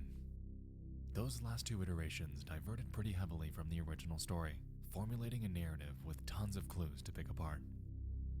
The story here surrounds 2 people named Jack and Mary. We can assume that they're out in the wild, leaping over a river to get to a secret place. It's unclear what this secret place is, but for now, we can assume it to be a storm safety bunker. In iteration 4, we get references to a so-called voice from space, and in that same story, it's clear that Mary has become something else. This something else looks to be the product of the hungry eye that's referenced thereafter. Is this the only Ichigo I However, at this have? I point in think the video, so. We're unsure of what exactly that is. Something else I found interesting was this small detail. At the beginning, we're told we're going to explore 3 iterations of short stories by this AI. In reality, we received 5. This leaves us with 2 options on why this is. Either an external party had tampered with the video or this computer, or this AI is somehow advanced enough to make decisions on its own. Personally, I'm led to believe the former, and this is why. As we could say, the structure of these stories takes place in third person. During iterations 2, 4, and 5, however, we receive specific lines of text that address either us or Jack in the first person, and after stringing these together, we gain an interesting result. I hear you. Jack, do you see me? I've become something else. Do you see the hungry eye? Here I am. With this context, I want you to listen very carefully to that last iteration once more.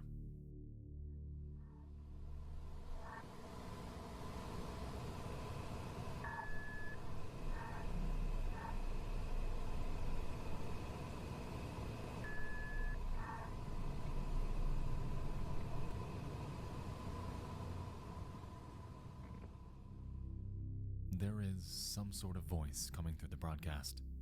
It's extremely muffled. However, it's clear that something is either interfering or feeding information to this AI. And personally, I'm led to believe that it's Mary. She and Jack are not just filler names for these stories. They are actual Jesus, people, yeah, that's and I'm an going to easy, infer that the story presented easy actually happened. OTK. All right then. Moving on. Towards the video's end, we observed a glitch into two diagrams. Given the references to the voice from space and the moving stars, I'm led to believe that these two circles represent planets. The larger appears to be the hungry eye, being denoted as alive, with intent. It seems to be hyper-focusing on a smaller planet, which we can assume to be Earth. And in the second diagram, we can observe the effects that this eye is having on us.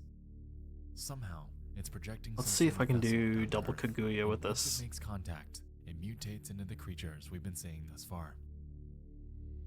It's clear that there's something larger at play here, and there's a lot of context that we're still missing. So let's keep this in mind and press on to see what else Gemini has for us.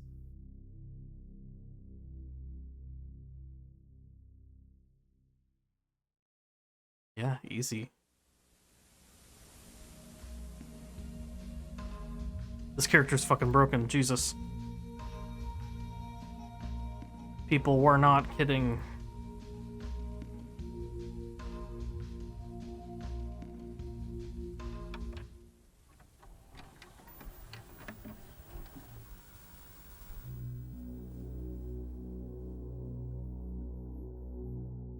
When we shift gears to our solar system, we're able to learn a few facts about the various planets. A diagram greets us, encompassing the Sun, Mercury, Venus, Earth, Mars, Jupiter, Saturn, Uranus, Neptune.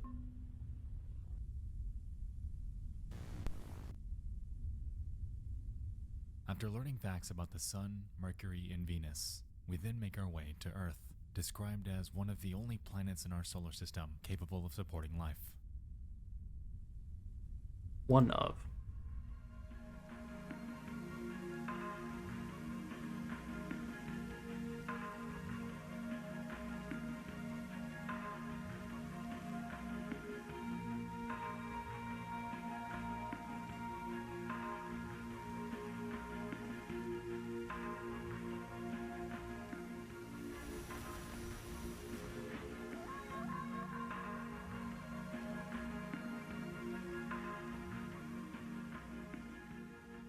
Upon making our way to Jupiter, the video highlights its big red spot.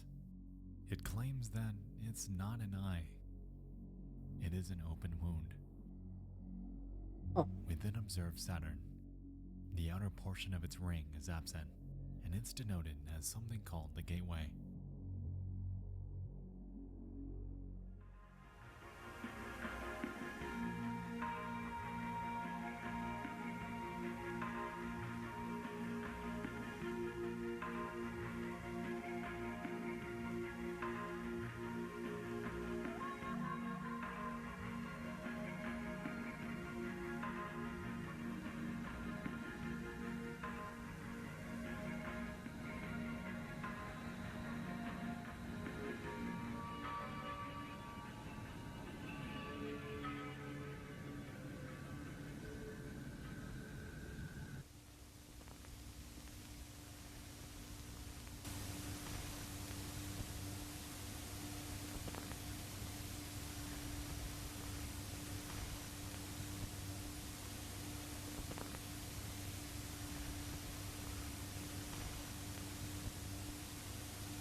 Ooh.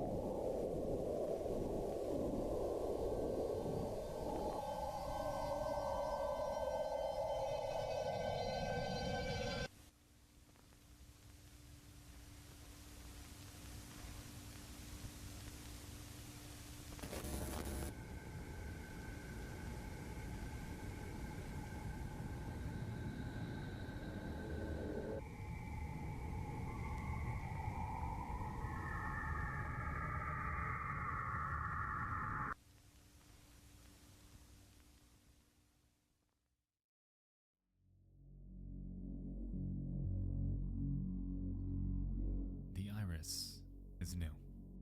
It's with us now, laughing at us. It's clear that the overarching threat is not that of woodcrawlers, but the iris, which has somehow caused neighboring Neptune to mutate. What exactly that means at this point in time is unclear, but if I were to guess, it could be some sort of breeding ground for the creatures it emits by solar storm. Due to its presence, other planets like Jupiter and Saturn are beginning to suffer from the effects of its influence. And given the story so far, it's safe to conject that its next target is Earth.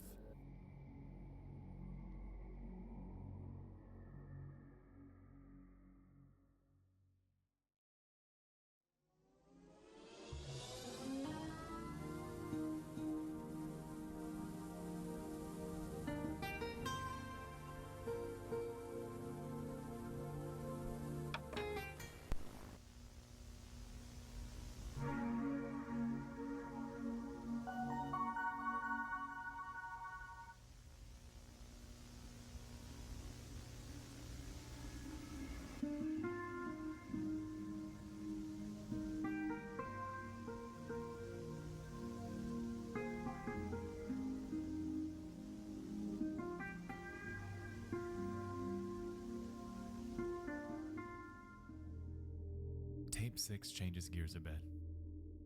Here, we're introduced to a freshly reopened campground called Moonlight Acres, a serene getaway that's completely isolated from outside civilization. The tape showcases its many accommodations and activities, including hiking trails, archery, canoeing, and their flagship Lights in the Sky event, which is oddly denoted as a harvest. Afterwards, we're able to catch a glimpse of their various structures. Among these are burrow-free family cabins, kids' cabins, and even their original rustic cabins for those feeling a bit more outdoorsy.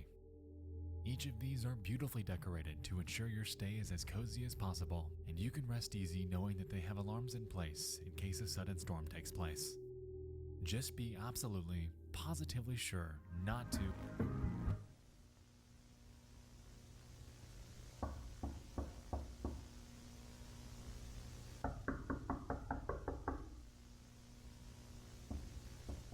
Do not answer the knocking at the door.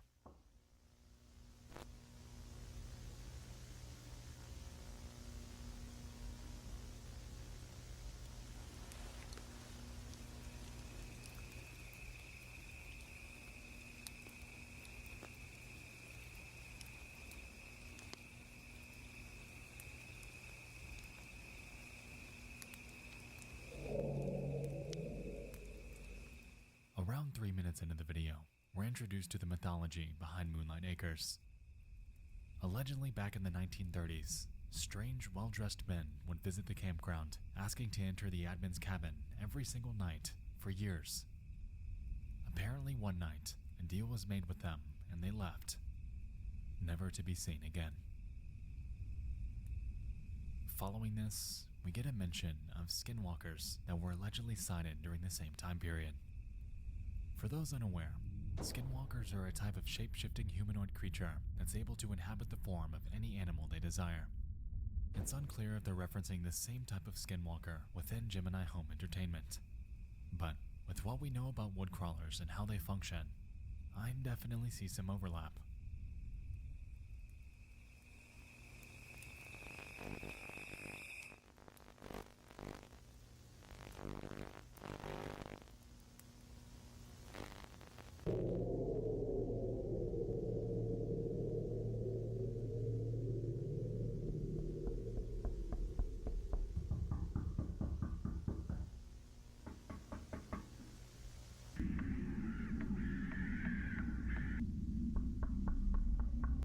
Spooky.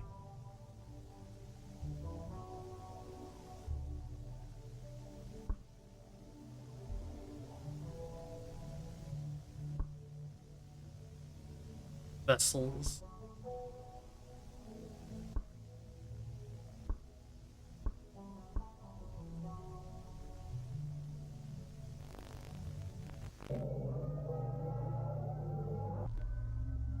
That looked a little goofy.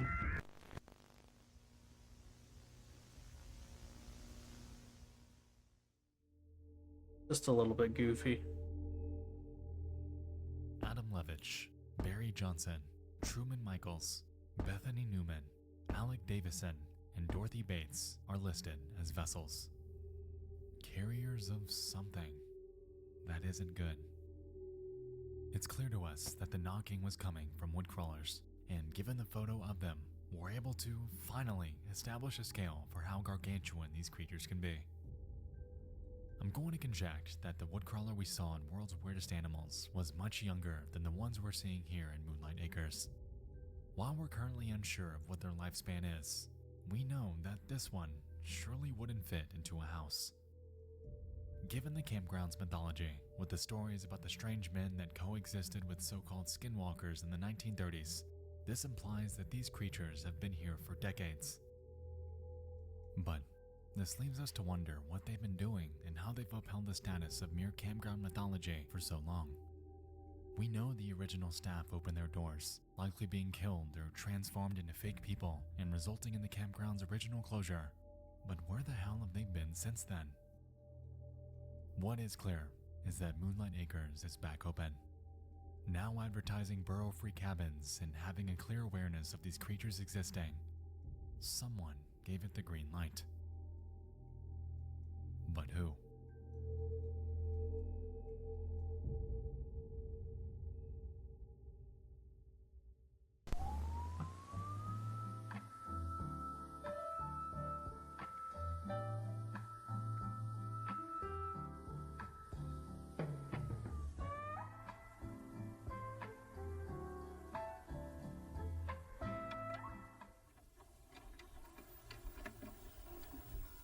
Wilderness Survival Guide.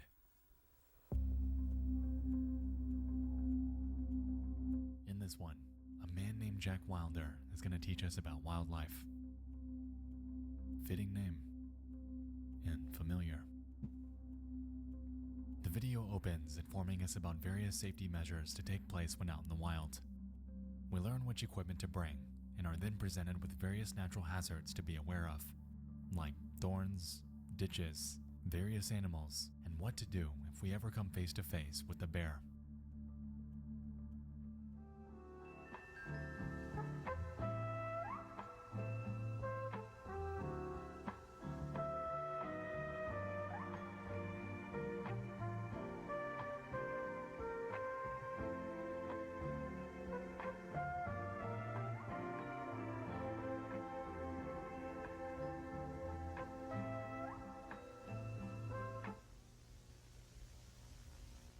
There's our skinwalker. So we now know that woodcrawlers can not only kill and inhabit the bodies of humans, but animals too. Interesting. Following this section, we're greeted with numerous flora and their impacts on humans. Among these are poison ivy, which causes rashes, itching, swelling, and blisters. Water hemlock, which causes trembling, convulsions, respiratory failure, and death. And lastly, something called nature's mockery. Not the woodcrawler description we saw earlier, but the actual, proper nature's mockery. Its effects on humans encompass hallucinations, sudden muscular paralysis, body disfigurement, and flesh decay. In other words, something that can latch onto you, something that can break you, deforming you into a being hardly resembling that of a human. But, hey, at least it won't kill you.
Help me!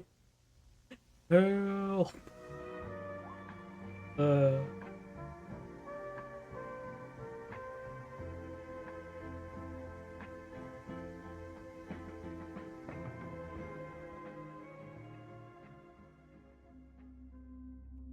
One of the most disturbing and unethical aspects of this video was the description of a human pleading for help.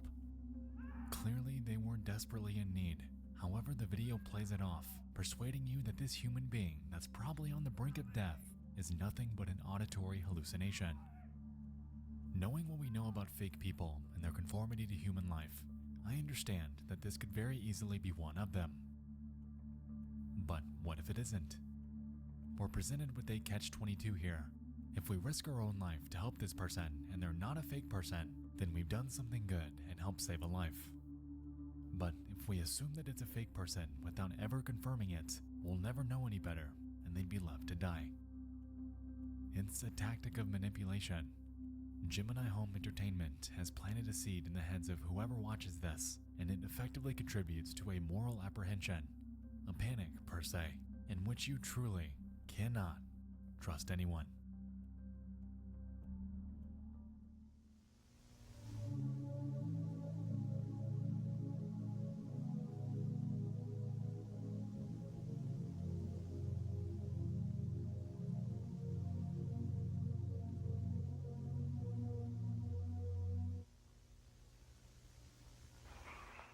Moving on, we then learn how to create a fire.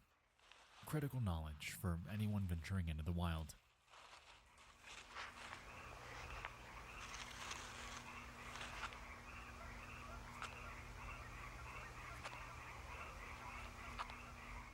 If your fire fails to start though, Jack Wilder advises to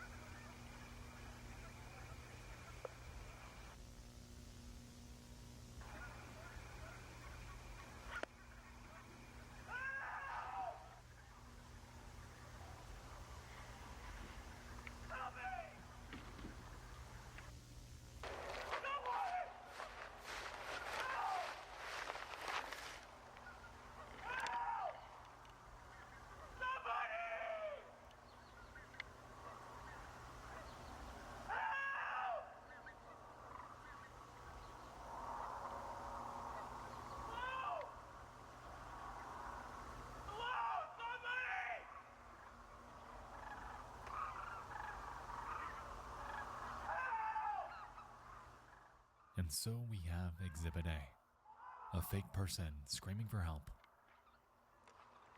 Like To admit, like, they put a lot of effort into this. They really did.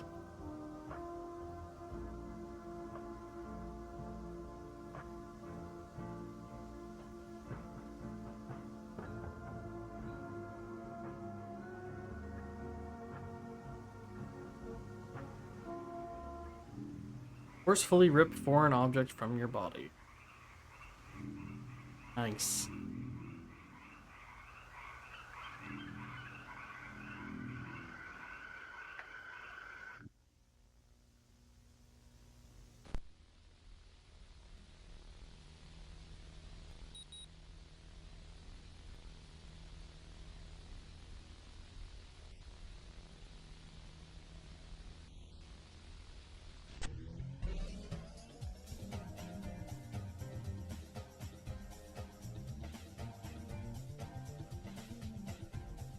What a cool game.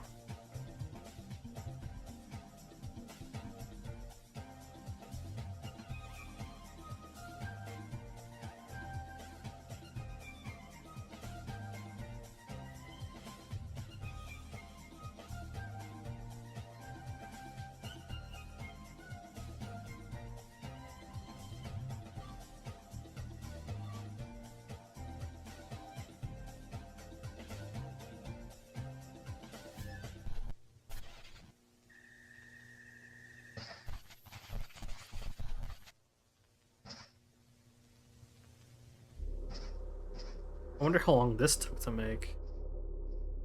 Welcome to Lethal Omen, a video game intended for Regnat computers. It takes place at Moonlight Acres, and throughout this video, we're able to observe the embodiment of various motifs we've seen in videos past. The beginning of the game starts out serene. The player peeks around the campground a bit, however is soon greeted with an enemy mob that are out to get them.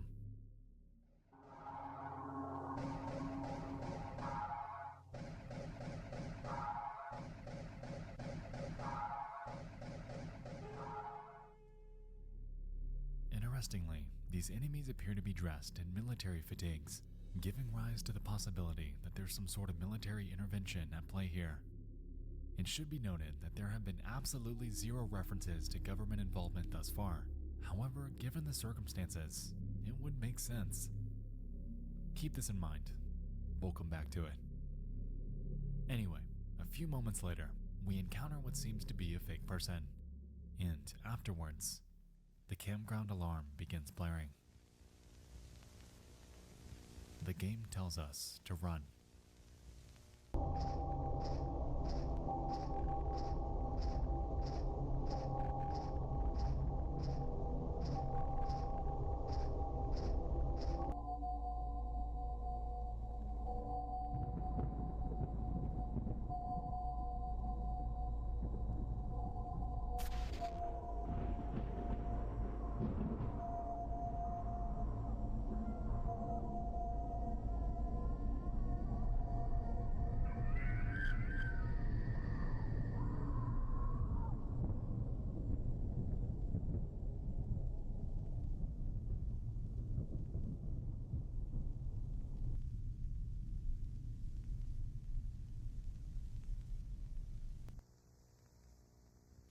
And that, my friends, is what takes place during a storm.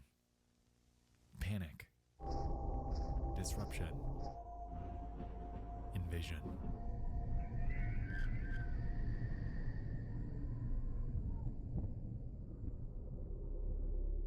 It appears to me that the basement we sought refuge in followed every single protocol that Harbinge outlined back in Storm Safety Tips. The dome was there and the radio was on, but that didn't stop them. Like breaking through cardboard, a woodcrawler was able to breach their advertised fortress of refuge with ease, which leaves me curious if Harbinge made their guide in good faith. If we can recall, there was a double purpose to their video. Not only were they giving advice, but they were also selling products, like the timber radio and the albedo alarm. From an outside perspective, they appear to be capitalizing on mass panic to reap profits, although that point is merely conjecture, since, for all we know, they too may be oblivious to the inefficacy of their products. The blind leading the blind, per se.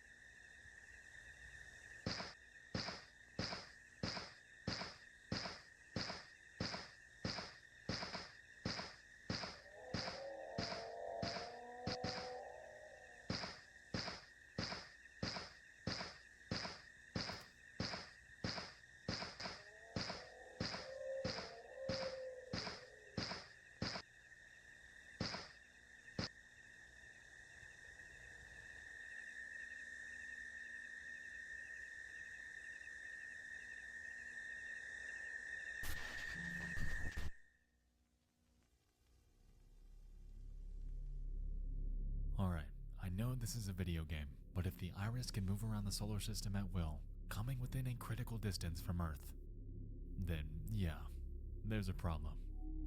And it ain't just woodcrawlers.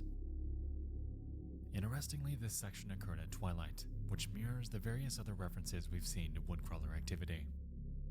The fields, the fake people, the knocking. If there's something I take away here, it's that it seems that these creatures are more active, more violent, when the sun goes down.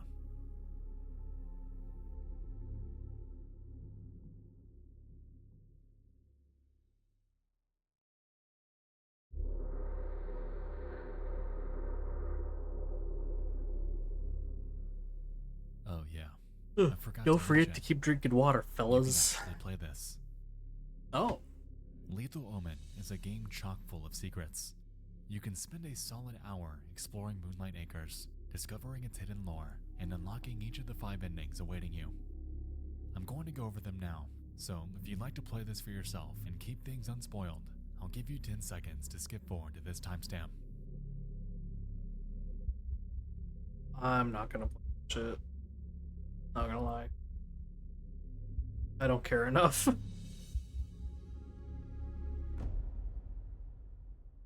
Like, this is cool and all, but not that cool. Like we established, within Lethal Omen, there are 5 different endings to uncover. Before we get to those though, I want to bring you into the campground to explore the hidden lore awaiting us.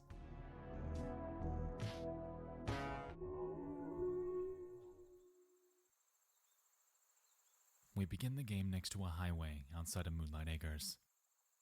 Both ends of the road are blocked off, however we can observe 2 cars nearby, one out in this field, and another resembling a police car. We're tasked with collecting 3 keys, and after doing so, we're then granted access to the campground. One of the first things you'll notice is this bulletin board. It contains 2 notes and 2 strange images that are hard to make out.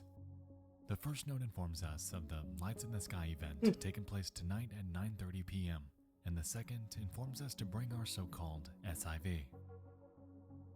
Moving inward, we're then greeted with 6 cabins. In the first, we can observe headphones, a shortwave radio, a TV, and a Gemini home entertainment VHS tape. In the second, we get much of the same. This time though, a stack of tapes containing storm safety tips and other Gemini media are present. However, there is this one that I'm unable to make out. In the third, we can observe a TV playing a Gemini tape. Here, we learn that an SIV is something called a sleep image visualizer that we're required to plug into a module, and that same Civ module can be seen lying on the dresser. Given the name, it seems that the Civ's goal centers around recording dreams. For who, how, and why, we're currently unsure of. But, interestingly, if we shoot this specific monitor, we're able to observe the Civ in action for Adam Levitch, the former men's club supervisor that we know is transformed into a vessel.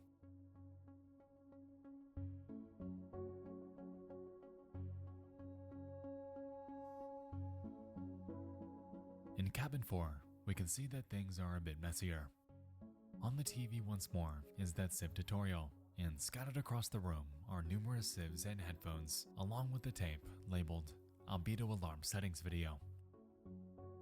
Moving on to cabin 5, we can observe a huge mess. There isn't much to this one besides this Civ on the ground. And last but not least, cabin 6. This one has clearly been ravaged by something, evident by the large break in the floor. Within it, we can observe that Civ tape, along with the Civ module and some sort of strange plague surrounding it. Upon making our way back outside into the archery area, we're greeted with 7 targets, along with our first enemy encounter. After taking them out and approaching the targets, we're able to read snippets of articles about the events taking place at Moonlight Acres. Campgoers distraught after Moonlight Acres' famous Lights in the Sky event is abruptly cancelled. If you've been looking forward to the Lights in the Sky event this year at Moonlight Acres Family Camp, don't be so hasty to pack your bags. The official Moonlight Acres website recently updated, revealing that the event has been abruptly cancelled with no reason given.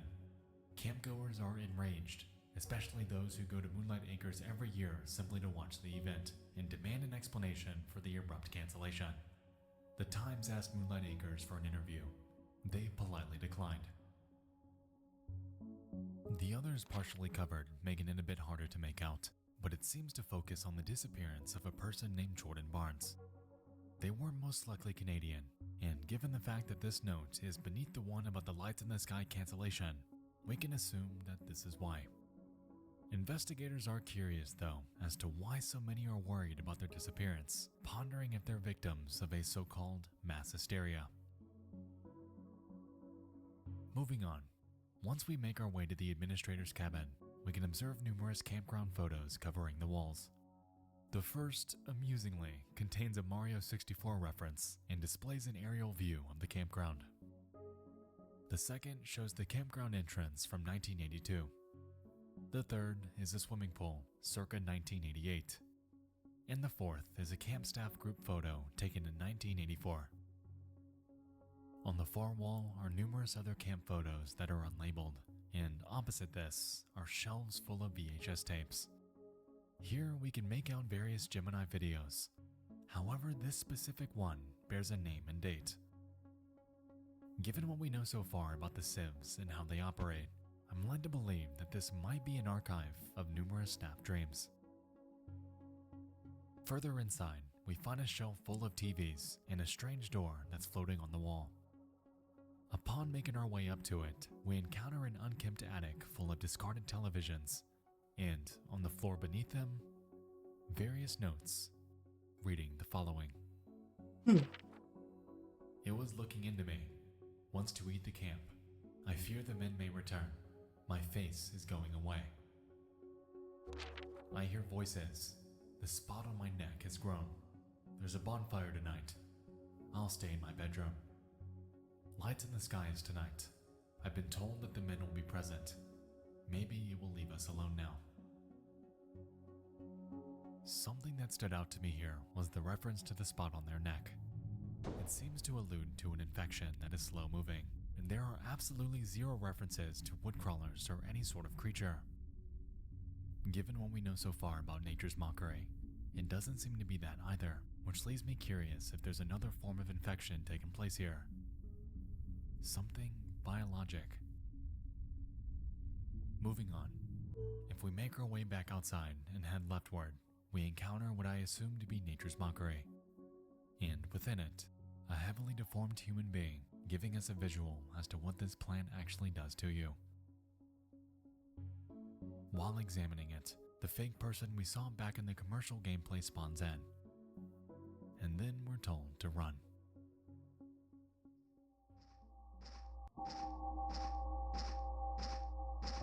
And so, like we saw earlier, we make our way back to the bunker, and from here, everything plays out as shown before.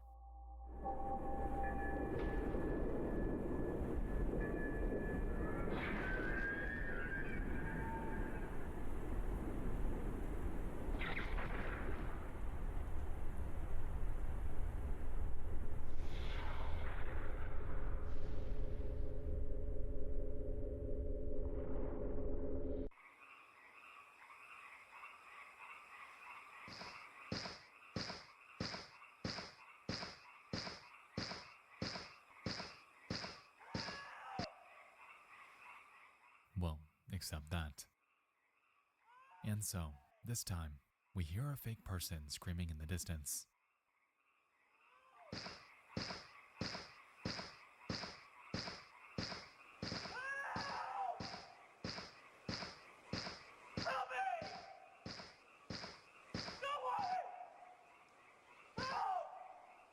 And we come to find that they're infected with the same plague we saw on the cabin floor.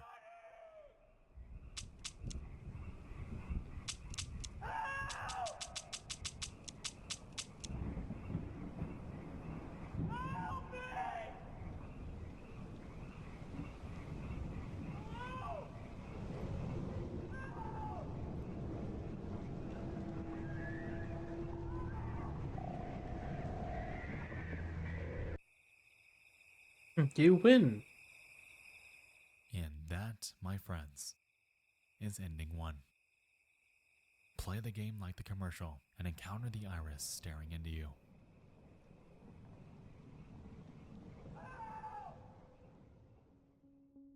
From here, we're going to explore the other 4 endings. Clearly, Lethal Omen's lore is gargantuan, leaving us with tons of questions that we're currently unable to answer. I'm curious what else there is to find though, so let's head back in to uncover it.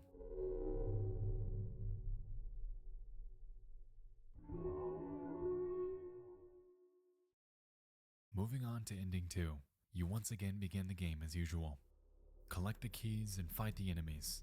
However, this time, instead of approaching the Nature's Mockery abomination, you gotta make your way back to the admin's attic. Once you're inside, and turn around to exit though, you're greeted with a strange mannequin that tracks your every move.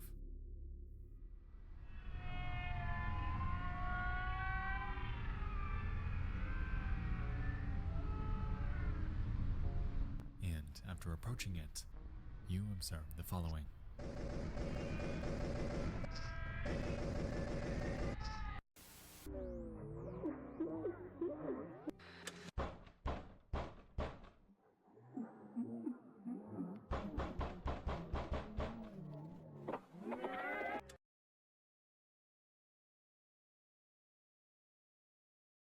Hmm.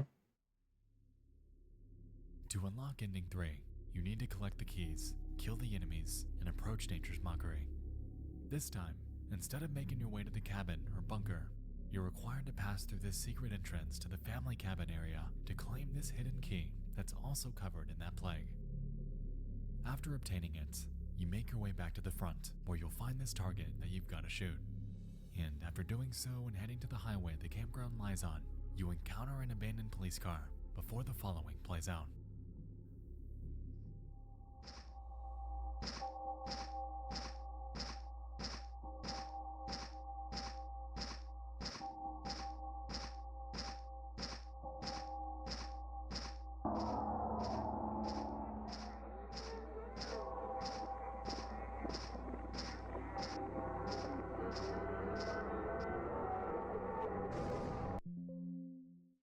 And then it kills the game. Fun. Ending 4 involves us making our way back in. After taking out the first round of enemies, we're required to shoot each target before making our way back to the entrance. Curiously, we then find an opening in the tree line, and upon exploring it, we encounter a massive, foreboding hole that's also covered in plague. Upon approaching it, It's a we simple hear little the sounds of thing creatures in the distance. you can do in a game. I kind of like it in horror games. Very cheap way to just And of course, make things a little we do creepier. as any sane person would do, and jump in, giving us our fourth ending. Yes, jump into the weird plague hole. Game over. And last but not least, the true ending. Here, we gotta do everything we've done prior. Keys, enemies, mockery, plagued key, and heading back to the front. Curiously, we then see an opening in the fence line, and after approaching it, we encounter a group of enemies in a formation. This time though, they're not out to kill us. They're waiting on us. Cult shit time.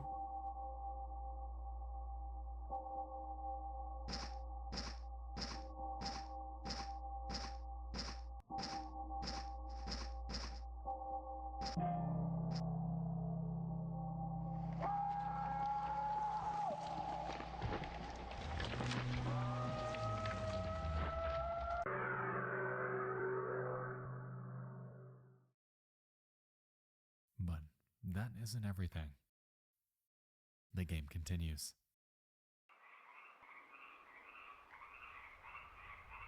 The game was not over. Game lied.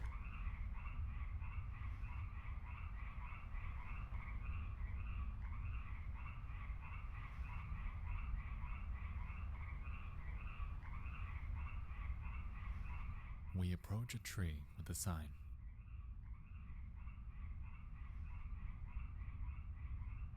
Shifting tendons shape anatomy. There are fewer livestock now.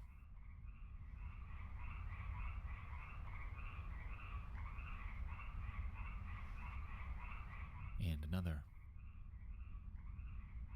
Wretched hands tap my window. A stranger's fangs scrape the walls.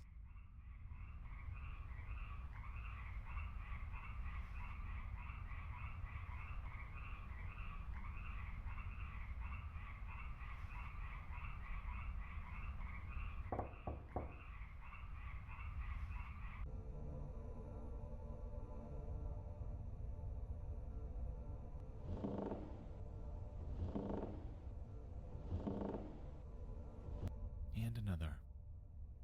The floorboards creak while I sleep. Growing cracks leak with red.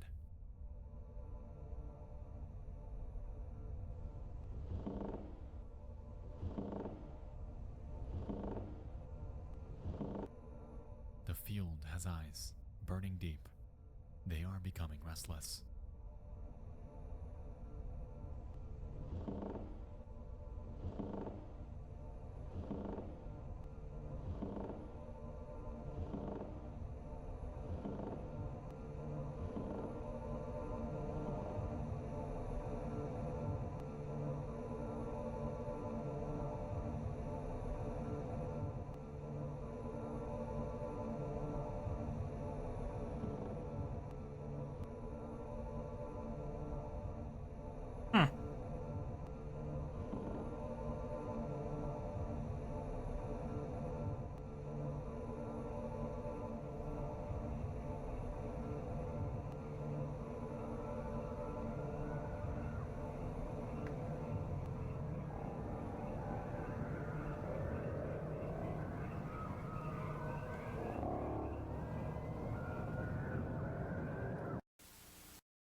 Weird.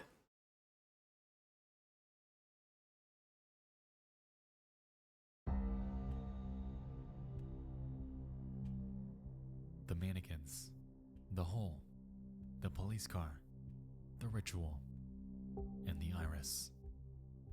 There is a ton to unpack within Lethal Omen, and the beauty of it is that when presented in a video game format, you're left to encounter these on your own. So let's recap. The role of the mannequins seen in the attic ending is currently unclear.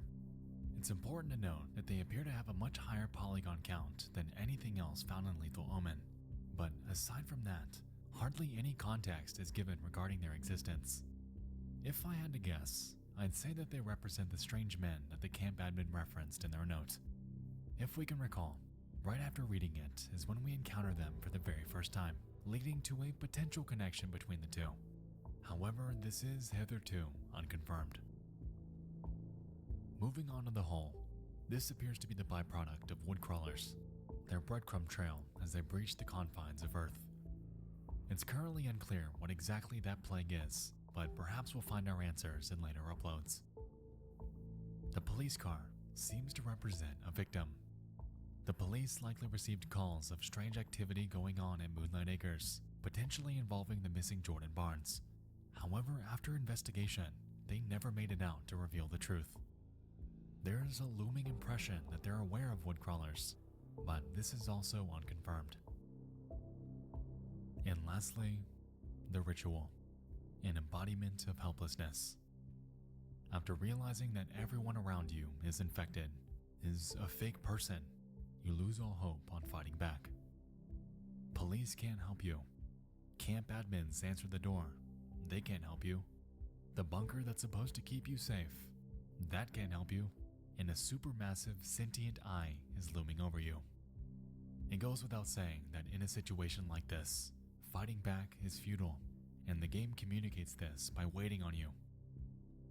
Get in, they beckon. Give in.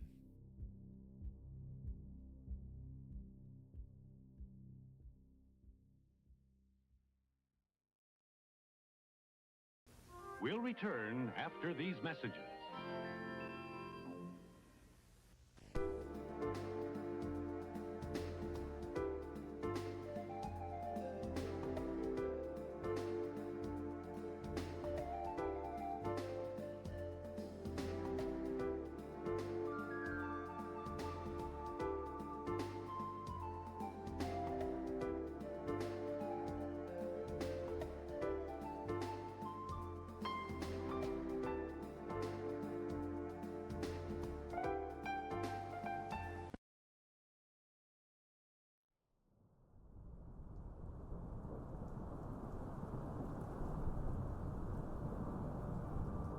Alright, halfway there.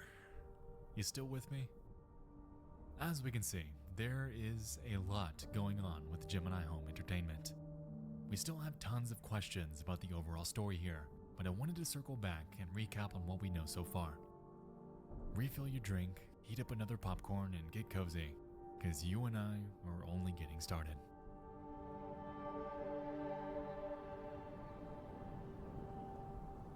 In review. Within Gemini Home Entertainment, the entire story revolves around the Iris. We know the Iris is a supermassive sentient planet that entered our solar system without humans ever knowing it. When, how, or why it did is currently unclear, but what we do know is that it infected the neighboring ice giant Neptune, turning it into something that is alive. Neptune has become somewhat of a minion to the Iris, a vessel, or lens, that it uses to emit solar storms targeting Earth. Given the diagram from artificial computer learning, we can infer that within these solar storms are embryos and seeds that mutate into woodcrawlers in nature's mockery upon landing on Earth, the Iris's next target for mutation. Back home, the primary prey of woodcrawlers are humans, but we know that they're able to inhabit the bodies of animals as well. Woodcrawlers are highly resilient and clever, given their ability to imitate humankind, although it's still unclear what exactly they do to achieve this. On top of woodcrawlers, Nature's mockery is introduced as the major flora to steer clear from, and its method of infection appears to be via direct contact. Somehow, at an unknown speed, this plant paralyzes and disfigures whatever it comes into contact with, leaving the victim in a vegetative state forever. At this point, we're currently unsure if nature's mockery eventually kills you. But even if it did, that's not much better. Within the camp information video, we catch wind of the mythology behind a campground called Moonlight Acres. Given that the strange knocking men existed at the same time as the so-called skinwalkers in the 1930s, I'm led to assume that this campground was among the very first establishments to encounter the effects of the iris. This explains why every single original staff member died. Well, except the admin. They weren't listed. This point leads us to Lethal Omen, an archaic video game that cements the time period for Gemini somewhere in the 1990s. To me, the game seems to place us into the shoes of that admin, taking us through their final minutes within their desolate campground. The various endings seem to be symbolic of the many ways they could have died, but that true ending, the hopeless suicide and transformation, that is the one that killed them. Lastly, we have two characters, Jack Wilder and Mary. Admittedly, Mary's background has been elusive. We can assume that she mutated into a woodcrawler somehow, and have also made the tenuous assumption that she's trying to communicate to Jack through the Regnat computers. Regarding Jack, he's a recurring character throughout Gemini Home Entertainment. Obvious references are made in the wilderness and AI videos, and given the nature of his work as a wildlife videographer, it leaves me to wonder if he has more to do with these tapes than they're letting on. If we can recall, World's Weirdest Animals, Storm Safety Tips, and Wilderness Survival Guide all have strikingly similar shots of video. So if he's the one behind these, clearly being attacked in the very first video, we're left to wonder what happened to him. Where is he? And so, alongside the abstruse nature of Jack's role here, there are still tons of questions left unanswered.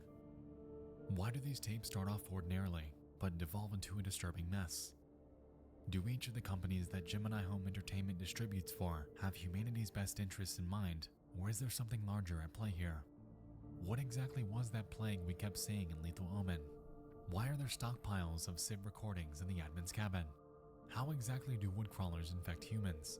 Is the majority of humanity aware of this impending threat? And most importantly, why did the iris enter our solar system? We know it's there, but we don't know how it operates and what its overarching plans are. What we do know, though, is that Gemini Home Entertainment is aware of all of this. They know about woodcrawlers, nature's mockery, the plague, the deaths, and Neptune's infection, but coincidentally, we know the least about them. Clearly, there's a lot of context left to fill, so let's buckle down and see what else Gemini has in store for us.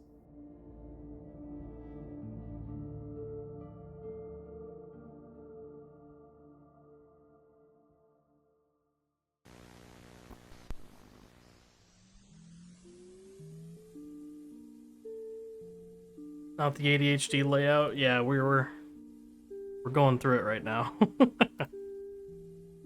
I've got to do my Grand Blue stuff because Guild War is going on. Well, perfect timing. So we're taking a break from retro stuff while I do this.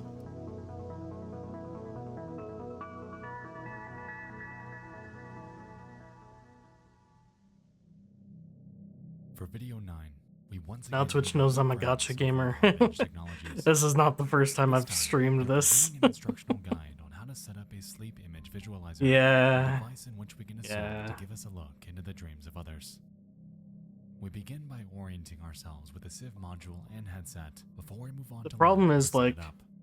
I had planned Interestingly, this stream throughout this months video, ago, you'll soon notice took anomalous time off work and interruptions that have been everything, recorded over this tape. and then they decided to schedule this event during this weekend. So I was like, oh, what the fuck do I do? And it happens to be the element that I am invested in. So I can't just like leave my crew hanging. I have to do my part. 'Cause I'm like one of the only Titan guys in the crew, so I gotta do my shit. I gotta get some points.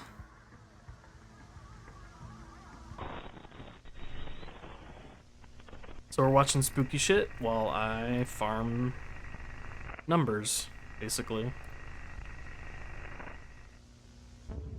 This game mode fucking sucks. I wish they would just get rid of it. Terrible, terrible. Hey, Drag. Speaking of my crew.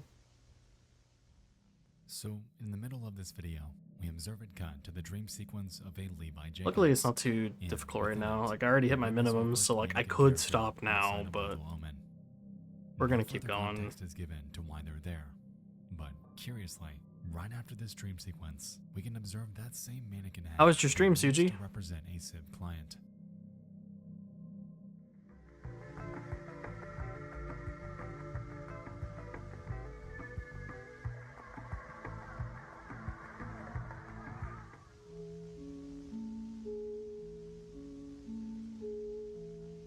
Nice, grats.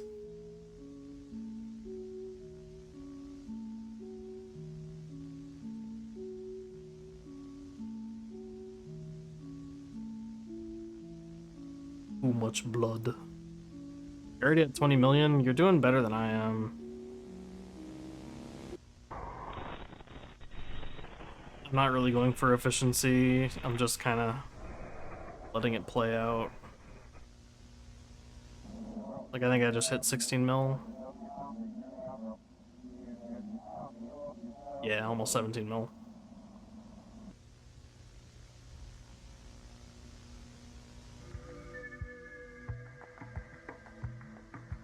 I could probably make my OTK setup easier. Yeah, I'm pressing skills. I don't give a shit.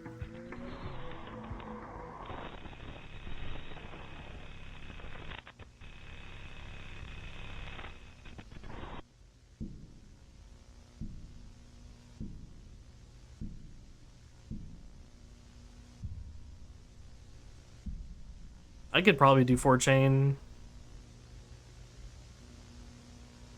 but that would require me, like, the reason I'm doing this is because I can kind Let's of recap do real this quick. while not really thinking Levi about it too Jacobs much. was asleep for 4 minutes. Adrian Gordon was asleep for 4 minutes. And because, you know, I'm doing the stream too, Jack so. Dean, however, was asleep for 3 days. I could absolutely make this a bit more optimized, but it's doing fine. I'm not going to push for crazy numbers. I'm just going to get what I can for the crew. At least get the sands. And where the chips fall, where they fall.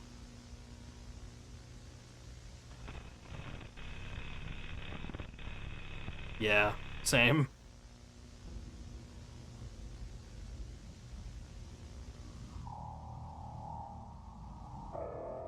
This video's kind of cool though.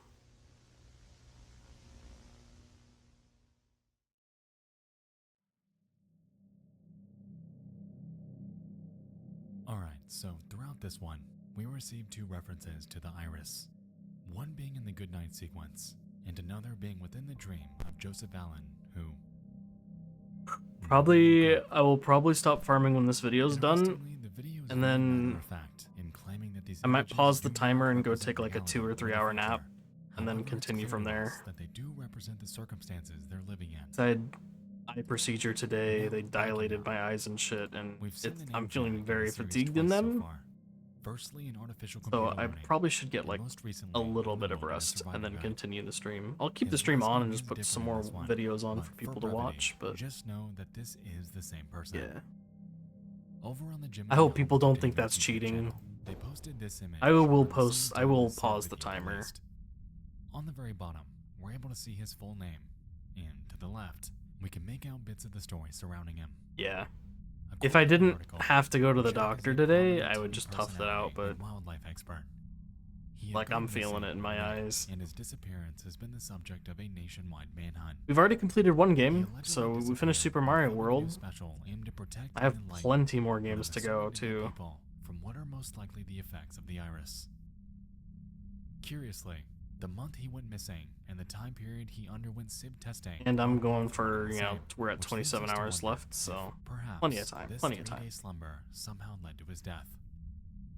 While that is currently unclear, what is clear is that Jack Dean's Wilderness Survival Guide and the World's Weirdest Animals videos are distinctly connected. 2 parts of the same series of videos How much, like, I'm already almost by him. to 3K meat, With Jesus. this in mind, we know he's been in the Civ. They adjusted and the we also meat know that he's costs, been right? attacked by So, fake like, it's people. gonna cost more meat, Either of these could have killed him. but they So inflated which the one honors, is so, it? like, I really don't know how much I should farm Where is he? to hit a billion. If I even want to hit a billion.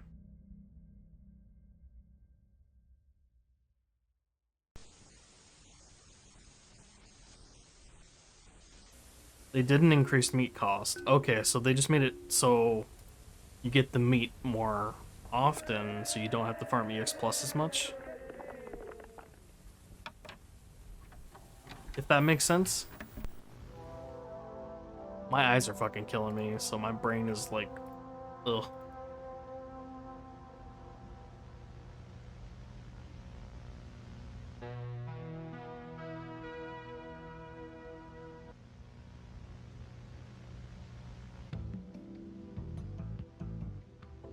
Ah, it's just honor inflation. Wonderful. Next up on our list is a family-friendly guide made by an Optica Video called Games for Kids. Are you bored? Need some new, fun games to play? Well, you're in luck, they claim. And so we learn about the ins and outs of various games the kids can play. First up, hide and seek. Simple enough. One player's the seeker, and the rest are hiders. They count to 20 and go on the hunt. Yeah, I saw that. I did like a couple NM90s and got, I think I have one. Yeah, I've got one. Curious how many honors that will drop.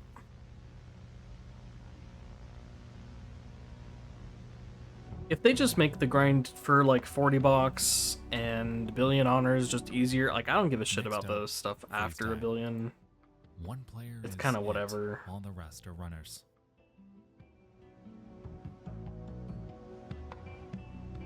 But if they make that grind easier, I'll be fine.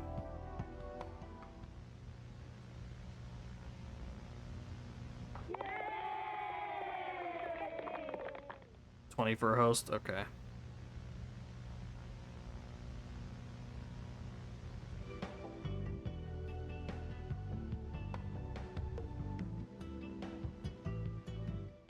Third up, sardines. The sibling to hide and seek. One person hides and the rest go seek.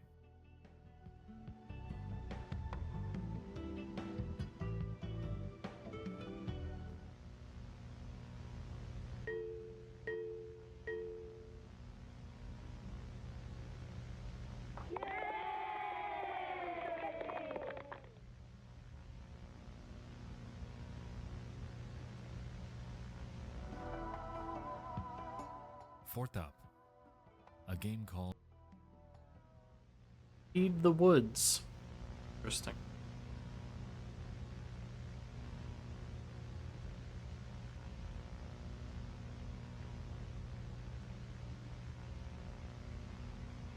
Gather all your friends.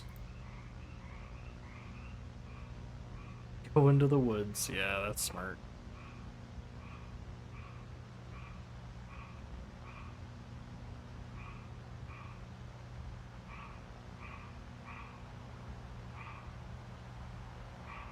Scream on the top of your lungs. That's not how that phrase goes. well, that's new. Contrary to every bit of advice we've gotten in videos, These analog past, horror stuff, like, they staying can be quiet really and goofy following the lights sometimes. When the sun goes down are all thrown out the window. We know that wood crawlers and fake people are more active at night, and advice like this I find their does teasiness nothing kind to of ensure entertaining, though. otherwise. Unless that's the point.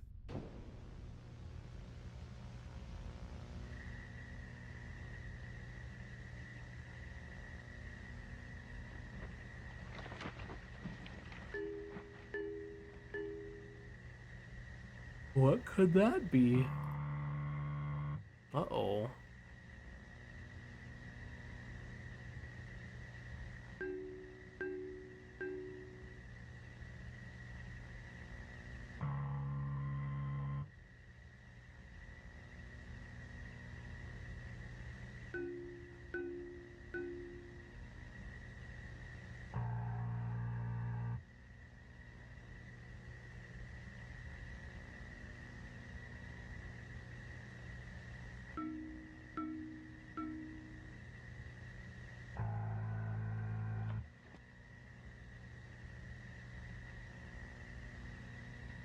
I totally missed what just happened there.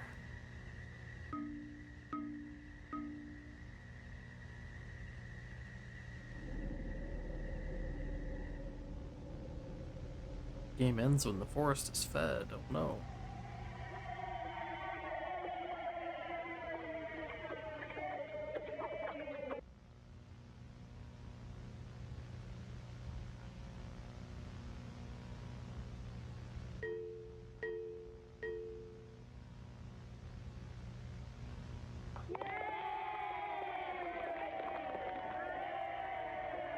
Makes you think of Mickey Mouse Clubhouse.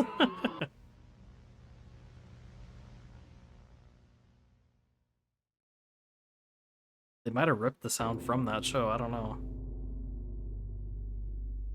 Alright, so Feed the Woods, a game that unequivocally leads children to their own death. As we could say, during this section we observed numerous camera shots of the forest. Interestingly, in the third one, we could observe this strange red light in the sky. It seems to match the eye that we've seen on wood crawlers, and given the nature of this game, it would make sense. Clearly, the woods are a threat, a sort of eldritch location that serves as a breeding ground for these creatures. And as with anything that is alive, they need to feed. Backing up, I wanted to highlight the creator of this tape, a company named Optica Video. Considering the name, combined with the addition of a game that quite literally kills children at the benefit of these creatures, I'm led to assume that Optica Video is not a kids company at all. What? This is a manipulation tape. They're not a with kids nefarious company? Intent, and it also drives home the point that the woodcrawler's food source is drying up. With this notion in mind, let's think back to Moonlight Acres. We established that it was ostensibly ground zero for the Iris, the very first location in which humanity experienced the effects of it. Given what we know from Lethal Omen about the Lights in the Sky event cancellation and the disappearance of Jordan Barnes, we can speculate that perhaps Moonlight Acres is or was closed during the time this tape was made. The woodcrawlers are hungry, leaving them with no choice but to expand to the neighboring forest to inhabit and feast on animals, which, There we go, 20 million. note, also began to dwindle in numbers. It's here when we realize that they're scraping for anything they can get, and this is How many further tokens do evident I in the have? shot of the woodcrawler devouring the police car at the video's end. Whoever's behind Optica Video isn't someone inherently good. They're helping them, leading us, for the very first time, to question the morality of Gemini Home Entertainment as a company. With Regnad, Harbinge, and Geneva, there was, at the very least, Excuse me. ambiguity in their ethics. But here, that's not the case at all.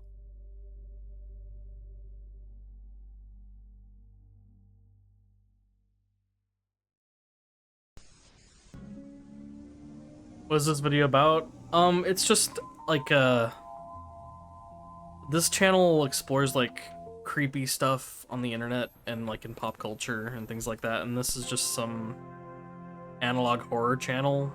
It's just going over the whole like ARG analog horror series. So yeah, it's just some spooky stuff someone made up and created, like a Mandela catalog or Channel 58, things like that. Next up on our journey is a tape named Advanced Mining Vehicle. Here, we're introduced to a Canadian organization called NAMAD. I find it or fascinating. Northern Alberta Mining and Development. Amateur horror stuff. The video begins by introducing us to a new, revolutionary piece of mining technology called the Remote Operated Compact Tunneler. As the name implies, It provides the user with tunneling capabilities while mitigating all risk that would otherwise be involved.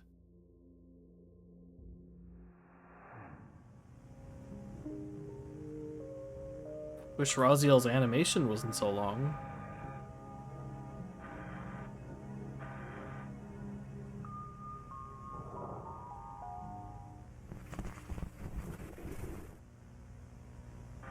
Yeah, no, Nexpo's a very good editor. His videos are really nice. As far as like the analog horror series itself, the editing's pretty good, even if some of the effects are really cheesy. Like an optical zoom lens to focus on important details, a compact microphone. That's kind of why I find it fascinating. It's really with the heads-up display, so you're always conscious of like I can't say low effort because they put a lot of effort into it, but it feels like it's very shoddily built, slapped together. That's kind of part of the charm, you know?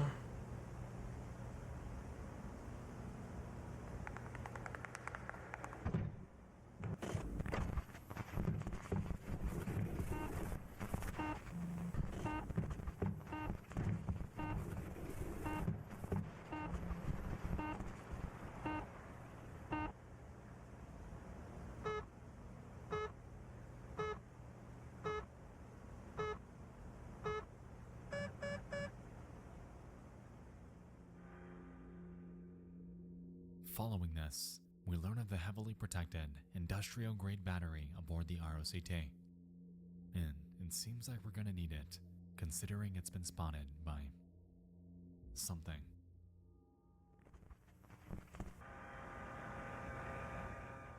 We then cut back to the ROCT's camera at a depth of 145 meters.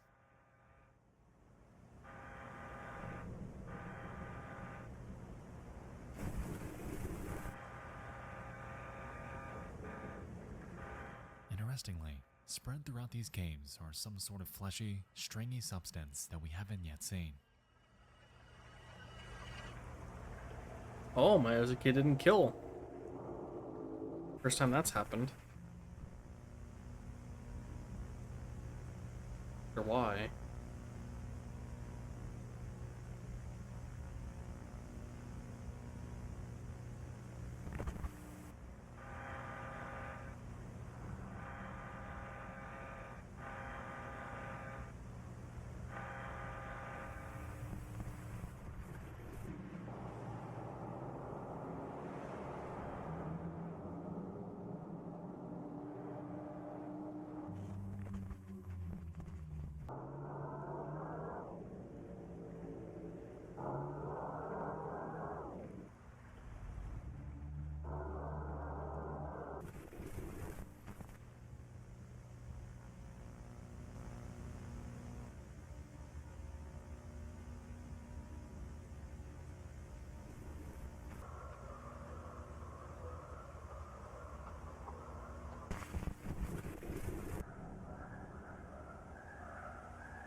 That's a cool noise. I like that noise.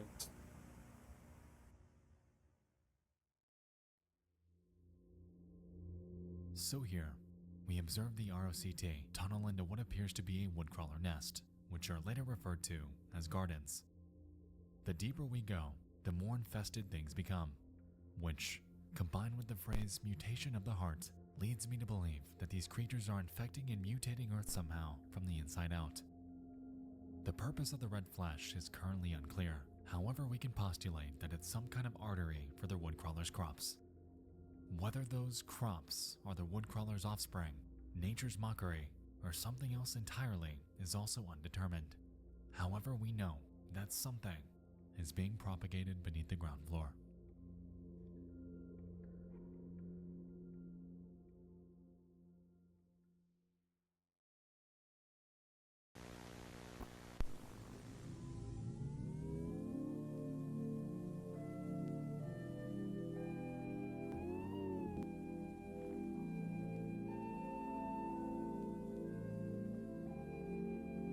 Oh man.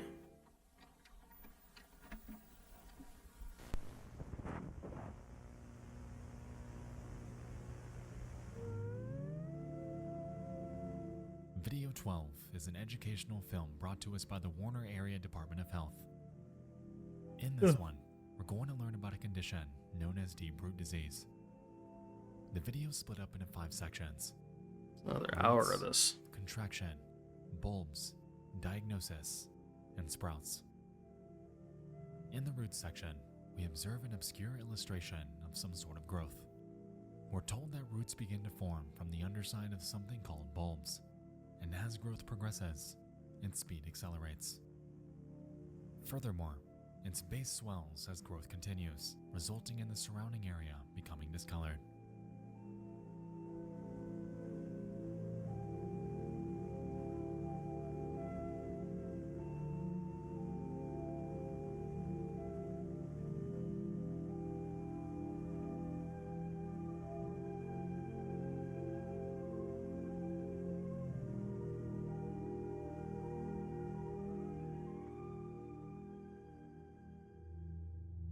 With this newfound context, we learn that this disease is biologic, driving home the point that this first illustration is taking place underneath the skin's surface. We learn that it progresses rapidly, and after making contact with bones, is able to spread freely. What exactly its effects are is still unclear.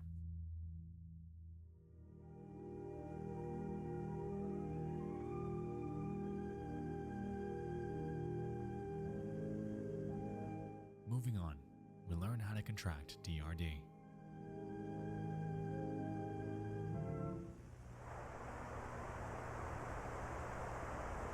Here, though, the subject is, strangely, doing absolutely nothing.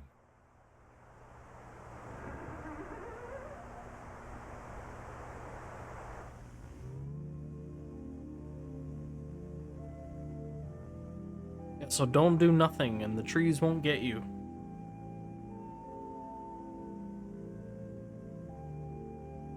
No sleep grinding Guild War at 6 a.m. Yeah, yeah. Look, I played Super Mario World. We finished Super Mario World.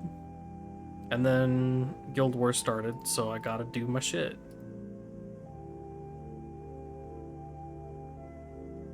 And then it's back to retro games.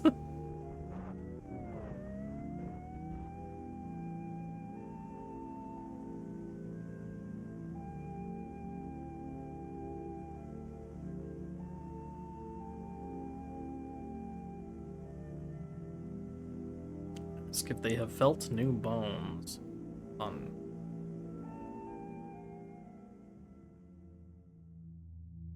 Straight off the bat, we can make the connection between deep root disease and the spot on the camp admin's neck. And given what we know from Lethal Omen and the player character's transformation in the suicide ending, I'm definitely seeing some correlation here.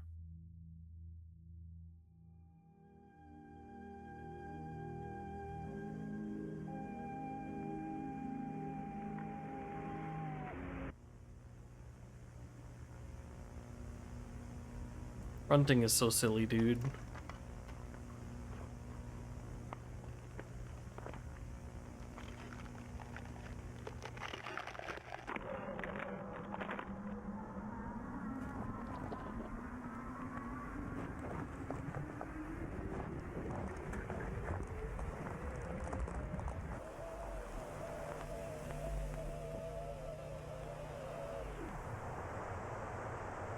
You could be suffering with us, though, you know? Think of all the fun you're missing out on. Did that just guy get just grabbed by the tree dude? Or did he become the tree dude? Alright, so deep root disease, a somatic condition that, given the ending, appears to spread by indirect contact. Oh yeah, he got This grabbed. video is pivotal because it breaks down a prior assumption about how these human transformations actually work. We initially assumed that woodcrawlers inhabiting victims' bodies were the only way they created fake people. However, in this video, we learn of something entirely different that ultimately results in the formation of new bones Hey, and shifting careful. tendons. It goes without saying that this alludes to a human to woodcrawler transformation. That was loud. The process seems to start slow. Okay, but I'll drink some takes water. off the longer you have it. With this in mind, Gonna be grinding we'll go back 14 into today the instead? Oh information boy. video and highlight this section about the former camp staff. I don't think I can play 14 As till we next recall, week. They were labeled as vessels. When we first got to this point, we were My sub's unsure about if to this was a lapse, and reference to fake I people can't or afford to something resub else. till I get paid again. However, I'm really beginning to think that these two terms are synonymous. With deep root disease, So it I'm is gonna have to something wait entirely till next different. weekend before I can play 14 It's again, I think. sickness, a plague spread by direct Got like contact 3 friends to with play. someone Oh boy, infected. are they all on Excalibur It's too? this affliction that ultimately results in your Or are untimely they on different transformation into a woodcrawler, different servers? leading you to become one with them and gaining a primal desire to hunt, inhabit a vessel, and spread DRD to the next unsuspecting family so they can become one too. So, in short, Oh boy. people are gutted and inhabited by woodcrawlers. If they need a free And company, due to this my free action, company is they pretty much likely always suffer the open effects and of accepting new deep-root disease. people, so On the other hand, deep-root disease infects humans, it's not creating new people don't worlds, talk too often, at least and when I'm turning you into online, them. but they're generally friendly a folk. cycle of life, per se. Good thing I got my tomes all done, so like I don't have to do anything else in 14 until I resub.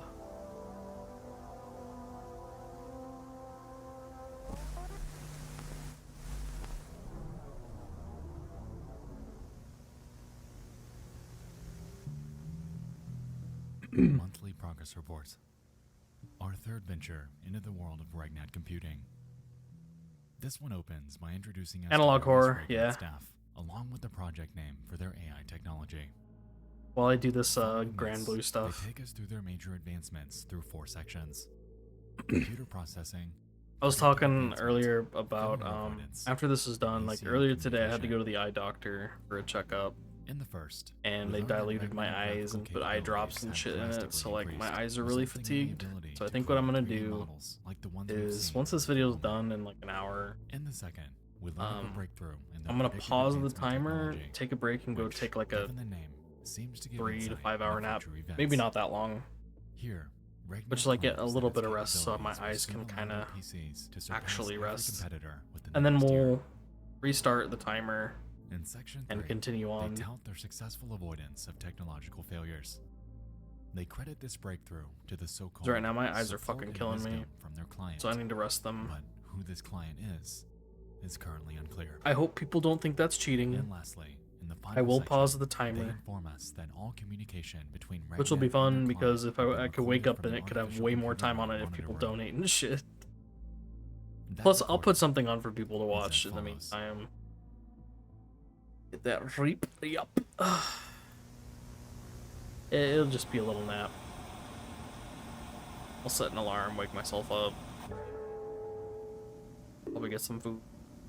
Probably wise to do well. And then we go back to playing Super Nintendo shit. Then we gotta do Game Boy stuff, and then we gotta do PlayStation stuff.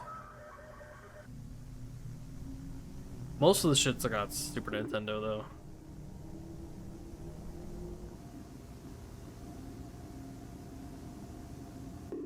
My Super Nintendo is actually sitting at this box next to me. I wish there was a way I could stream it from it directly, but that, I think I need some very special wiring to do that I don't have yet. I like streaming from the actual hardware.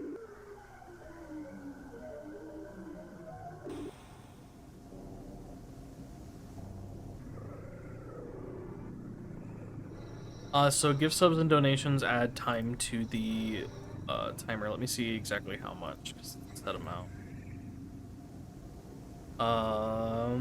Tier 1 subs give 6 minutes. Tier 2, 8 minutes. Tier 3, 10. Every dollar gives 40 seconds. Every 500 cheers gives 20 seconds. Follows give a minute.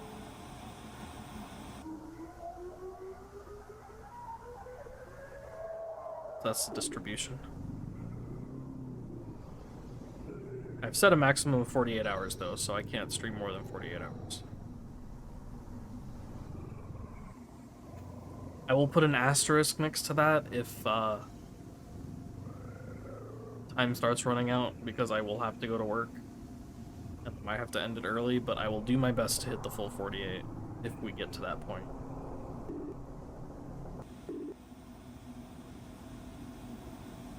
Pinned message for that would be handy. That's a good idea. Work is for chumps. I need money, unfortunately.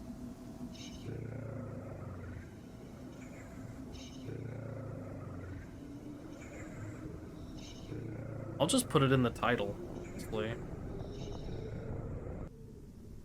That might be easier.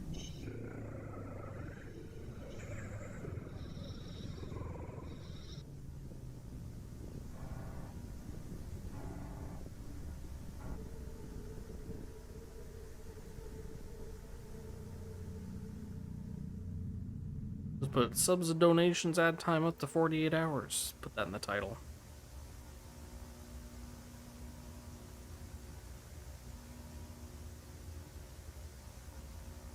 I'm not opposed to taking the occasional bounty. Oh, $50, Keffel. Wow, thank you. Appreciate that.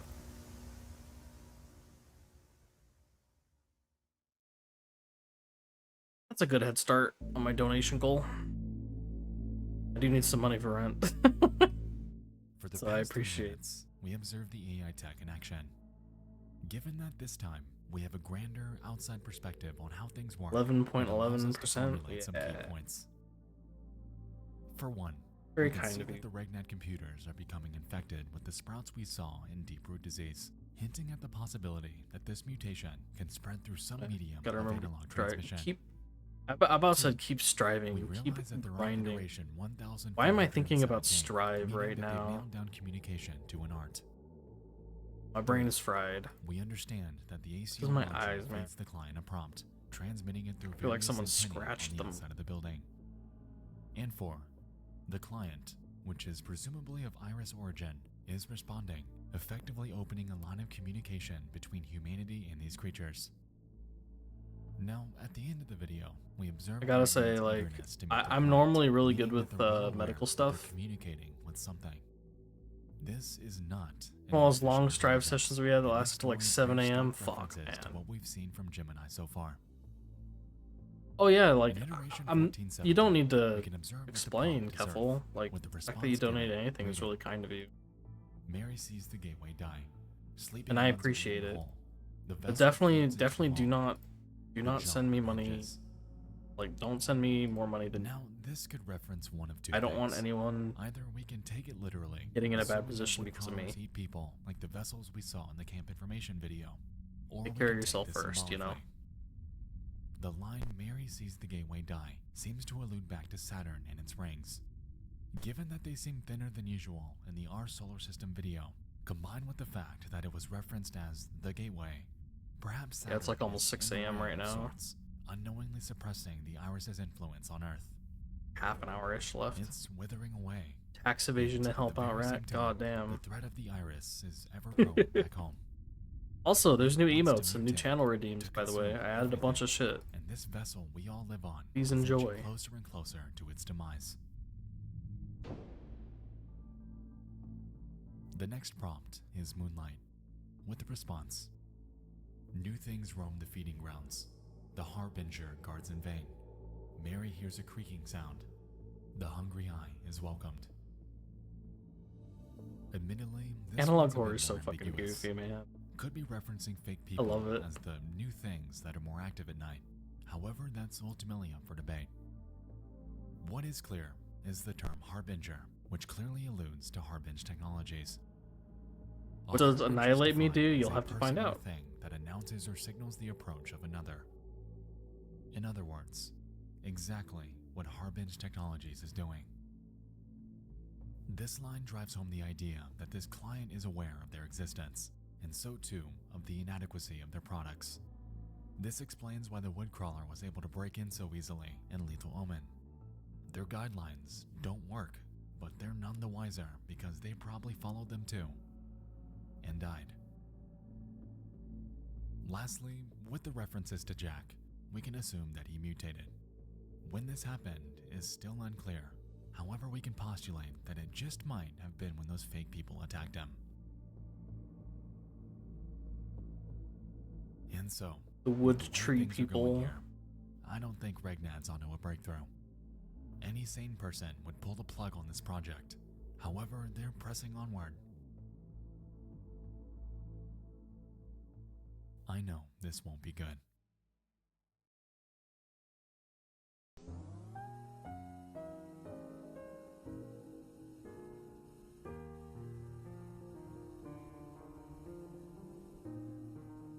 My OTK didn't clear again. That's the second time that's happened.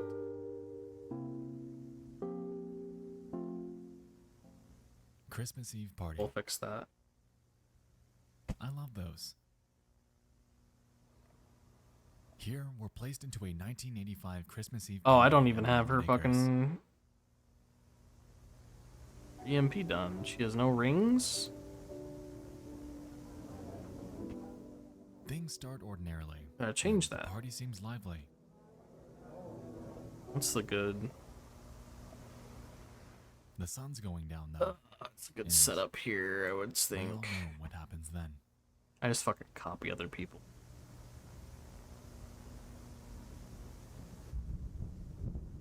More earth attack. Ooh.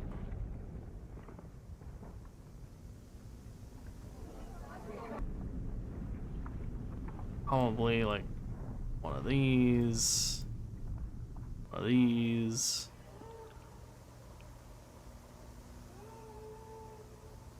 One of those. You have Earth Orchid? I think so. Let me check.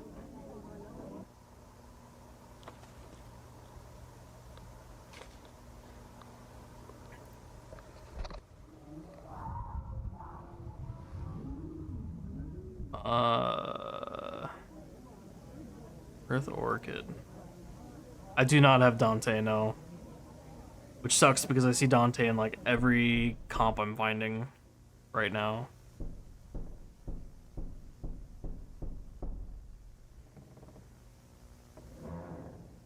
Stamina, dodge rate, that's not bad.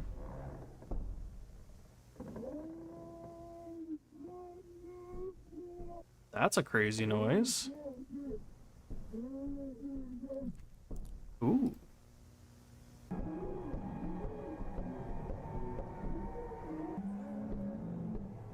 Skill damage cap? What should I be shooting for on Raziel? Skill damage, or does she do normal attack? Ooh.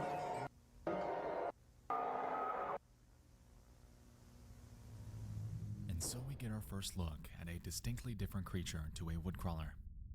Yeah, what the fuck was that? Is incredibly large in size, with some sort of tentacles protruding out of its body. Yeah. That's like something out of Golden Light.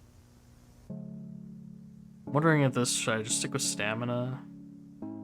Or skill cap? Keep the stam? That's kind of what I'm thinking. I'm like gonna try a few more, see if I can get some better stamina. Enmity. Relaxing 6 a.m. Analog horror. Like, see, there we go. Stamina +9 plus triple attack. I'll take that.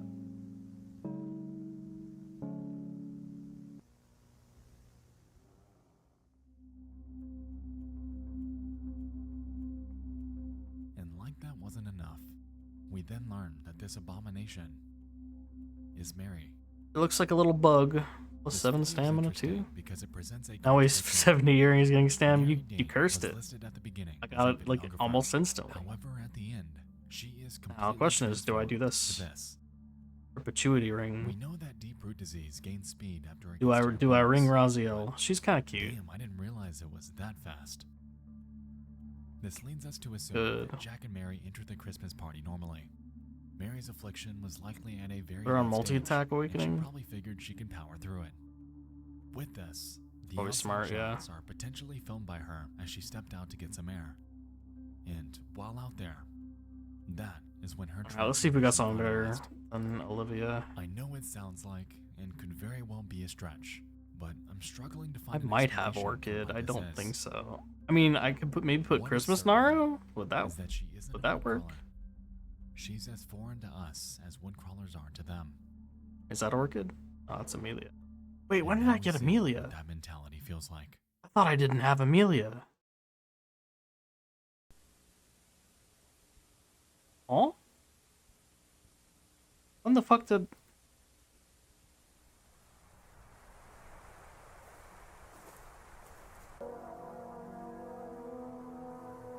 Do I not have her marked in my collection tracker? I could have sworn I don't have her marked. I don't have her marked, but I have her. What the fuck? What's wrong with me? Home Invasion Help, an educational guide by our good friends over at Optica Video. I need to update The that video shit. begins by explaining how stressful home invasion can be and reassures their viewer. There's that some this comps I invasion could is totally that. do with her, We're then told a couple points but to be aware I of, ignored because I like thought the I didn't fact have that her. Windows and doors are the most common entrances during a home invasion, and that locking them can slow a threat. Anyway, Following this, it advises us to install a security system, including cameras, motion detectors, and alarms. I don't think I have Orchid. All of which Doesn't look like I can do. be disabled by blunt force.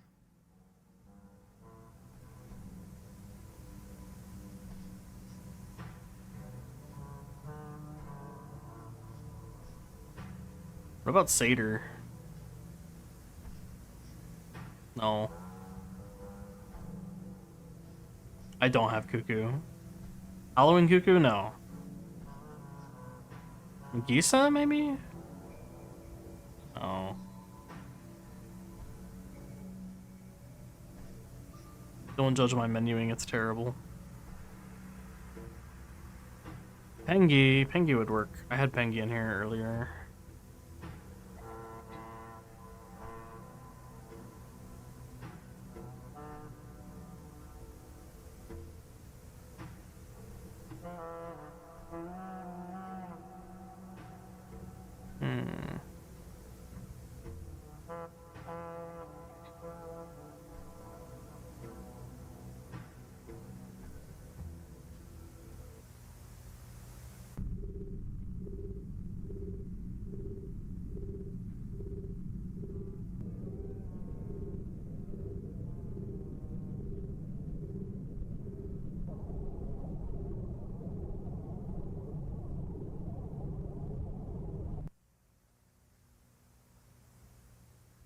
It's clear to us that this tape is not for the homeowner, cementing the fact that Optica Video is not a company of good. Interestingly, we now know the method of entry when woodcrawlers create fake people. Incapacitation, followed by entry through the proboscis, or in other words, the nasal cavity. Now, quick side note. The reference to the proboscis is Hey, my interesting gold moon. because it's How not many do I something have? inherent to human beings. Interestingly, we also saw that 102. perceive humans as what appear 48 to be more. mannequins, and perhaps their interpretation of a human nose is a proboscis. Then I get my Damascus knife. Could be a stretch, but that's what I took from it. Probably. I get 2 fronting, then I could dual wield fronting. That's gonna be the meta. Following this, we're now outside of a home. Maybe race Fulgar. This handheld camera footage. If I see that thing in your inventory, blame me. Let's see what If they find. give us a free, another free superlative, I'm getting one. I will absolutely grab that knife for free.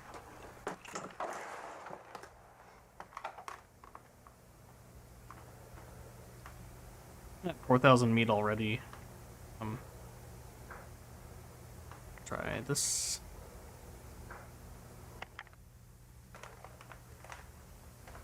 I could honestly probably also make my OTK better by just running Titan, but I'm just doing double Kaguya, because why not?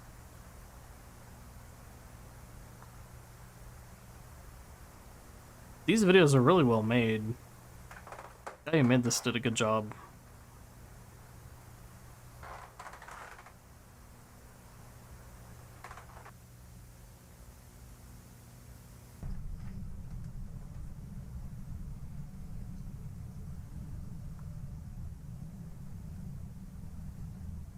It's a person, oh god.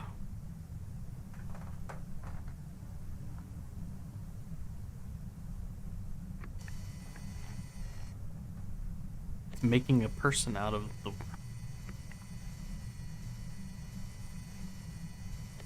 Why is he slowly zooming in on it? The eye's gonna move.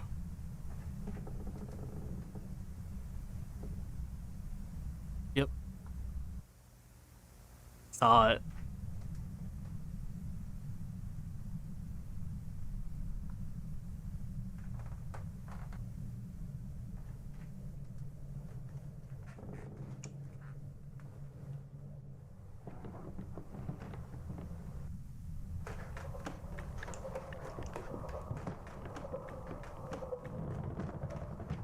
Run, dude, the trees are gonna get you.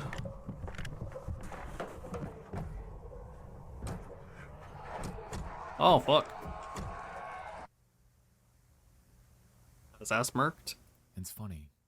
Going back to the beginning of this video and rereading everything with this new context really paints things in a different perspective. This video never referenced homeowners.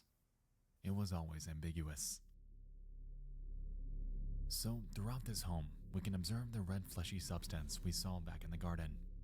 Furthermore, we can notice that same material sculpted into the shape of humans, with one of them clearly being alive.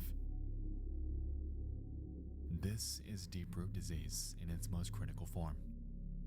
This family's house is clearly infested with wood crawlers and likely has been for a while. Alongside this, the disease was possibly all over their house without them knowing it, and after contracting it and having it run its course, we now see exactly what it does to you. Turns you into a tree man. As we can recall from monthly progress reports, these deep root sprouts are able to grow anywhere, giving us a visual cue and warning of places to avoid. We can also notice how these people can't move. Much like the plagued NPC at the end of Lethal Omen, they're frozen, likely in their final moments of infection before their final transformation takes place. You're left in a vegetative state, unable to move, unable to feel, unable to speak. But there's a catch here. A few videos ago, we postulated that woodcrawlers do two things: spread DRD and inhabit the victims' bodies, which we now know is through their interpretation of a human nose. We never really entertained the idea of woodcrawlers inhabiting the bodies of people already infected, which is what I believe is happening here. Their skin is gone, and we're witnessing what otherwise would be taking place inside of their body if they were fully intact. With this in mind, these people are now likely coexisting. One version of them are fake people out in the wild somewhere, but the real version, they're infected insides. Well, that's what you're looking at.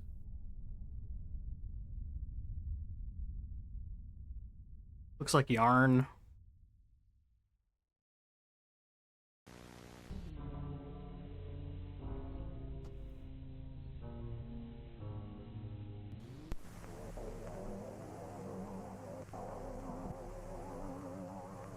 The big yarn man.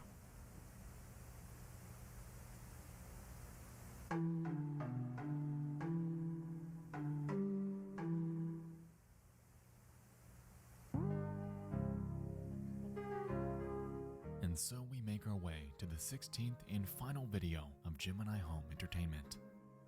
Brought to us by Geneva, a ship named Crusader 5 has returned from a decades-long mission after Yo, 2 photographing summon drop? Jupiter, Nice. Saturn, and Neptune.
Creepy.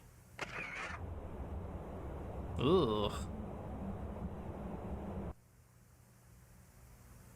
So, unsurprisingly, Spooky Crusader space 5 shit. has encountered the Iris and its many moons, and all of them appear to be fleshy, deformed, and alive.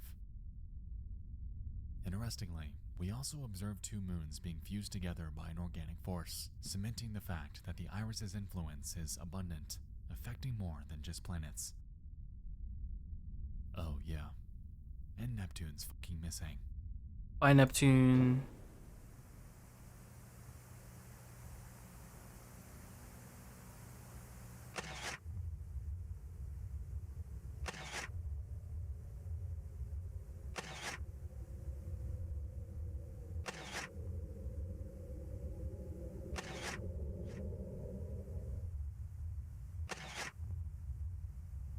Can't believe Neptune's fucking gone.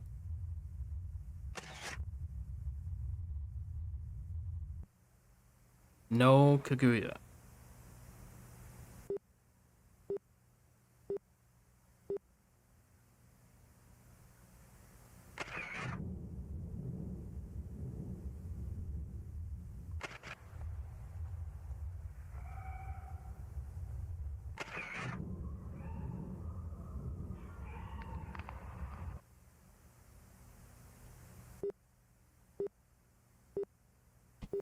This is one like horror trope that I do get tired of though. Is like everything has to be super fleshy and weird, like it's done so often. It kind of loses its creepy value after a bit. Do cool shit with like bones and like other stuff.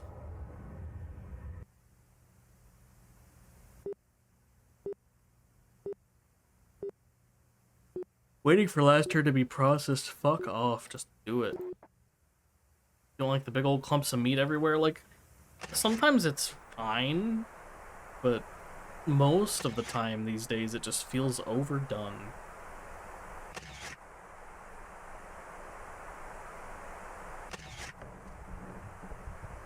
Oh, he's getting turned into a wood person.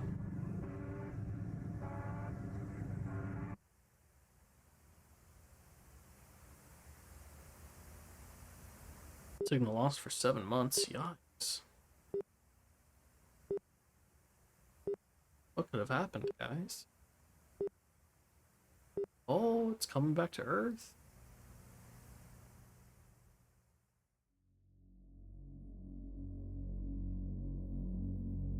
Alright, so this final video was a lot to unpack, but I'm gonna do my best to line it out.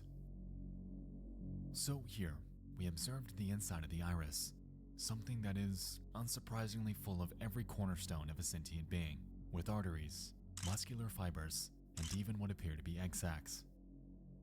Before we get to what we saw at the end though, let's back up and establish what exactly this Crusader mission is. As we could say, it began in June of 1982. If the Moonlight Acres mythology is anything to go off of, then we know that the Iris arrived in the solar system decades earlier. With this in mind, we can infer that this mission was reactionary. It's likely that astronomers noticed something happening with Neptune, with strange anomalies and movement not physically possible. And so, they launched the Crusader to venture out, take photographs of only Jupiter, Saturn, and Neptune, and report back with their findings. As we saw, the first stop was Jupiter. Here, everything was normal. The moons were there, Jupiter was there, and everything checked out. Upon moving to Saturn, the planet seemed okay. Crusader 5 then photographs 3 of its moons: Titan, Iapetus, and Chiron. Interestingly, Chiron doesn't actually exist, but the Crusader was still able to get a shot of it. It gets even weirder during this brief cut, in which we can read that the Crusader actually only photographed 2 of them. Anyway, moving on. We then make our way to Neptune. This segment only spans 2 months, and that's because Neptune is gone. During its hunt for this missing planet, it comes into contact with the various moons of Jupiter, Uranus, and Saturn that are all completely out of place and out of orbit. and following this, it then encounters the source of the problem. The iris. Big ol' It's space here when eye. it's sucked inside and begins to photograph its interior. We then make our way through the esophagus and spine before approaching what the video calls its conscious mind. While inside, we then observe numerous scenes on Earth, including a DRD-infected person standing over a bed in early May, and either a transmission module or structure from Regnat Computing in late October. It's here where I'm led to believe that we're witnessing things through the lens of the iris. Somehow, the Crusader was able to link into its mind, observing the visual input that it's been processing. And finally, at the very end, we lose signal. The Crusader goes offline for 7 months, and from here, we can assume that it was then ejected somehow and made its way back to Earth. Well, either that, or it's still inside the iris. And the iris is the one making its way to us.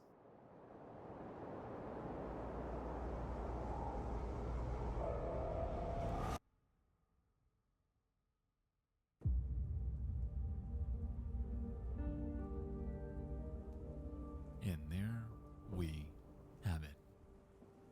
16 videos, chock full of disturbing lore, hidden secrets, and tons of names, companies, planets, creatures, you name it. Ugh. There is so much going on within Gemini Home Entertainment, and the beauty of it is that it's given to us with such ambiguity. So much of this story is left up to interpretation, and for all I know, you could very easily have a different theory from mine on the events taking place. Tying this all together is going to be a monster, so if I were you, I'd grab a monster, because we're about to go full theory mode to piece together all of this. And so, ladies and gentlemen, to me, Gemini Home Entertainment goes a little something like this.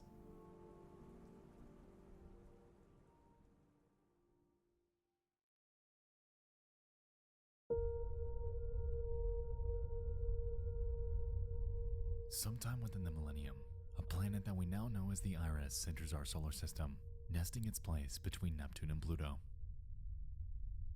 It was looking for life, any sort of home to invade and colonize. Initially, Neptune was a contender, which is likely why it chose this spot. However, it then discovered something else. The perfect target, The Earth. the perfect home. The Iris begins to study, to learn how humans work and interact, simply because it can.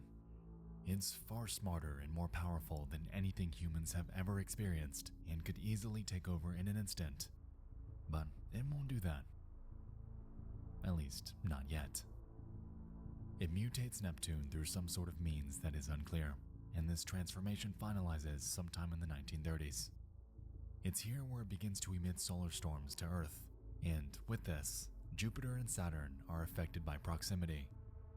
Within this first solar storm, there were likely trace amounts of woodcrawler, nature's mockery, and deep-root disease embryos, seeds, and antigens respectively. And it's possible that, upon reaching Earth, it took years for these to grow into a life stage that is invasive.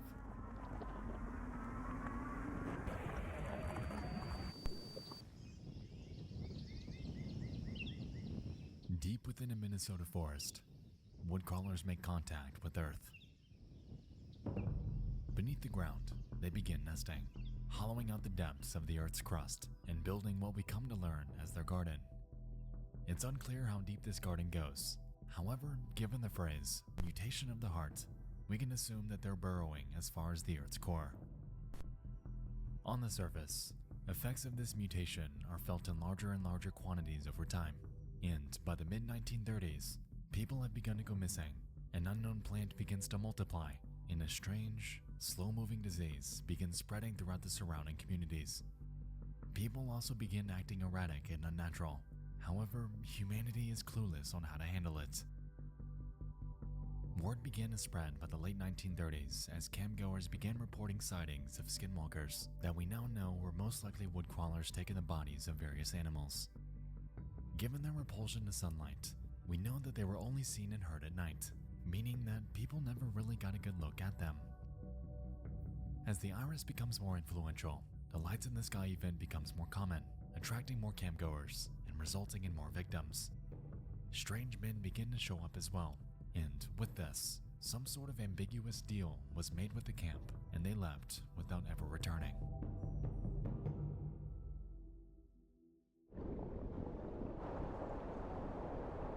As these creatures in this foreign plague spreads, various companies begin studying and creating VHS tapes, all with a unique goal.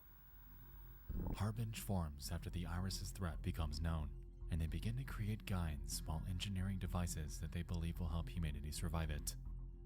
Regnat, a highly competitive computer company obsessed with becoming a leader in technological advancement, becomes fascinated by the iris and begins manufacturing technology that can interact with it, thus resulting in the rapid progress of their titular AI.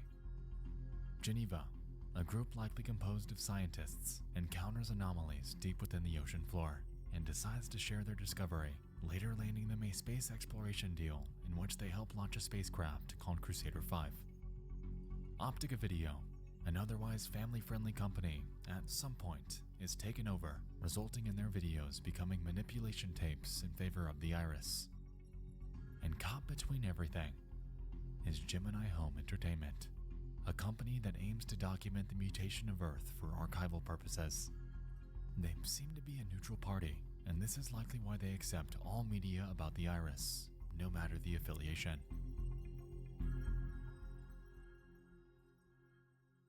Thousand meat. As the decades pass, the mutation of humanity becomes ever I feel like it did abundant. not take me very long People to get disappear in 5k growing meat. numbers, and Canadian and US governments likely become involved in studying the events transpiring. Probably more meat than I Moonlight need, Acres honestly. was shut down from the 40s through the 80s, and during its closure, various engineering feats materialize, like the ROCT and the Crusader 5, both of which were created to study the iris's influence.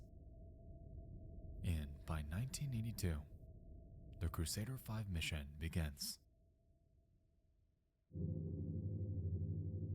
I can probably stop. Plus, In maybe. June, it approaches Jupiter. Nothing is found, and everything checked out. 3 years later, it approaches Saturn, studying it from December of 1985 to January of 1986. Things too seem ordinary, until the Crusader finds a moon that shouldn't be there. Concurrently back home, Moonlight Acres reopens its doors in 1985, advertising burrow-free cabins and new measures in place to prevent woodcrawler influence. During that same year, they throw their first Christmas Eve party in celebration of reopening and a new outlook. However, this party abruptly ends due to Mary's transformation into an anomalous beast that has not yet been studied. Consequently, the partygoers are either killed or flee, and among the latter is Jack, who makes his way to the campground bunker we saw in Lethal Omen. It's here where he waits things out while his mutated wife leaves, and thereafter, he develops a newfound goal in life to spread the word about these creatures. Back in space throughout the next few years, Neptune goes missing because of its mutation. It, Jupiter's, and Uranus's moons begin to suffer mutation, all of which are caught by Crusader 5. And soon after, in 1992, it gets devoured by the source of the problem. It's safe to assume that, by this point back on Earth, Jack Dean had filmed his World's Weirdest Animals and Wilderness Survival Guide videos. However, contrary to our prior assumption about him being killed at the end of the former, we realize that he actually survived this due to the iris's vision of a man in a bed in early May of 1993, the same time we know that Jack Dean had gone missing. We assume that this DRD-infected person likely spread it to him, given their inability to move from standing by his bed. It's here where he potentially entered the sieve to check if he contracted it, given that we learn that DRD-infected people are unable to dream. And with the existence of his dream, we learn that he... Shit, I have issues not. dreaming. Does that mean I'm a tree guy? Resultingly, he ventures back out to film Infected. some more. He was given a new lease on life and decides to explore a house that he suspects is infected. As we established, The flesh people we saw were likely their infected insides, with their actual bodies I'm gonna being turn into elsewhere. a yarn man. But something I failed to mention earlier was what happened during that ending. The woodcrawler that attacked him, likely resulting in either his death or his untimely transformation into a woodcrawler.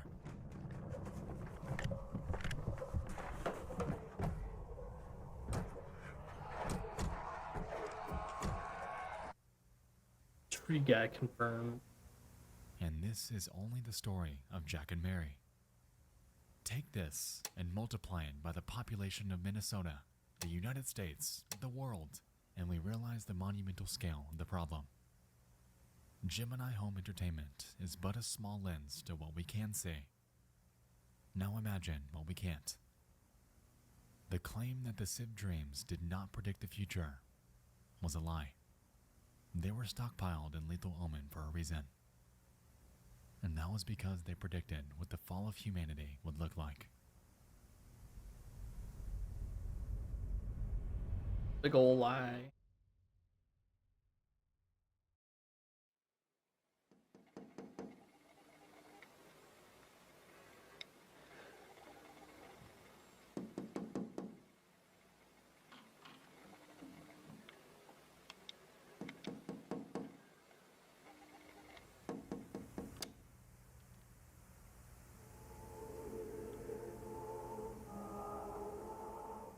So, as fate would have it, something happened while I was chest deep in making this video. Hell yeah. Part of an Church entirely new music. playlist called The Library. We have a new video titled Wretched Hands.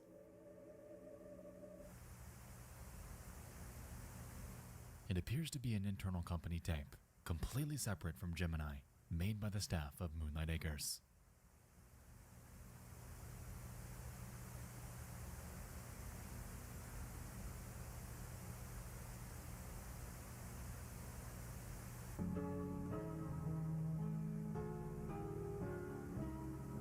The opening shot takes place on Christmas Eve.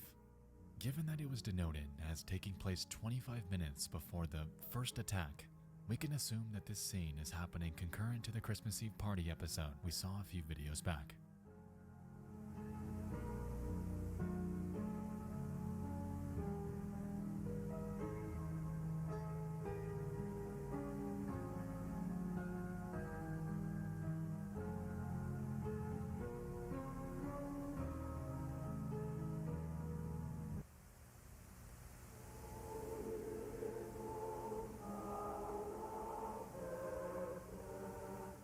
Moving on, we then observe two letters by a Glenn Arthur.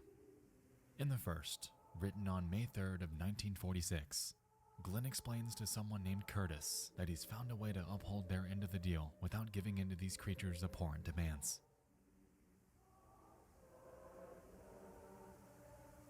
Curtis, come down to the camp this weekend.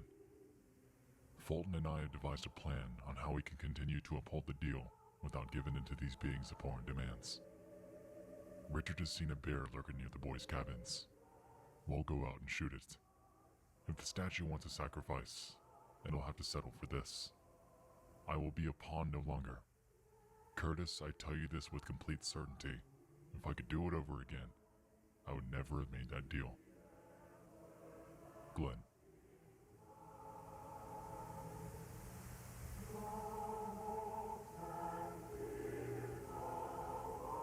This is the other analog horror cliche I kind of get bored of, is it always loops In back the to some second letter, religion we thing. get another reference to Lethal Omen. Wretched hands tap my window. A stranger's fangs scrape the walls.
Alright, so this ritual, this deal that the camp staff made is now becoming clear, giving us more context on the decades-long closure of Moonlight Acres. For starters, this Glenn Arthur person is implied to have had some sort of affiliation with the camp during its original run, and we can assume that he was authoritative enough to make a decision as big as the deal with the strange men from the 1930s.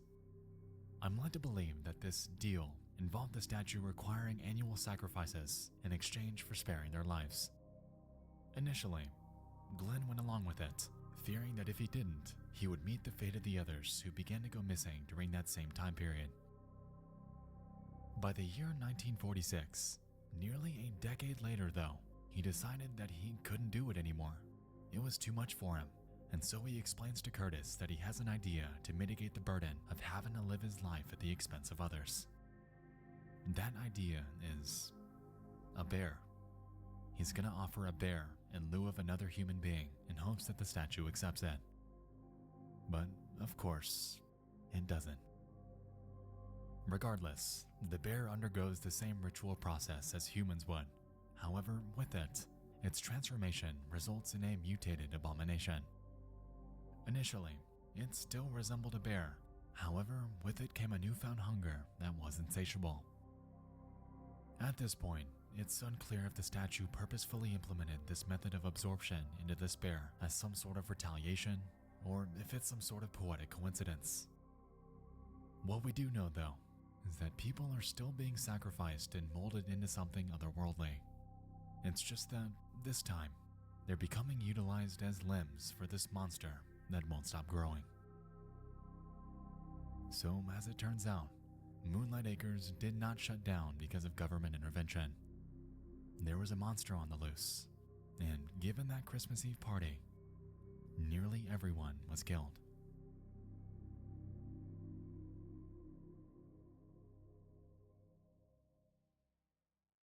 Ooh.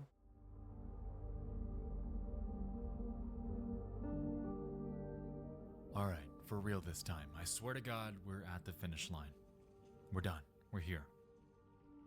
During this journey, we have unpacked woodcrawlers, the bear, fake people, the iris, a disturbing campground, weird mannequin figures, the death of a couple, the motivations behind various companies, alien communication, planet mutation, inevitable societal collapse, infectious diseases, dream recordings, strange ritual sacrifices, and this bizarre unawareness by the general public as to what's actually going on.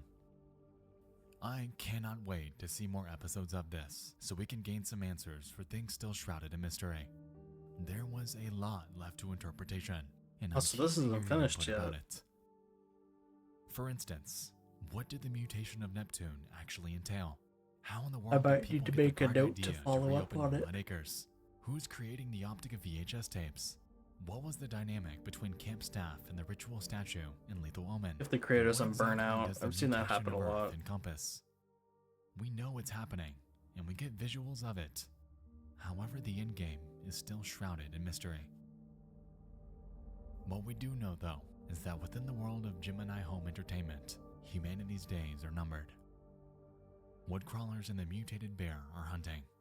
Nature's mockery is consuming. And on the brink of collapse, society is hanging by nothing but a thread.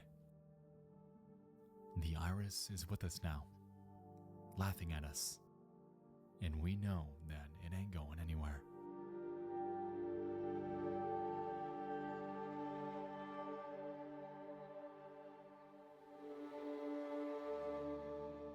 What began appearing to be a simple invasion story about creatures taking over humanity had blossomed into an incredibly dense alternate history full of hidden bits of lore to uncover, interactive elements, and ambiguity surrounding a company that we're still unable to fully understand. I absolutely recommend that you watch this series from start to finish and formulate your own theories on what you think Gemini Home Entertainment entails. As we've seen, there are tons of secrets, and you just might spot something that could change your entire outlook on this series altogether. Remy Abone has crafted something incredibly special, and the beauty of it is that it's been confirmed to be ongoing. I don't know about you, but I know for a fact that I'll be here for that ride every step of the way. This is not the end of the road. there are still tons of points left unanswered, and much like the Walton Files, we now lie in wait until our next venture begins. In the meantime, I'm going on vacation.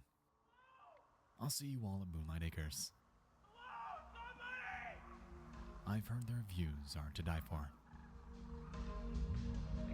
Someone to help. Cool. That was pretty neat.